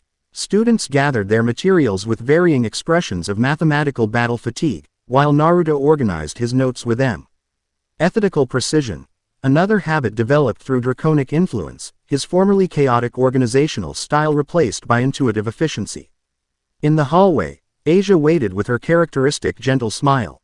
Naruto-kun, how was advanced mathematics today? Surprisingly straightforward, he replied, falling into step beside her as they navigated crowded corridors. Though I probably didn't say that too loudly around people who studied all night. Asia giggled, her emerald eyes reflecting genuine amusement. Their friendship had deepened significantly following the dimensional crisis, her unwavering compassion providing essential grounding as he adjusted to his evolving nature. Unlike many who regarded him with awe after witnessing his dimensional stabilization role, Asia treated him with the same gentle kindness she extended to everyone, a normalcy he treasured. Rias Senpai asked me to remind you about the special visitor arriving this afternoon, Asia mentioned as they approached the cafeteria. Someone from the church, I believe. Naruto nodded, recalling the diplomatic notification received yesterday. Right, the Holy Sword Retrieval Mission representative. Should be interesting. My first official interaction with Heaven's faction since arriving in this world. Their conversation paused as they entered the crowded cafeteria. Despite months of integration, Naruto still occasionally marveled at the social ecosystem of a normal high school, so different from Konoha's ninja academy with its combat-oriented hierarchy. Here, status derived from academic achievement, athletic prowess, physical appearance, and social connections, complex variables that initially confused but now fascinated him. They joined Rias's peerage at their usual table, a territorial claim. Respected by the student body through unspoken consensus. Kiba nodded in greeting while Kaneko acknowledged their arrival with a slight shift in posture that Naruto had learned to interpret as welcome. Akeno poured tea with graceful precision, while Gasper, gradually emerging from extreme social anxiety, offered a shy smile from beneath his hoodie. The church representative arrives at 4, Rias informed them, her tone balancing casual conversation with tactical briefing. Sona's intelligence suggests they're sending an exorcist named Zenobia Quarta, apparently a holy sword wielder with significant combat experience despite her age. Quote, "Should I expect hostility?" Naruto questioned practically. "My triple aspect nature might register as problematic to Heaven's censors." "Officially, no," Rias replied. "This is a courtesy meeting regarding stolen Excalibur fragments, a notification rather than confrontation." However, she paused, crimson eyes conveying nuance beyond her words. Church doctrine regarding dragons remains complex. Their representative may harbor personal reservations despite diplomatic protocols. Naruto absorbed this with thoughtful nod. The supernatural world's factional politics had become increasingly familiar, though the nuanced histories and doctrinal positions still occasionally surprised him. Heaven's ambivalent relationship with draconic entities largely defied simple categorization. Some dragons historically aligned with divine forces while others represented chaos beyond Abrahamic cosmology. "I'll maintain diplomatic courtesy regardless," he assured Rias. "After dimensional stabilization, most factions seem more interested in understanding my nature than antagonizing it, anyway." Lunch conversation shifted to more typical student concerns: upcoming exams, club activities, and weekend plans. This normal socialization represented important balance for Naruto, preventing his cosmic significance from overshadowing human connections. Despite triple aspect integration and interdimensional ambassador status, he remained fundamentally a teenager navigating friendship, identity, and belonging. As lunch concluded, Akeno fell into step beside Naruto while others dispersed toward afternoon classes. "A moment, if you don't mind," she requested with characteristic politeness masking serious purpose. "There's something you should see before meeting the church representative." Curiosity piqued, Naruto followed her toward the old school building instead of his scheduled literature class. Inside their headquarters, Akeno led him to Rias's private research room, a space filled with ancient texts, magical artifacts, and specialized information systems monitoring supernatural activities worldwide. "This arrived from the Gregory archives this morning," she explained, indicating a weathered scroll carefully displayed on a specialized viewing table. "Azazel sent it personally after their researchers discovered potential connections to your unique composition." Naruto approached the document with appropriate caution. After months in the supernatural world, he developed healthy respect for ancient texts, having witnessed seemingly innocuous scrolls trigger everything from localized reality distortions to spontaneous pocket dimension formation. The document appeared remarkably old, parchment preserved through magical means rather than conventional conservation. The script itself defied straightforward classification, seeming to shift between recognizable languages depending on viewing angle and lighting conditions. "What am I looking at?" he asked, resisting the urge to touch the potentially dangerous artifact. "It's called the Convergence Codex," Akeno explained, her scholarly knowledge evident beneath conversational tone. "A prophetic text predating conventional religious frameworks, approximately 8,000 years old according to magical dating methods. Most factions dismissed it as cryptic metaphor until recent events prompted re-evaluation." She indicated specific passages where symbols glowed with subtle iridescence. These sections describe what translates roughly as the Triverse Vessel, a being embodied Ying, three cosmic principles traditionally associated with Tiamat, Ophis, and Great Red. Naruto studied the shifting symbols with growing fascination. Though the language remained untranslatable through conventional means, his triple aspect integration allowed intuitive comprehension beyond normal perception, meanings emerging not as direct translation but conceptual understanding. "It's describing a convergence point," he observed quietly. "Not merely power combination but fundamental principle integration. Chaos providing creative destructive capacity, infinity establishing boundary transcendence. Dreams enabling manifestation bridge between concept and reality." Akeno nodded, unsurprised by his intuitive interpretation. That aligns with specialized translation attempts by multiple faction scholars. What's particularly interesting is the prophecy's description of purpose, not destruction or domination as many assumed, but something closer to cosmic calibration. Naruto's fingers hovered above symbols that seemed almost to respond to his proximity, shifting subtly as though recognizing resonant energy. "It suggests the Triverse Vessel serves as dimensional tuning mechanism, rest Oring harmonic balance when universal frequencies drift toward dissonance. Exactly, Akeno confirmed, which contradicts traditional apocalyptic interpretations that caused many factions to fear such convergence. Rather than harbinger of destruction, the text suggests restoration function, cosmic maintenance rather than catastrophic reset. This perspective aligned with Naruto's experiences during dimensional stabilization, his integrated abilities serving to reinforce universal constants rather than unravel them, strengthen boundaries rather than collapse them. The revelation brought surprising comfort. Cosmic purpose is preservation rather than destruction, creation rather than annihilation. This explains why heaven might view me with ambivalence, he realized, connecting prophetic interpretation to upcoming diplomatic meeting. If traditional doctrine interpreted this convergence as apocalyptic, my emergence represents theological challenge regardless of actual actions. Praise C. Eli y Rias wanted you to see this before meeting their representative, Akeno agreed. Understanding their potential perspective allows more effective communication despite doctrinal limitations. They studied the ancient text further, identifying additional connections between prophetic description and Naruto's developing abilities. When afternoon classes resumed, Akeno returned to teaching duties while Naruto remained in the research room, absorbing information that contextualized his existence within this world's supernatural framework. Hours later, diplomatic notification announced the church representative's arrival. Naruto joined Rias in the main club room, where formal meeting protocols had been established, neutral seating arrangement, appropriate refreshments, and subtle magicka. Monitoring systems ensuring security without overt hostility demonstration. The representative entered with military precision rather than diplomatic flourish, a young woman approximately Naruto's age. Though her bearing suggested experience beyond her years. Blue hair framed features set in serious expression, while her athletic build and confident posture indicated combat specialist rather than political appointee. Most notably, the massive sword strapped to her back radiated holy energy recognizable even to Naruto's developing supernatural senses. Zenobia Quarta, representing Vatican's Special Operations Division. She introduced herself with minimal courtesy.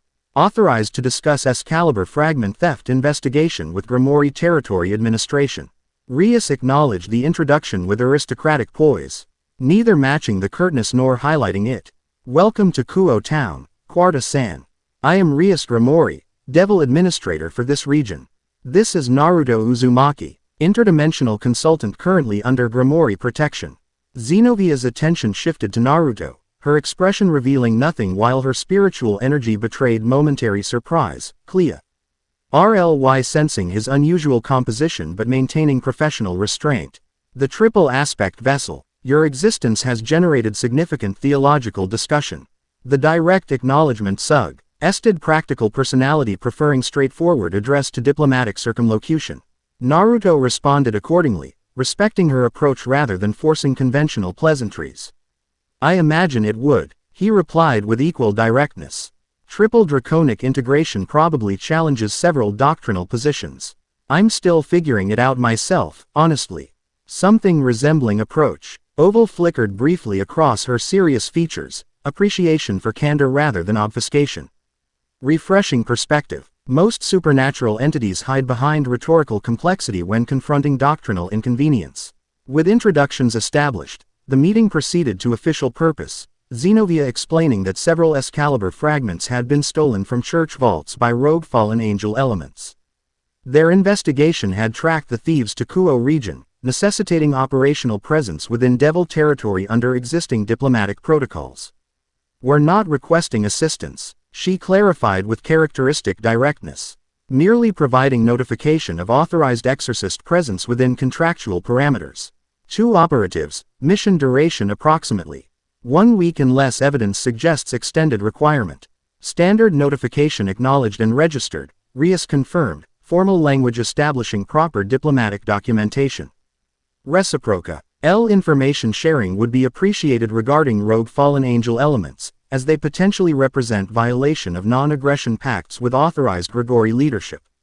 Their discussion continued with professional efficiency, territorial boundaries established, communication protocols confirmed, mutual non-interference parameters clarified.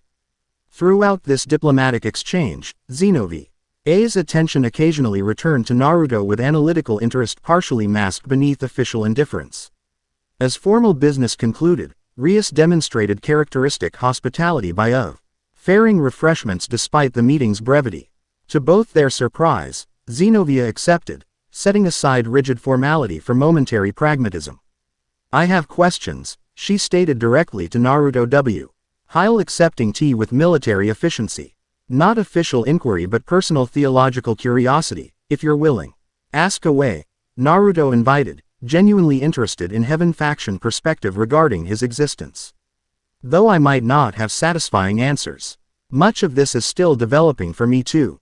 Zenobia considered him with intensity, suggesting habitual thoroughness rather than supernatural ability. Church doctrine traditionally views dragons as representing cosmic forces beyond conventional good-evil dichotomy. Triple aspect integration should theoretically create catastrophic consciousness destabilization. Yet you maintain apparent psychological coherence. How? The theological question contained practical curiosity beneath doctrinal framing, soldier-seeking tactic. Understanding rather than merely religious interpretation. Naruto appreciated her straightforwardness, responding with equal honesty. I had practice, he explained, touching his stomach where Ama's seal remained visible to supernatural perception. Before coming to this world, I partnered with another powerful entity, initially adversarial relationship becoming cooperative one. That NCE created foundation for integrating dragon aspects without losing core identity. The fox spirit, Zenobia nodded, demonstrating unexpected knowledge. Our intelligence indicated Biju containment. T-vessel status prior to interdimensional transition. Still doesn't explain triple aspect harmony without dominance hierarchy establishment. Maybe because I never approached it as dominance question, Naruto suggested. Articulating developing understanding. These aspects aren't separate entities competing for control but fundamental principles requiring balanced expression. Integration rather than subjugation creates sustainable harmony. Zenovia's expression suggested both interest and skepticism, theological framework struggling to accommodate practical observation contradicting established doctrine. Church teachings suggest cosmic forces require hierarchical control structure with divine authority maintaining order against chaotic elements. With respect to your beliefs, Naruto replied carefully. My experience suggests balanced cooperation achieves greater harmony than hierarchical dominance. When cosmic principles operate as complementary aspects rather than competing entities, they create stability through integration rather than suppression. This philosophical perspective clearly challenged Zenovia's doctrinal foundation, though her expression revealed thoughtful consideration rather than reflexive rejection. Unorthodox theological position, potentially heretical by strict interpretive standards. She paused, then added with surprising candor, yet empirical evidence supports your model over traditional doctrine, given demonstrated dimensional stabilization achievement. Her pragmatic acknowledgement of observable results over rigid doctrine revealed intellectual flexibility beneath religious dedication, soldiers' practical assessment superseding theological constraints when evidence warranted. This adaptability suggested potential for mutual understanding despite differing cosmological frameworks. Their conversation continued with surprising depth, theological questions gradually yielding to practical considerations about power integration, dimensional mechanics, and balance maintenance. Throughout this exchange, Zenobia maintained professional demeanor while demonstrating increasing comfort with direct dialogue, her initial rigid formality softening slightly when addressed as individual rather than merely institutional representative. When diplomatic courtesy concluded the meeting, Zenobia departed with military precision yet paused momentarily at threshold. Our operational headquarters is at abandoned chapel near Western Forest Edge, she stated in apparent non sequitur. Should relevant information regarding rogue fallen angels emerge through your unique perspectives, tactical cooperation might serve mutual objectives despite jurisdictional separation. The indirect invitation for potential collaboration revealed practical mindset beneath institutional constraints, mission focus superseding factional politics when circumstances warranted. Naruto recognized and respected this prioritization, having witnessed similar pragmatism among effective shinobi despite village rivalries. I'll keep that in mind, he acknowledged with matching professionalism. Some threats transcend normal boundaries. Makes sense to communicate when mutual interests align. With subtle nod confirming mutual understanding, Xenovia departed, leaving Naruto and Rias to process the meeting's official outcomes and unofficial implications. Once privacy re-established, conversation shifted from diplomatic analysis to personal impression. "She's remarkably practical for church representative," Naruto observed. "I expected more rigid doctrinal positioning given Heaven's traditional perspective on dragons." Xenovia Quarta has reputation for mission-focus superseding institutional politics, Rias explained, transitioning from formal meeting posture to more relaxed demeanor. An effective field operative precisely because she prioritizes results over rhetorical alignment. The church values such pragmatism while officially maintaining doctrinal purity. "I liked her directness," Naruto admitted. "No diplomatic dancing or hidden agendas, just straightforward questions and honest reactions. Reminds me of how shinobi operate on joint missions despite village rivalries." Rias smiled with perceptive understanding.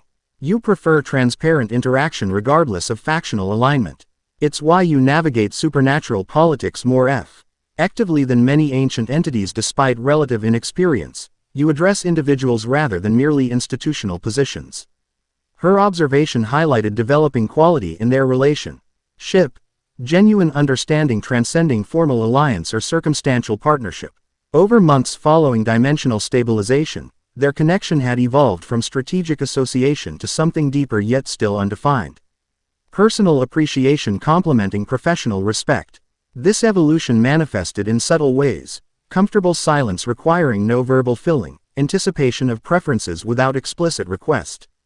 Mutual support balancing vulnerability with strength. Though neither had formally acknowledged relationship progression beyond friendship, their interactions increasingly revealed deeper connection understood by both yet left diplomatically unnamed. "Tonight's training still scheduled?" Naruto inquired, shifting topic toward practical matters while gathering his school materials. Advanced classes awaited, his academic schedule having intensified alongside supernatural development. 7 o'clock at the mountain facility, Rias confirmed. "Akano has prepared specialized equipment for refined aspect harmonization practice. Your control continues improving impressively, but precision application remains development priority." With confirmation established, Naruto departed for advanced physics class, the remaining academic schedule representing important balance between supernatural development and normal teenage experience. Despite cosmic significance and interdimensional responsibilities, maintaining connection with everyday human activities provided essential grounding for his evolving nature. Physics class presented fascinating challenge for H.'s developing perception, infinity aspect integration revealing fundamental forces as intuitive patterns rather than abstract concepts. Where classmates struggled with mathematical representations of quantum field theory, Naruto perceived underlying reality directly, conceptual understanding preceding symbolic translation. "Uzumaki-kun," the physics teacher called, "perhaps you could explain how uncertainty principle applies to electron orbital patterns in this problem set." Rising to the blackboard, Naruto found himself translating intuitive comprehension into conventional explanation, bridging the perceptual gap between his integrated understanding and normal human cognition. This translation process itself represented valuable development, enhancing his ability to communicate complex concepts across different awareness frameworks. As afternoon classes concluded, Naruto sensed familiar presence approaching from campus periphery, energy signature both foreign and intimately familiar. Ophis, rarely manifested physically since dimensional stabilization, preferring consciousness connection through their shared infinity aspect. Today, however, she awaited him beneath ancient oak tree at campus edge. Her childlike appearance masking entity of incomprehensible age and power. "Dragon vessel," she acknowledged as he approached, her expression revealing nothing while her essence radiated recognition. "Conversation requirement exists." "Hello to you too, Ophis," Naruto replied with gentle humor, accustomed to her communication efficiency. "What's on your mind today?" She gestured Tawa, road forest path leading away from campus, indicating private discussion requirement rather than public conversation. Naruto followed without hesitation, having developed trust in her cryptic but ultimately beneficial guidance. Though Ophis remained fundamentally alien in perception and motivation, Their shared infinity aspect created unique understanding transcending conventional communication limitations. They walked in silence until reaching small clearing well beyond potential observation. There, Ophis stopped with characteristic abruptness, turning to face him with timeless eyes containing neither human emotion nor complete alienation, something between existing within her ancient awareness. Integration progresses beyond projected parameters, she stated without preamble. Consciousness' expansion approaches critical threshold for independent dimensional navigation capability. Naruto translated her efficient communication into expanded meaning, his developing abilities apparently a roaching significant milestone regarding interdimensional travel. You're saying I might be able to move between dimensions without external mechanisms soon? Affirmative, Ophis confirmed. Nature. Evolution of triple aspect integration.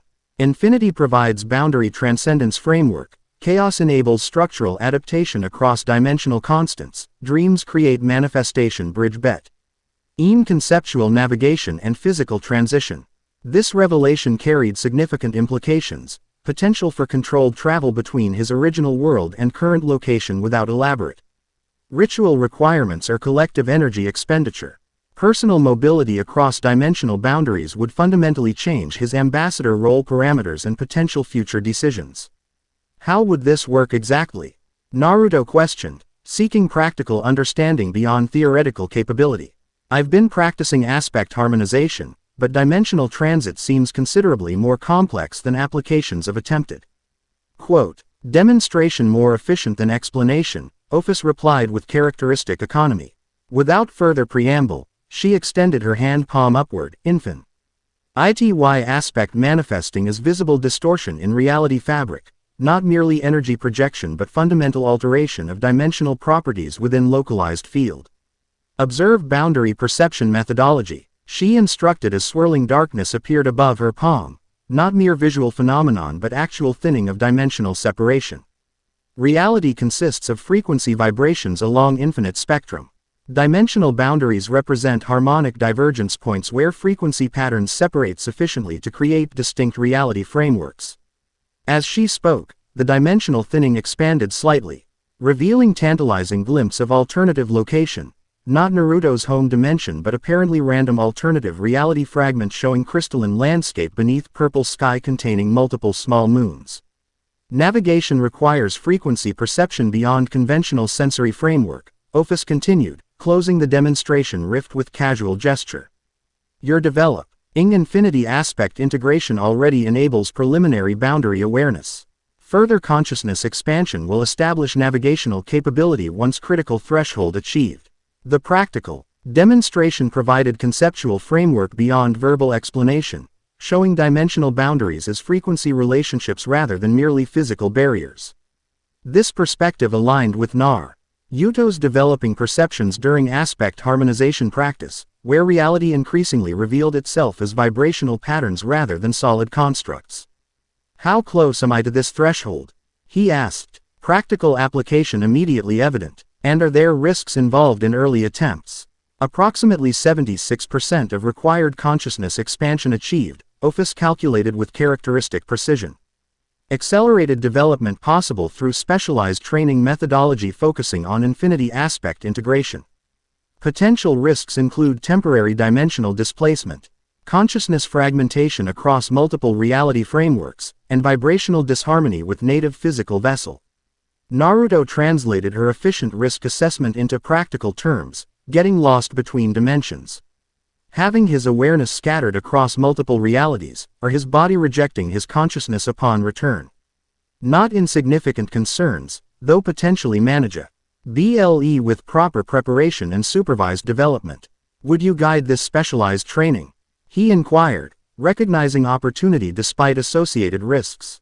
Your understanding of infinity ECT obviously exceeds what anyone else could provide. Something resembling approval flickered briefly across Ophis's ageless features, appreciation for direct acknowledgement rather than hesitant circumlocution. Affirmative. Supervised development reduces risk factors by approximately 87% compared to autodidactic methodology. 3 specialized training sessions should establish preliminary navigational framework.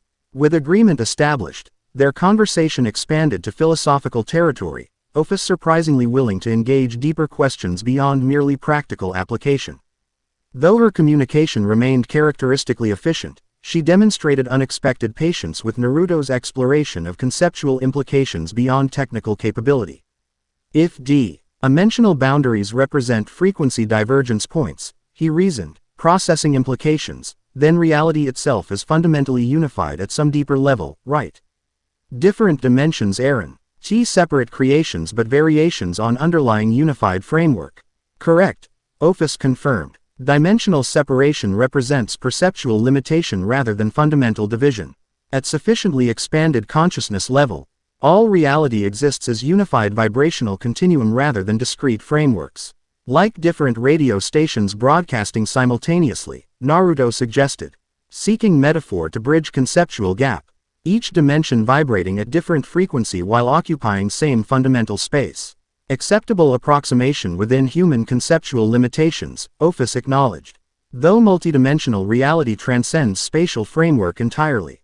Location itself represents perceptual construct rather than fundamental property.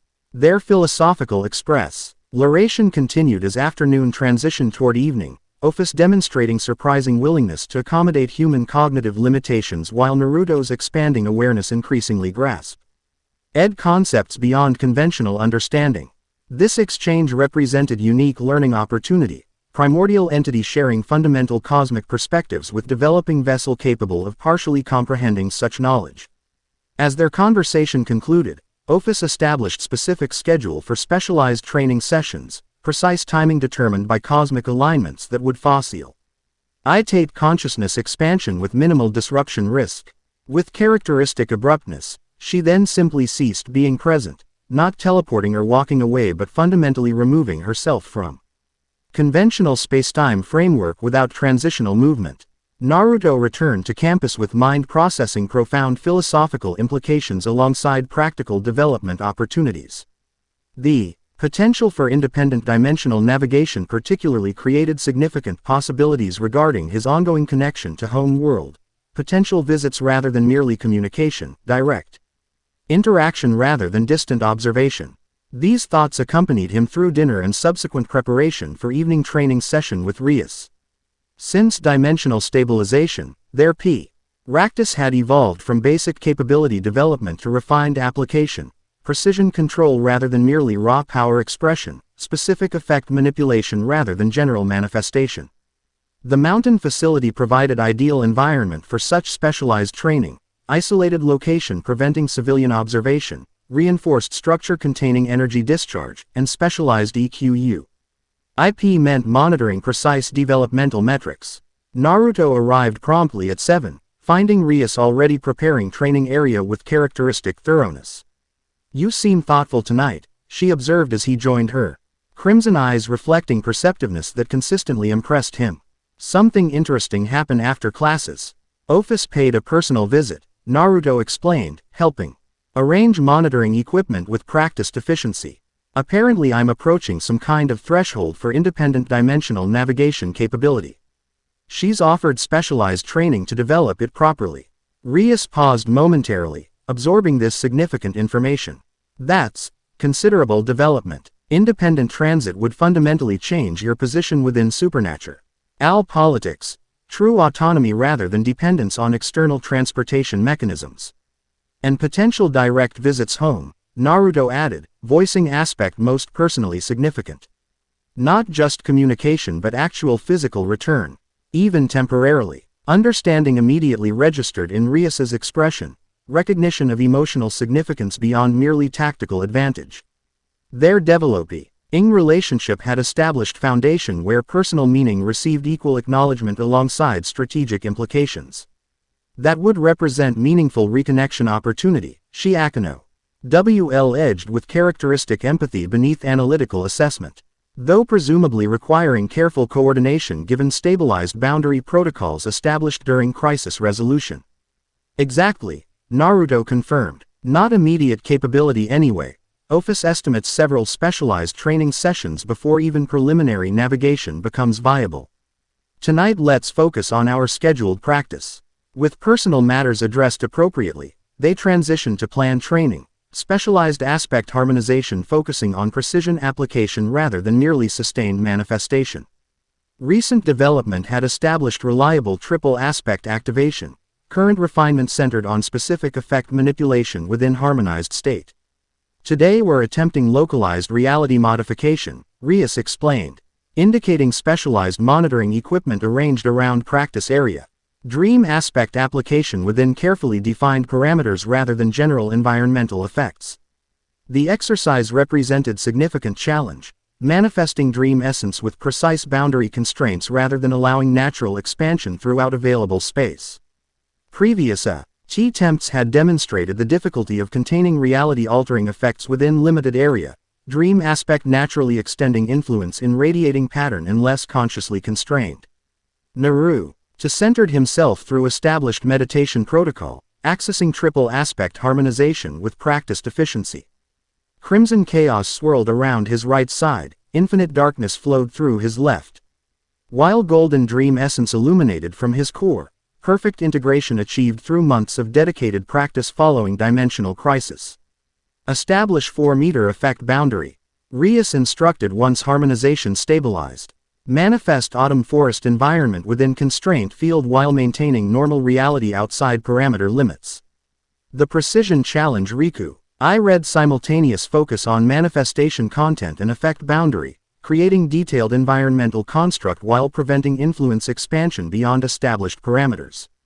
Naruto approached T.S. through specialized visualization technique developed during recent training, conceptualizing boundary as frequency resonance field rather than merely spatial limitation. Golden Dream Essence responded, reality within designated areas shifting gradually as molecular structure temporarily accepted alternative configuration parameters. Air shimmered as transformation progressed, concrete floor yielding to forest loam. Empty space filling with spectral trees bearing crimson gold leaves, ambient temperature adjusting to crisp autumn coolness despite summer evening outside effect boundary. Excellent boundary definition, Rias observed. Walking around manifested zone perimeter where reality transformation stopped with remarkable precision. No bleed-through effects detectable at parameter edge. Clean transition rather than gradual influence diminishment. Naruto maintained focused concentration, supporting reality modification through continuous harmonized energy application while monitoring boundary integrity with parallel awareness. The manifestation represented significant advancement from early attempts where dream essence naturally expanded beyond intended parameters, affecting aggressively larger areas unless consciously constrained. Now the precision test, Rias continued once initial manifestation stabilized. Maintain forest environment while creating localized weather. System affecting only central 2-meter zone.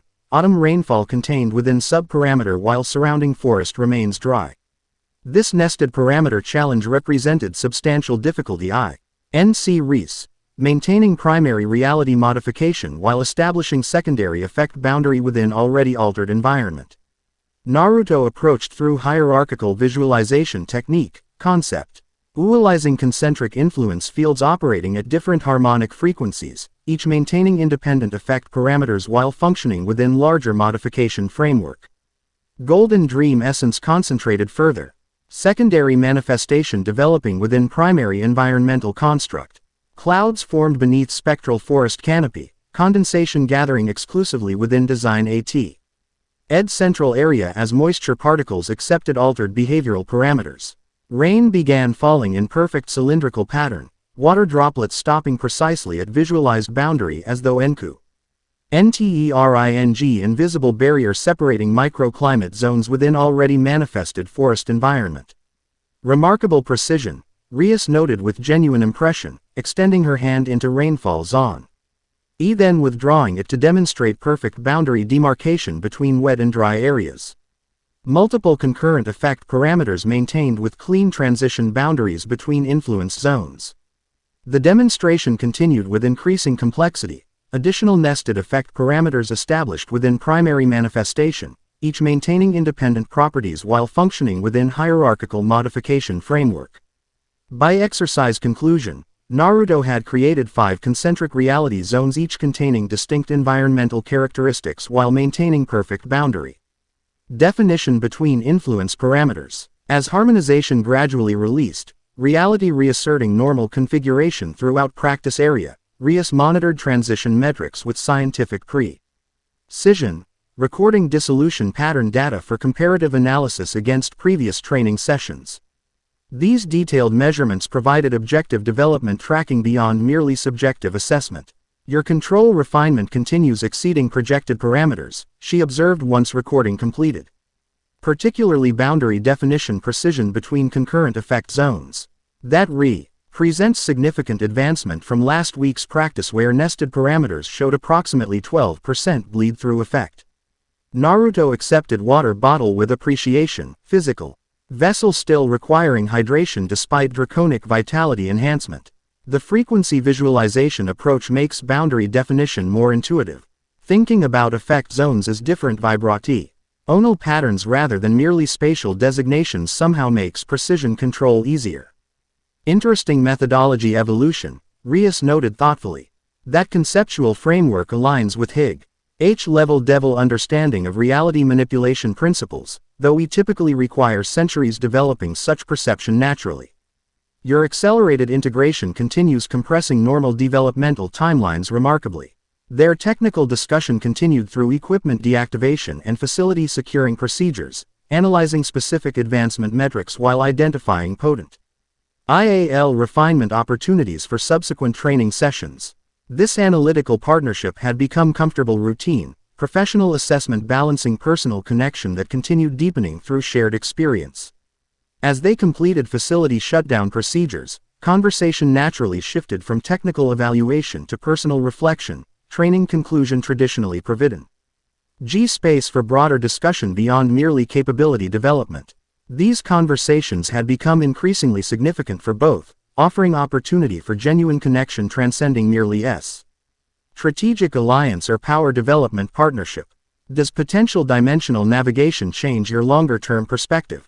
Rias inquired as they walked mountain path beneath summer stars, her T1 carefully balanced between personal interest and respectful neutrality. Independent transit capability would create significant flexibility regarding your position between worlds. The question addressed fundamental consideration they had carefully avoided directly discussing: Naruto's potential eventual return to his original dimension versus permanent integration into current world. Though diplomatic protocols established following dimensional crisis allowed controlled communication and potentially supervised visitation, independent navigation would fundamentally change decision parameters regarding permanent residence choice. I've been thinking about that since Ophis mentioned the possibility, Naruto acknowledged thoughtfully. It potentially changes everything and nothing simultaneously. Freedom to move between worlds creates options but doesn't necessarily make the choice easier. Rias nodded understanding, her expression revealing genuine empathy beneath composed exterior. Their developing relationship had established foundation where such significant personal matters received appropriate acknowledgement without uncomfortable pressure or artificial simplification. Hoist between worlds presents false dichotomy anyway, Naruto continued, articulating developing perspective. If dimensional navigation becomes reliable, it's not necessarily about choosing one reality permanently but potentially maintaining connections in both. Ambassador function serving ongoing relationship rather than merely crisis resolution. Interdimensional commuter, Rias suggested wit. Gentle humor masking deeper consideration. Maintaining residential presence in both worlds while facilitating continued diplomatic development between dimensions. Something like that, Naruto agreed, appreciating her ability to balance serious implications with appropriate lightness. Though obviously requiring significant logistical coordination and likely continuing for only limited duration. On until proper interdimensional protocols establish naturally. Their conversation continued along forest path, exploring practical and philosophical implications of potential dimensional navigation development. Throughout this exchange, unaddressed emotional subtext remained present but respectfully acknowledged, their personal connection representing significant consideration alongside diplomat. I see responsibilities and cosmic significance. When they eventually reached campus grounds, comfortable silence replaced verbal exchange, shared understanding requiring no additional articulation as the Y approached dormitory building beneath summer stars. At entrance, They paused with characteristic moment of unspoken communication, mutual recognition of deepening connection beyond formal alliance or circumstantial partnership. "Good night, Naruto," Rias offered with smile conveying more than merely polite conclusion. "Thank you for remarkable progress demonstration tonight. Your development continues inspiring even by extraordinary standards. Couldn't do it without your guidance," he replied with genuine appreciation transcending mere courtesy. "Your teaching approach somehow balances pushing boundaries while maintaining safety parameters perfectly." Their parting maintained appropriate restraint while acknowledging developing connection, neither rushing emotional progression nor artificially constraining natural evolution. This balanced approach had characterized their relationship development since dimensional crisis resolution, genuine connection growing through shared experience rather than merely circumstantial proximity. Morning arrived with unexpected development, not supernatural crisis or diplomatic notification but academic announcement. Naruto's advanced placement examination results had processed, confirming qualification for collegiate mathematics program despite his technically incomplete high school curriculum. This achievement represented remarkable progress. On from his early academic struggles upon dimensional arrival, genuine intellectual development rather than merely power advancement. "Congratulations, Uzumaki-kun," the principal announced during BRIEF morning meeting in administrative office. "Your qualification for university-level mathematics while still completing secondary education represents exceptional achievement. Kuo Academy has arranged special scheduling accommodation allowing concurrent enrollment beginning next term." Naruto accepted this recognition with appropriate appreciation, though private amusement accompanied official acknowledgement. The principal remained unaware that exceptional achievement resulted partially from infinity aspect integration restructuring his cognitive processing, draconic influence allowing mathematical comprehension beyond normal human developmental parameters. News of his academic advancement spread quickly through student communication networks, generating various reactions from classmates previously accustomed to his average performance. Some expressed genuine congratulations while others demonstrated skepticism regarding his transformed capabilities. Teenage social dynamics process. Sing exceptional development through established interpretation frameworks. Mathematical genius hidden beneath unassuming exterior, one male classmate commented during morning break. Like secret identity waiting for dramatic revelation moment. Very superhero narrative structure. "I just started understanding the underlying patterns," Naruto explained with diplomatic modesty. Once fundamental relationships became clear, specific applications followed naturally. Asia offered sincere congratulations without complication, her genuine happiness for others' achievements representing consist. NT character quality regardless of circumstance. "You've worked so hard with your studies," she observed with characteristic kindness. "It's wonderful seeing your efforts recognized officially." Academic recognition provided important balance alongside supernatural development, normal achievement complementing extraordinary progression. Despite cosmic significance and interdimensional responsibilities, maintaining connection with everyday accomplishments offered essential grounding for his evolving nature. Afternoon brought scheduled special training with Ophis, the first specialized session focusing on consciousness expansion for dimensional navigation development.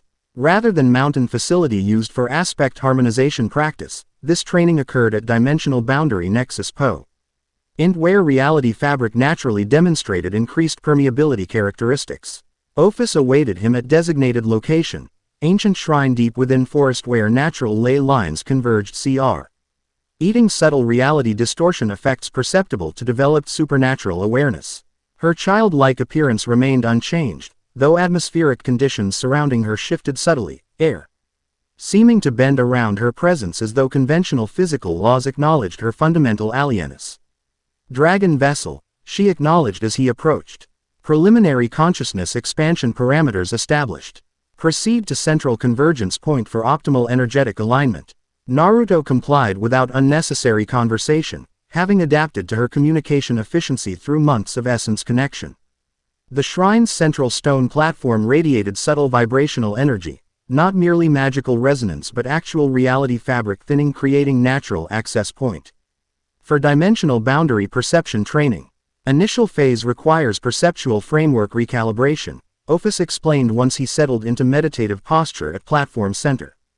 Conventionals say, NS-ORI interpretation must yield to direct vibrational awareness beyond normal cognitive limitation. Without further preamble, she placed her small hand against his forehead, contact transmitting not merely energy but fundamental consciousness alteration effect. Reality seemed to fracture around him, conventional perception dissolving as awareness expanded beyond normal limitation parameters. Sensory experience transformed dramatically, physical vision yielding to direct vibrational perception where matter revealed itself as energy pattern arrangements rather than solid objects. The forest surrounding them disappeared from conventional sight, replaced by complex frequency relationships manifesting as interwoven light strands of varying colors and intensities. Reality is vibrational continuum rather than discrete objects. Ophis's voice explained, though no longer through conventional sound transmission but direct conceptual transfer. Dimensional boundaries visible as harmonic divergence points within unified energy field. Quote, with perceptual framework recalibrated, Naruto observed reality's fundamental structure directly, seeing dimensional boundaries not as walls or barriers but frequency relationship shifts where vibrational patterns diverged sufficiently to create distinct reality frameworks. These boundaries appeared as iridescent membranes within unified energy field, permeable rather than solid, flexible rather than rigid. Consciousness navigates through resonance establishment, Ophis continued, guiding his expanded awareness toward nearest boundary interface. Vibrational harmony creates transit pathway between dimensional frameworks without disrupting fundamental integrity. The training progressed through direct experience rather than merely theoretical explanation, Ophis guiding his expanding consciousness toward progressive understanding through practical demonstration. Naruto's infinity aspect responded naturally to this development approach, ancient knowledge awakening through experiential trigger rather than merely intellectual comprehension. Hours passed in subjective timelessness as consciousness expansion continued, awareness extending beyond conventional limitation while maintaining coherent identity despite vastly increased perception parameters. By session conclusion, Naruto had established preliminary dimensional boundary perception, direct vibrational awareness allowing fundamental reality structure observation beyond normal sensory limitation. Initial consciousness expansion successfully established, Ophis assessed as perceptio. N gradually returned to conventional parameters. Approximately 32% of navigation framework developed through today's session. 2 additional trainings required before preliminary transit attempt becomes viable.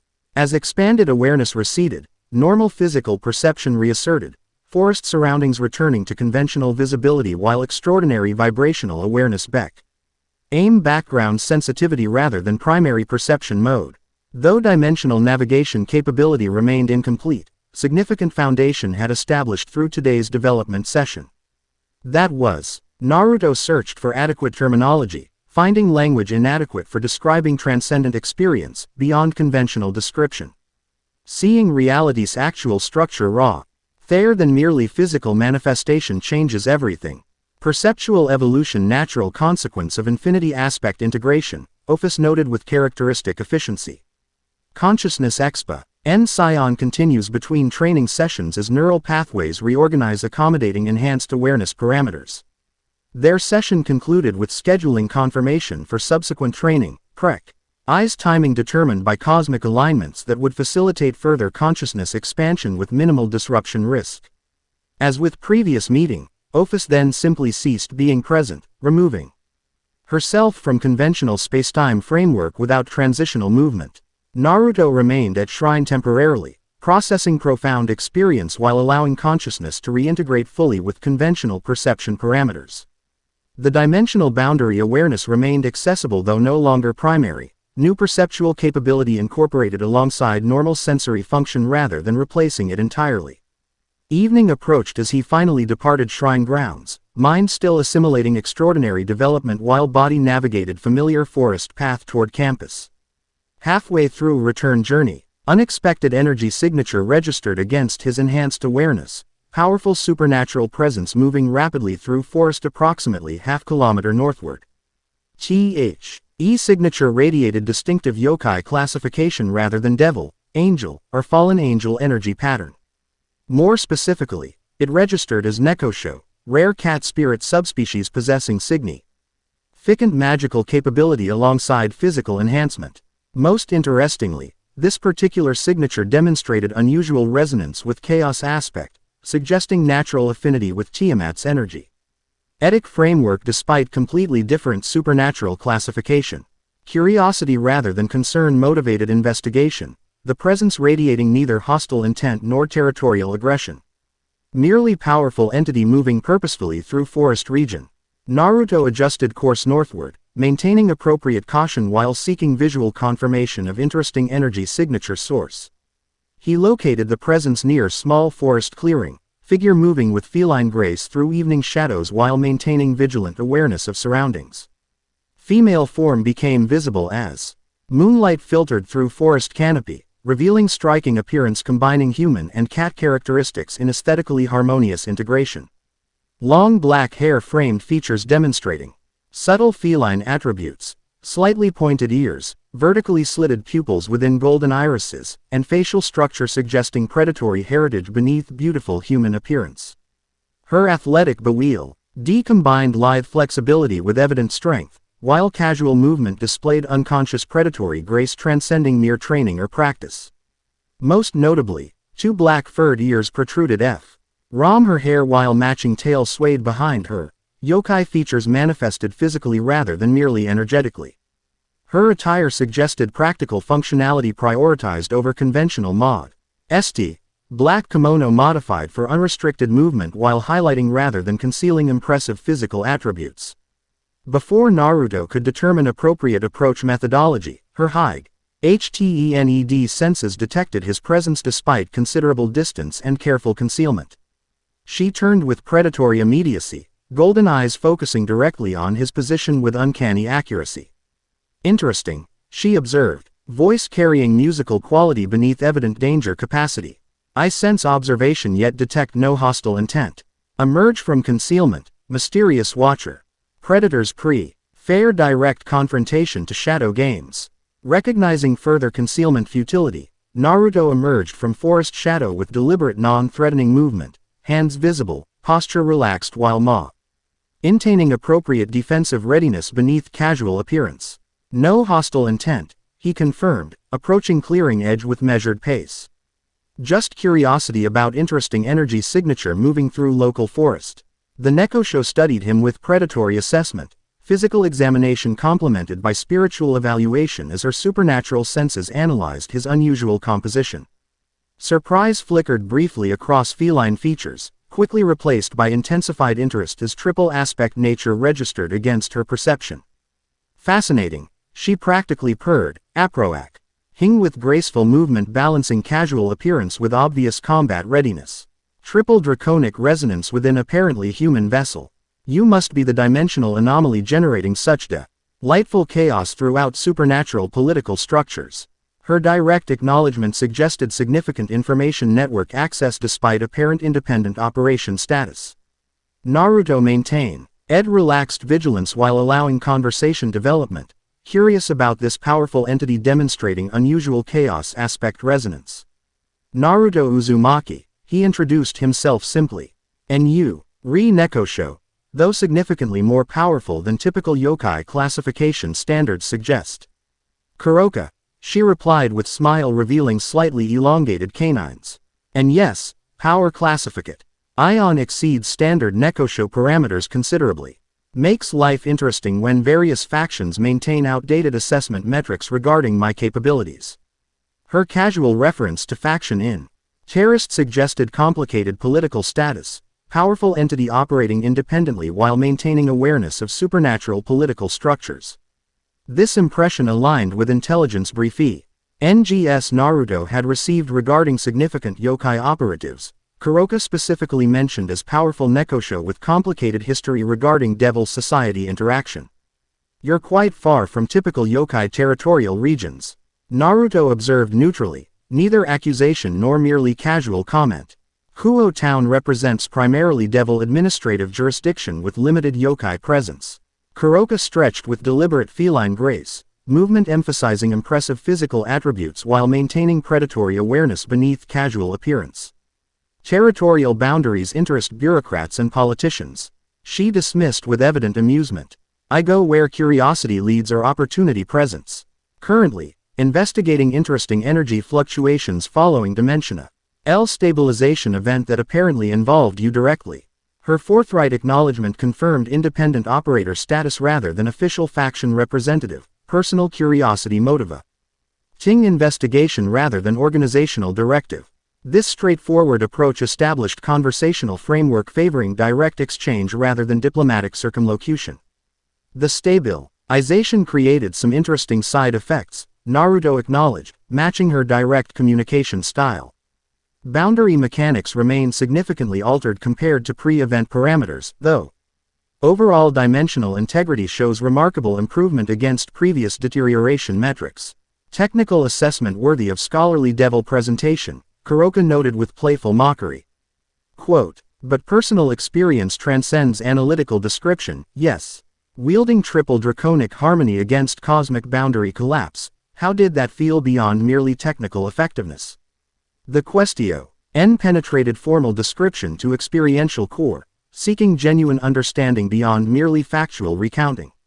Naruto appreciated this perspective shift, responding with equal authenticity rather than rehearsed explanation. Like becoming living bridge between fundamental cosmic principles, he described thoughtfully. Chaos providing creative destructive capacity, infinity establishing boundary transcendence. Dreams enabling manifestation bridge between concept and reality. Not wielding separate powers but embodying unified cosmic function beyond individual existence. Kuroka's express. Scion revealed genuine interest beneath playful exterior, intellectual curiosity complementing predatory assessment as she circled him with feline grace. Unified cosmic function, she repeated contemplatively. Integration rather than merely combination. Fascinating evolutionary development from spiritual perspective. Her movement brought her uncomfortably close, personal space boundaries apparent. Lee different within Nekosho cultural framework as she leaned forward to inhale deeply near his neck. Your scent carries draconic resonance yet remains fundamentally human, she observed with evident fascination. Spiritual evolution without physical transformation. Rare developmental pattern across supernatural classification systems. Before Naruto could establish appropriate personal boundary clarification, her demeanor shifted suddenly, playful assessment replaced by alert vigilance as her attention snapped toward eastern forest edge. Devil patrol approaching, she noted with mild irritation. Territorial enforcement apparently extends to conversational monitoring now. Enhanced senses confirmed her assessment. Devil energy signatures approaching their location with purposeful movement. T suggesting deliberate investigation rather than merely routine patrol. Recognizing potential complication given Kuroka's apparently controversial status within Devil society, Naruto made quick diplomatic calculation. They're probably responding to unusual energy interaction between us, he suggested reasonably. No hostile intent necessary on either side if proper introductions established through appropriate channels. Kuroka laughed. Genuine amusement rather than merely diplomatic deflection. Your optimism regarding factional politics proves refreshingly naive. My history with Devil Soci. Tai involves significant complication transcending simple diplomatic resolution. She stepped back with fluid grace, preparing apparent departure. Another conversation awaits proper opportunity, Dragon Vessel. Your energy signature proves sufficiently distinctive for future location when curiosity demands satisfaction. Before formal response formulated, she simply vanished. Not conventional teleportation but specialized yokai movement technique creating apparent instantaneous transition without intermediate positioning. The impressive capability demonstrated significant power classification beyond standard Nekosho parameters, confirming her earlier assertion regarding capability exceeding normal metrics. Moments after her departure, Devil Patrol emerged from eastern forest edge, Kibali. Ding small security team with expression balancing professionalism with personal recognition upon identifying Naruto at clearing center. Unusual energy signature registered against boundary monitoring systems. He explained without accusatory tone. Mixed yokai draconic resonance pattern triggered automatic notification protocols. Just unexpected encounter with interesting individual, Naruto explained honestly. Nekosho named Kuroka apparently investigating dimensional stabilization effects independently. No hostile interaction or territorial violation beyond merely conversational exchange. Recognition immediately registered across Kiba's features, the name clearly carrying significant history within Devil security frameworks. Kuroka represents complicated political classification, he noted with diplomatic understatement. Her presence within Gremory territory warrants notification to appropriate administrative channels regardless of apparent interaction parameters. Understa. NDING that proper protocols required implementation regardless of personal impression. Naruto accompanied security team back toward campus while providing detailed encounter description for official documentation purposes. Throughout this process, he maintained balanced perspective, following appropriate notification requirements while avoiding prejudicial characterization beyond objectively observed interaction.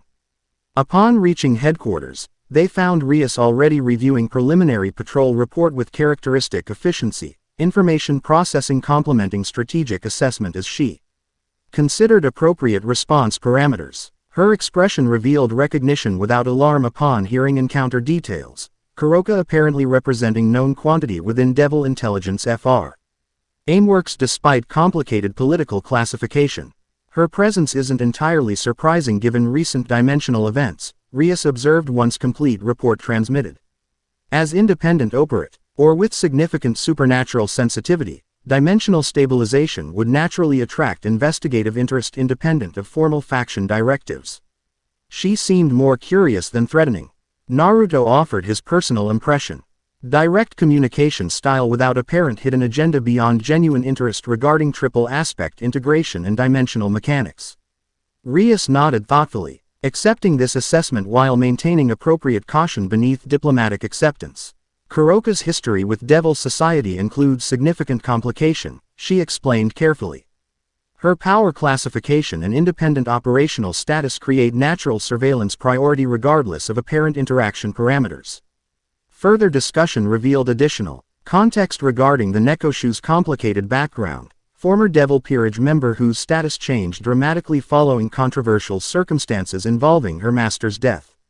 Though specify C details remained classified beyond Naruto's current clearance level, the general framework suggested complex situation transcending simple categorical judgment.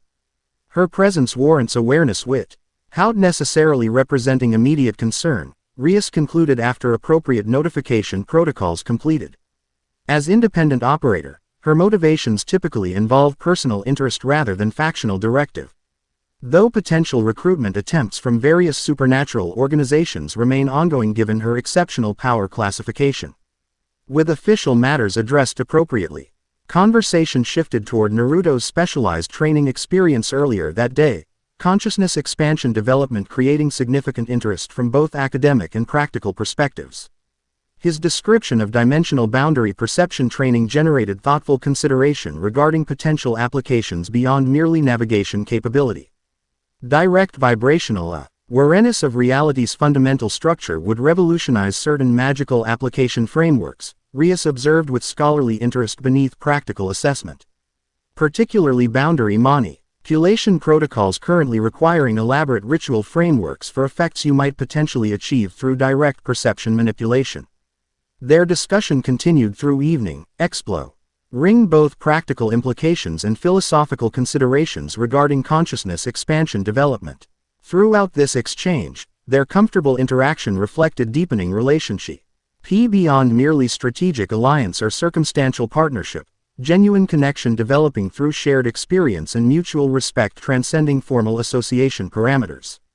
The following I brought continued development across multiple frameworks, academic progress alongside supernatural capability advancement, normal social interaction complementing cosmic significance evolution. This balanced development represented important achievement beyond merely power increase, integrated progression maintaining human connection despite extraordinary capability expansion. Morning classes proceeded with newfound appreciation following consciousness expansion experience, conventional education gaining additional meaning when fundamental reality structure understanding provided contextual framework beyond merely symbolic knowledge acquisition. Physics particularly transformed from abstract mathematical exercise to practical application description, theoretical models representing simplified IED approximation of directly perceived vibrational relationships. Uzumaki-kun demonstrates remarkable intuitive understanding of quantum field interactions, the physics teacher commented with Evid. Ent approval during practical demonstration session. His mathematical approach reveals underlying pattern recognition transcending merely computational methodology. Such academic recognition provide important normalcy alongside supernatural development, everyday achievement balancing extraordinary progression. Despite cosmic significance and interdimensional responsibilities, maintaining connection with normal accomplishment offered essential grounding for his evolving nature. Afternoon brought unexpected diplomatic notification. Heaven faction requesting formal meeting expansion beyond merely church representative interaction. The message indicated interest in direct observation of triple aspect integration following field reports from Xenovia Quarta, whose assessment apparently contradicted certain doctrinal assumptions regarding draconic manifestation. Interesting development, Rias noted as they reviewed notification during lunch break. Xenovia's practical field assessment app errantly holds sufficient credibility to warrant doctrinal reassessment at significant organizational level. Her pragmatic perspective must have impressed supervisory hierarchy considerably. I liked her directness, Naruto acknowledged with genuine appreciation. No political dancing or hidden agendas, just straightforward questions and honest reactions regardless of doctrinal alignment. That kind of authenticity probably stands out within hierarchical organization structures. Their discussion established appropriate response parameters, diplomatic courtesy acknowledging request while establishing mutually acceptable meeting conditions ensuring both security and respectful interaction. The scheduled interaction would occur following day, allowing adequate preparation while maintaining OMPT response demonstrating appropriate prioritization. As afternoon classes concluded, Naruto sensed familiar presence awaiting campus periphery. Xenovia herself standing with characteristic military posture near Eastern Gate. Her formal exorcist battle attire had been replaced by standard Kuo Academy uniform, though Excalibur destruction remained visible within specialized carrying case beside her. Church representative at educational institution seems unusual deployment pattern, Naruto observed as he approached, keeping tone conversational rather than confrontational. Mission parameters evolution or personal initiative. Xenovia's expression remained serious though slightly less rigid than previous formal interaction. Dual-purpose presence, she explained with characteristic efficiency. Primary. Continued Excalibur recovery operation within assigned parameters. Secondary. Preliminary cultural integration assessment regarding potential long-term regional presence requirement. Cultural integration through school attendance, Naruto translated with slight smile. Makes sense. Educational institutions provide excellent socialization framework beyond merely formal diplomatic interaction. I followed similar methodology upon dimensional arrival. Something resembling approval flickered briefly across Xenovia's serious features, appreciation for direct understanding without requiring elaborate explanation. Precisely. Theoretical knowledge provides inadequate preparation for practical cultural navigation. Direct immersion creates accelerated adaptation opportunity despite initial discomfort parameters. Her surprisingly self-aware assessment revealed intellectual flexibility beneath religious dedication, recognition of personal limitation without defensive reaction or institutional justification. This adaptability reinforced Naruto's initial positive impression despite their different cosmological frameworks. School provides good integration environment, he agreed, gesturing toward campus buildings with genuine appreciation. Structured interaction within clear behavioral parameters while allowing diverse relationship development opportunities. Plus TAC. Hers generally explain cultural expectations directly when confusion occurs. Valuable assessment from similar integration experience, Xenovia acknowledged with subtle relaxation in her military posture. Additional perspective appreciated given mission parameters evolution toward potential extended regional presence. Their conversation continued with surprising comfort despite different factual backgrounds. Shared experience as cultural outsiders creating common framework transcending supernatural politics. Throughout this exchange, Xenovia maintained direct communication style while demonstrating increasing comfort with casual interaction beyond merely formal protocol. Official notification regarding expanded heaven representation meeting has transmitted, she mentioned as conversation neared conclusion. Your accommodation of observation request reflects commendable diplomatic flexibility despite traditional factional complication regarding draconic manifestation within theological frameworks. Different perspectives don't necessarily require conflict when mutual respect establishes proper communication foundation, Naruto replied, expressing developing diplomatic fil. Oh Sophie that had served effectively throughout supernatural world integration. I've found most factional representatives demonstrate reasonable interaction capacity when addressed as individuals rather than merely institutional positions. Something resembling genuine smile briefly transformed Zenovia's serious expression, unexpected reaction from normally rigid demeanor suggesting authentic appreciation beyond merely formal acknowledgement. Refreshing perspective transcending traditional factional limitation. Perhaps interdimensional origin provides advantageous objectivity regarding long-established conflict parameters. With unexpected interaction concluded pleasantly, Naruto continued toward scheduled training session, specialized shadow clone technique development representing afternoon's primary developmental focus. Since dimensional stabilization, this fundamental shinobi ability had evolved significantly through draconic integration influence, shadow clones demonstrating unique aspect manifestation capabilities beyond original technique parameters.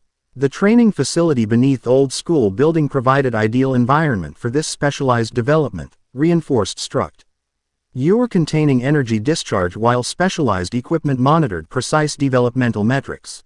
Akeno awaited his arrival with characteristic graceful efficiency, monitoring systems already rated for specific measurement parameters. Today we're exploring specialized clone manifestation, she explained once preliminary preparations completed. Your recent attempts demonstrated interesting aspect distribution potential requiring proper documentation and development methodology. The specialized training focused on creating shadow clones with distinct draconic aspect emphasis rather than merely standardized replication, each duplicate manifesting primary affinity with specific dragon essence while maintaining integrated awareness connection. This development represented significant advancement beyond conventional shadow clone technique, creating specialized tactical application potential through aspect distribution across multiple simultaneous manifestations. Naruto began with H standard technique foundation, familiar hand seal configuration channeling chakra through established pattern while integrating draconic energy within traditional framework. As shadow clones manifested, he consciously directed aspect emphasis distribution, each duplicate receiving specific draconic quality predominance while maintaining overall integrated nature. The first clone manifested with C. Hao's aspect predominance, crimson energy swirling visibly around its form while physical characteristics subtly altered reflecting Tiamat's influence. Eyes shifted toward ruby coloration, facial struct.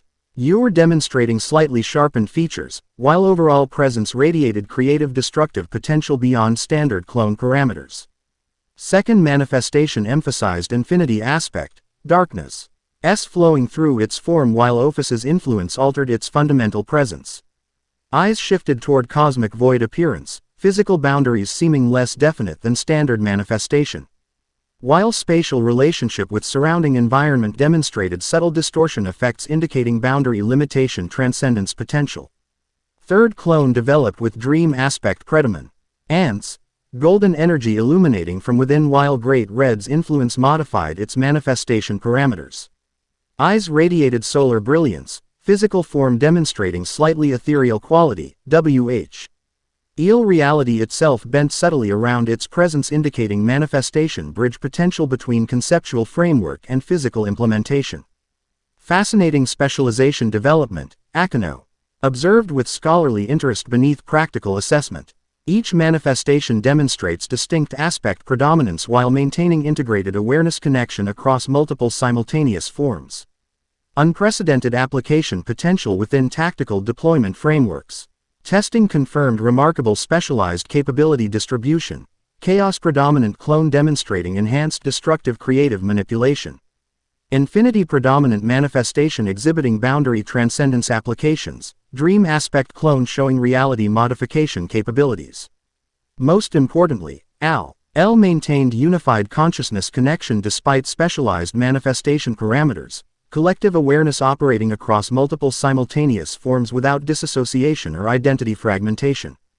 The tactical applications seem almost limitless. Naruto observed as specialized clones demonstrated coordinated aspect application, chaos clone unraveling physical structure that infinity clo.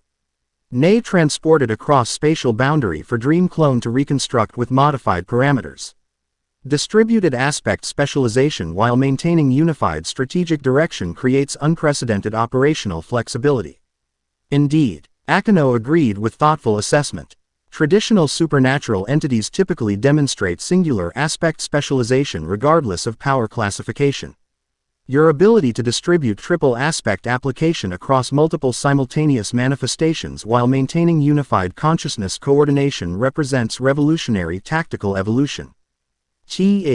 IR training continued with increasing complexity, specialized clones developing cooperative application protocols maximizing respective aspect advantages while compensating for individual specialization limitations.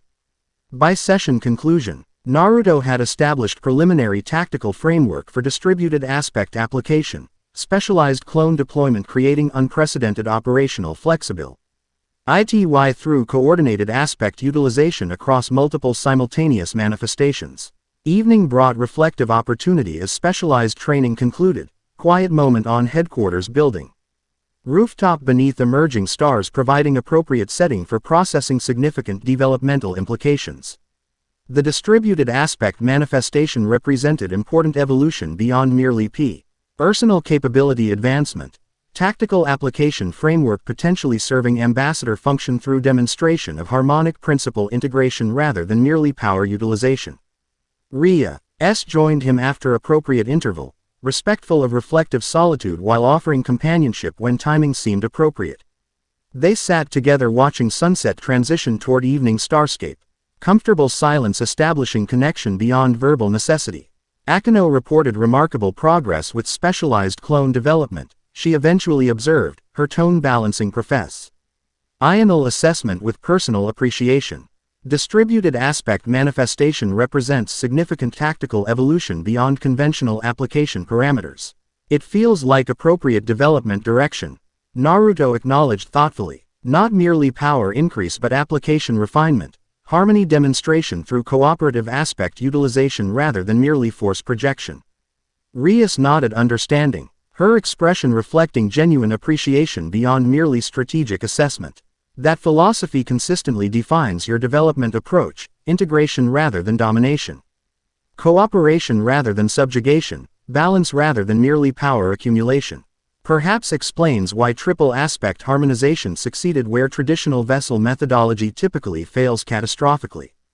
Her observation highlighted fundamental character quality beneath evolutionary development, core values remaining consistent despite extraordinary capability expansion. Throughout unprecedented progression, Naruto maintained essential perspective prioritizing connection above separation, understanding above power, purpose above merely capability demonstration. Sometimes I wonder if that's why this happened to me specifically, he mused, watching evening stars emerge above campus buildings. Not random dimensional accident but deliberate cosmic selection based on compatibility with integration approach rather than dominance methodology. The prophecy texts certainly suggest deliberate selection rather than merely opportunistic circumstance, Rias agreed thoughtfully. Convergence Codex specifically references vessel quality prioritizing harmonic balance above power utilization, cooperative facilitation rather than merely force implementation. Their conversation expanded to philosophical territory, cosmic purpose exploration balanced by practical developmental consideration. Throughout this exchange, their comfortable interaction reflected deepening relationship beyond merely strategic alliance or circumstantial partnership, genuine connection developing through shared experience and mutual respect transcending formal association parameters. As evening deepened around them, discussion eventually yielded to comfortable silence, shared understanding requiring no verbal confirmation as they watched stars illuminate night sky above campus buildings. Whatever continued development awaited, specialized aspect application refinement, consciousness expansion progression, or potential dimensional navigation capability, their connection provided NTIAL foundation beneath cosmic significance and supernatural capability. The infinite paradox of existence, finding meaning through connection rather than separation, purpose through relationship rather than merely individual achievement. Significance through sharing rather than isolation, continued unfolding through their developing bond. Despite extraordinary circumstances and cosmic significance, human connection remained essential core beneath draconic integration and interdimensional responsibility. Some truths transcended dimensional boundaries, after all. Chapter 4 End. The End. I hope you enjoyed this episode. Remember to subscribe and like this video. See you in the next video.